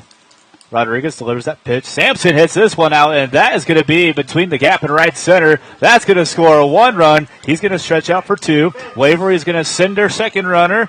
Malcolm. Malcolm will come around and score. It's a 2 RBI triple for Waverly, and they'll extend their lead 11-2, which was yesterday's score. Yeah, that was yesterday's score. That would be eerily similar and way too close if that's about the same thing. But Bruin Sampson knew he had his sights set. He could smell blood in the water immediately coming out of the batter's box. The way that launch angle, the ball came off the bat, it was kind of that perfect trajectory for a triple. And the center fielder in Contreras got a real late break. He didn't really see the ball come off the bat right away, and he got a real late break to go out and get to that ball. But I could see Waverly now kind of emptying out that bench, giving some guys some plate appearances that maybe haven't had any this tournament. Being up now 9, have a comfortable lead, I could see that happen. So we are up with Waverly, are up by 9. It's 11-2. Now the catcher, Drew Cook, to the plate. First pitch will be in there for ball number 1. I kind of want Waverly to score 1 more run so they could be 3-3-3-3 on the scoreboard. Perfect threes. Yeah. As that is going to get under the glove, and it's an RBI single.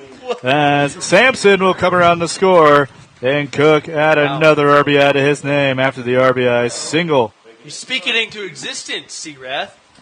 You did. 10-run lead now, 12-2 for Waverly on top. Like Ethan mentioned, we have 3-3-3-3. And now Brennan Miller up to the plate for Waverly. So Ethan, one thing about these kids too, after their seasons end, get ready for football practice and their football practice and cross country and all the fall sports coming up here. Yeah, football practice, and I know Waverly's got a pretty tough class week. I believe I saw something on X/Twitter that Waverly's got one of the toughest Class B schedules in the state of Nebraska this year. They got to play at Scott and at Elkhorn North. That is that's pretty nasty.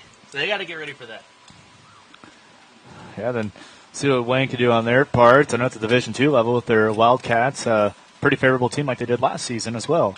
That one's going to be hit. Try to go between the right field. And that's going to drop for a single. And that's going to move the run. Oh, they're going to try. Yep, now they're going to extend it for 2 on that one. So Brennan Miller will be standing at second, and Drew Cook will be standing at first. So Ethan, that kind of, since you hesitate, that be a single because he did advance? I would say single with an advancement, on the throw, because the throw didn't come to second. I'd say that's a single with an advancement because the throw came past the bag. Right. McElhoe's up to the plate. He's got runners in score position against a 10-point game, 10-run game, 12-2.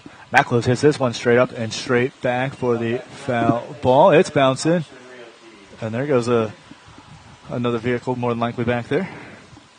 Wonder if the coaching staff for Waverly is now telling these Waverly guys to just swing at everything.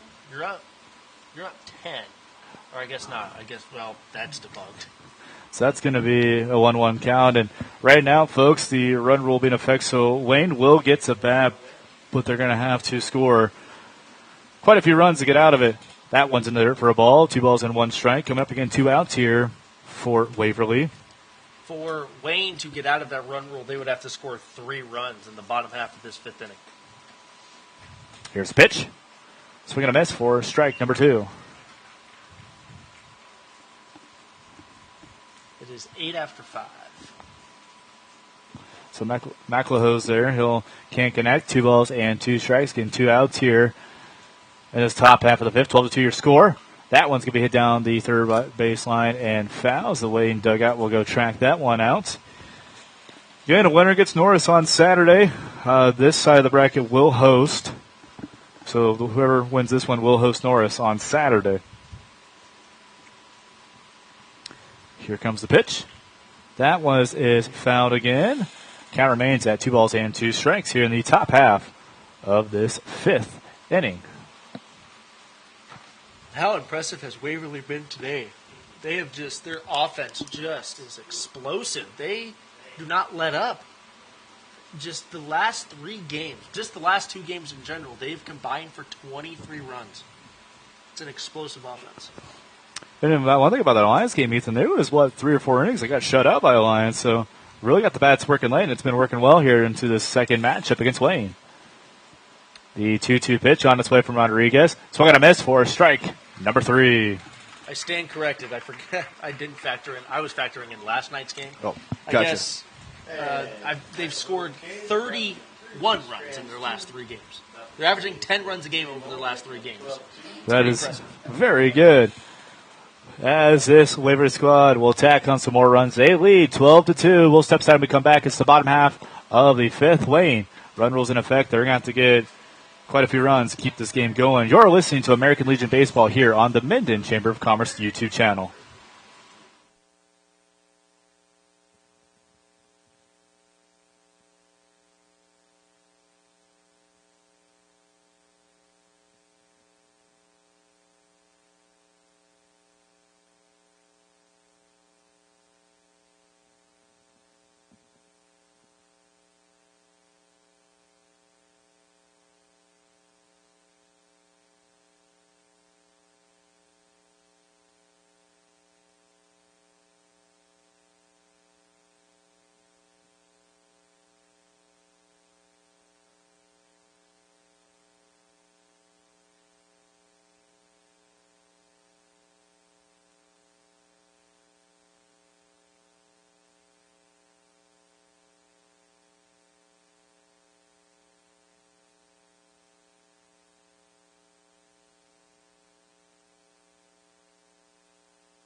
Bottom of the 5th. Waverly just needs 3 more outs as they have really captured and held on to that run rule. They've scored 3 runs in the 2nd, 3rd, 4th, and 5th.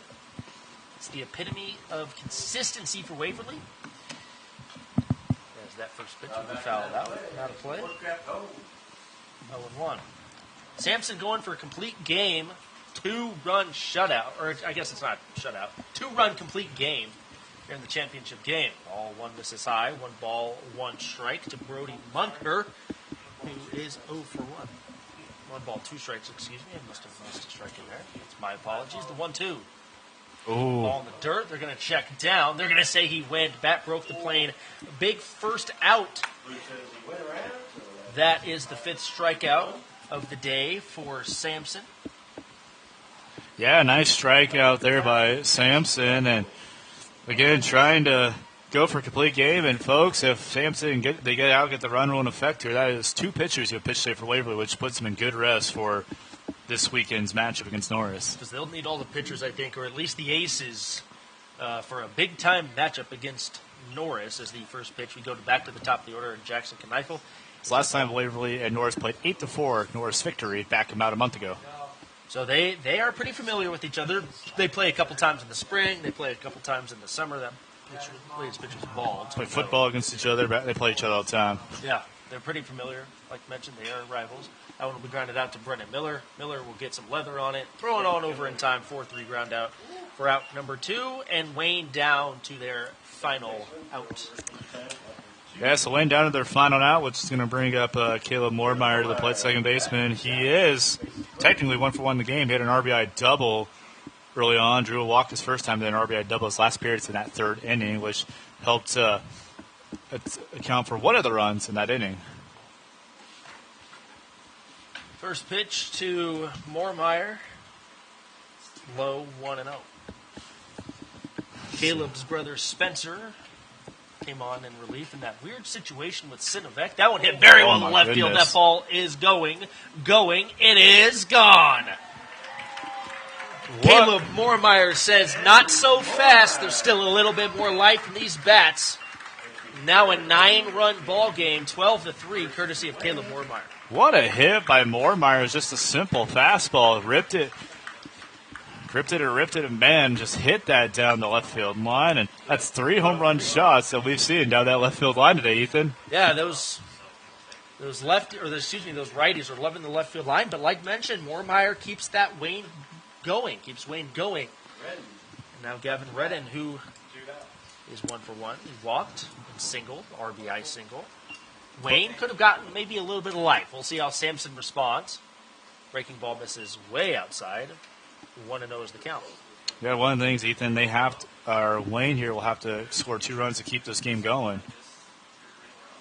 One is ball. 2 balls, no strikes. And Sampson, you hope Sampson isn't too rattled out there on the mound now.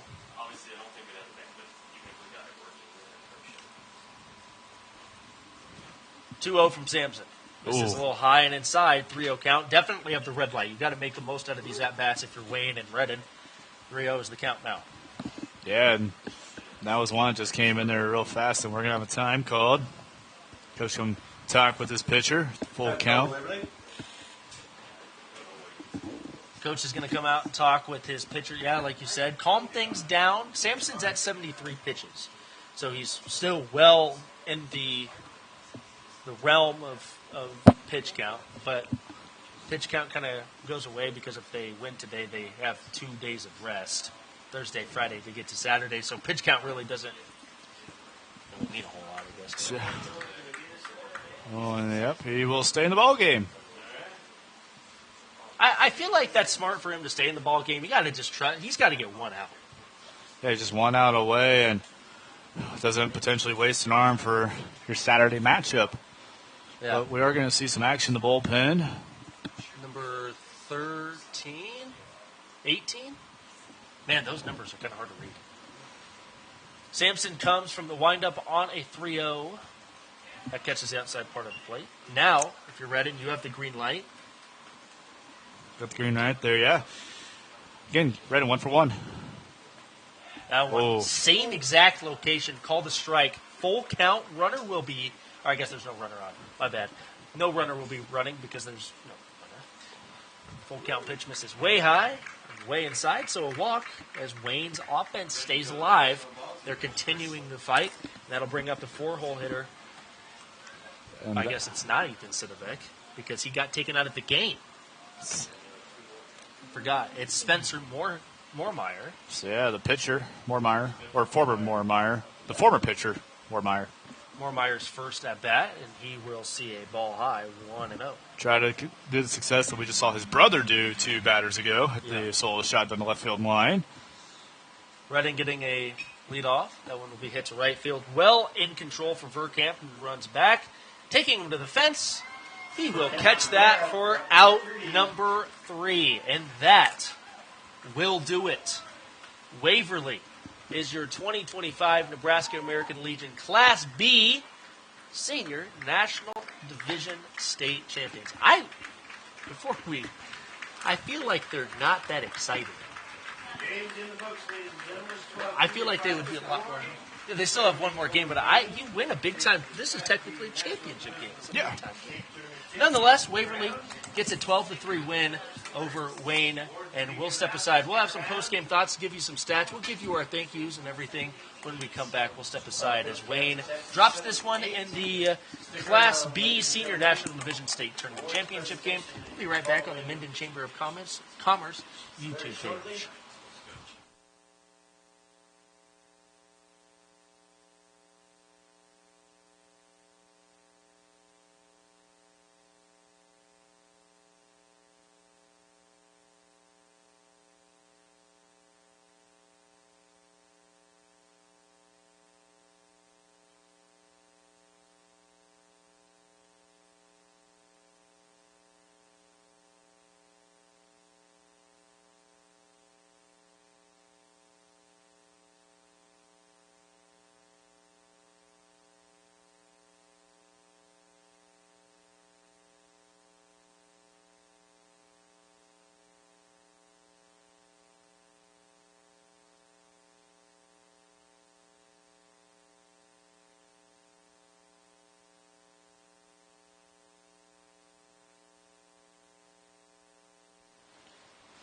Waverly is your 2025 Nebraska American Legion Class B Senior National Division State champions by the final score of 12-3. They topple Wayne here, and their season's not done. Waverly's season is not done. They still have to go up against Norris on Saturday afternoon.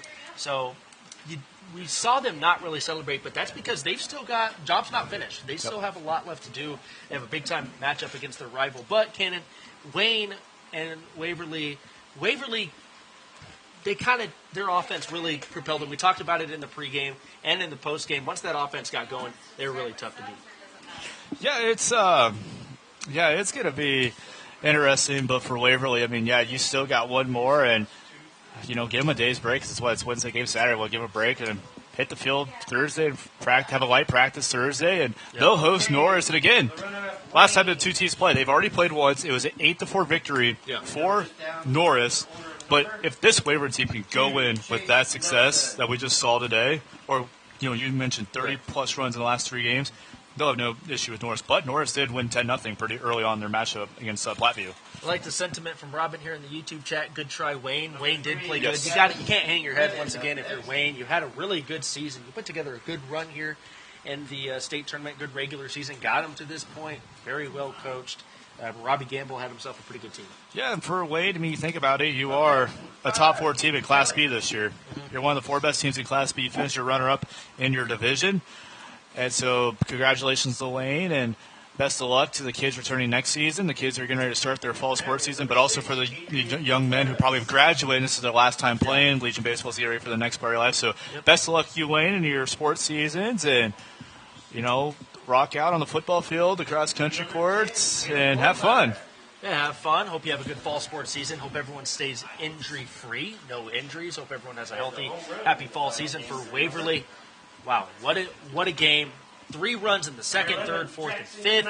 12 runs, and they really put together a complete game, and I'm excited to see how they do on Saturday against Norris. That should be one great state championship game to decide the whole thing for Class B. Yeah, it'll be great. It's first year they've done it. If you're not familiar with the folks, how they do it, it's the Class A bracket, how they do it. Class A, there's the 2 divisions, the American and the National, and that's what they did this year. And, there's a lot of teams in Class B, and it's always tough to pick the best 8. And whether you love or hate it, if you made either bracket, you're one of the best teams in the state of Nebraska in Class B.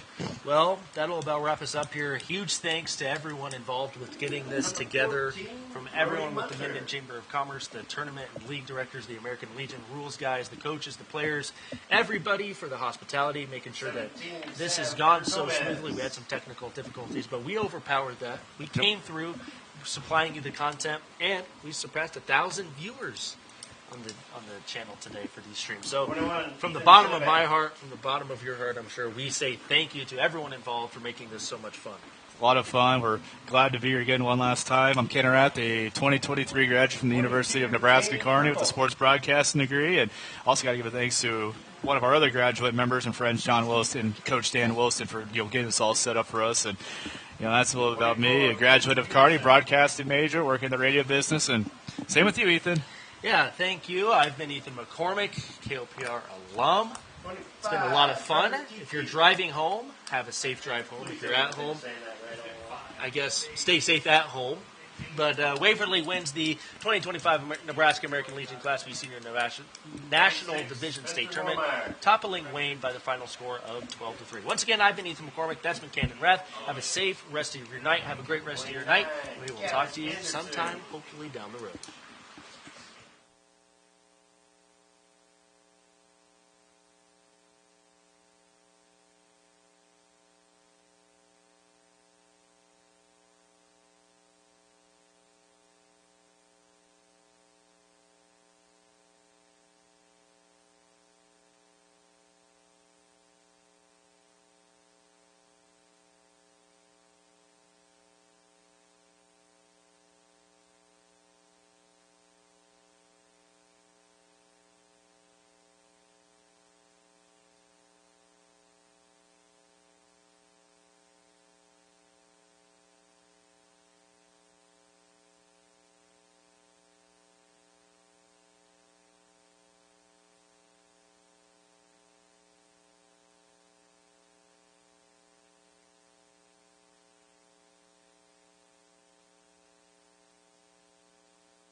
Time to get ready here.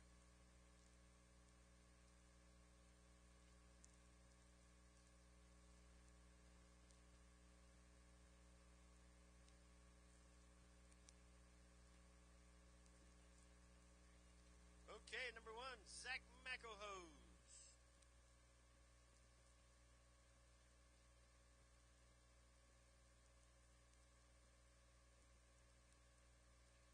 Two, Carson Malcolm.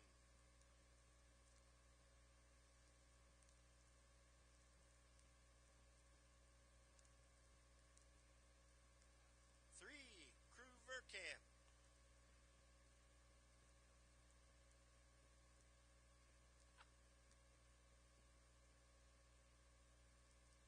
Number 4, Hunter Tomes.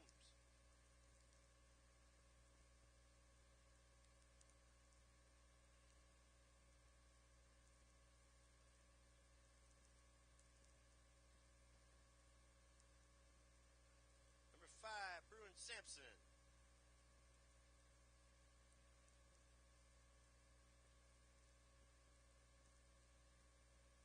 Six, Trevor Raisler.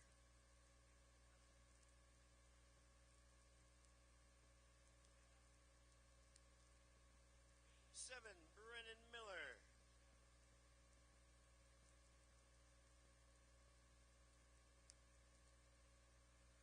Might have to get a step ladder for him.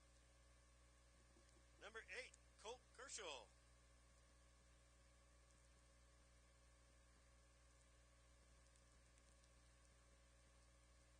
Number 9, Owen Glassburner.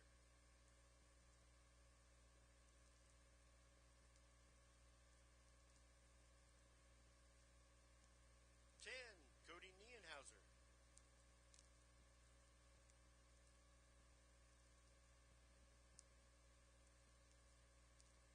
11, Drew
Congratulations, men.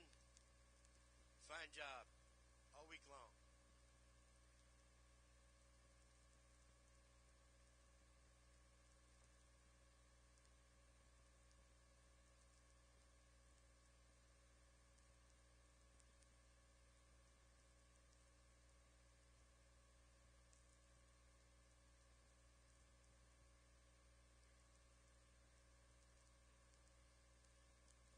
State B national champs.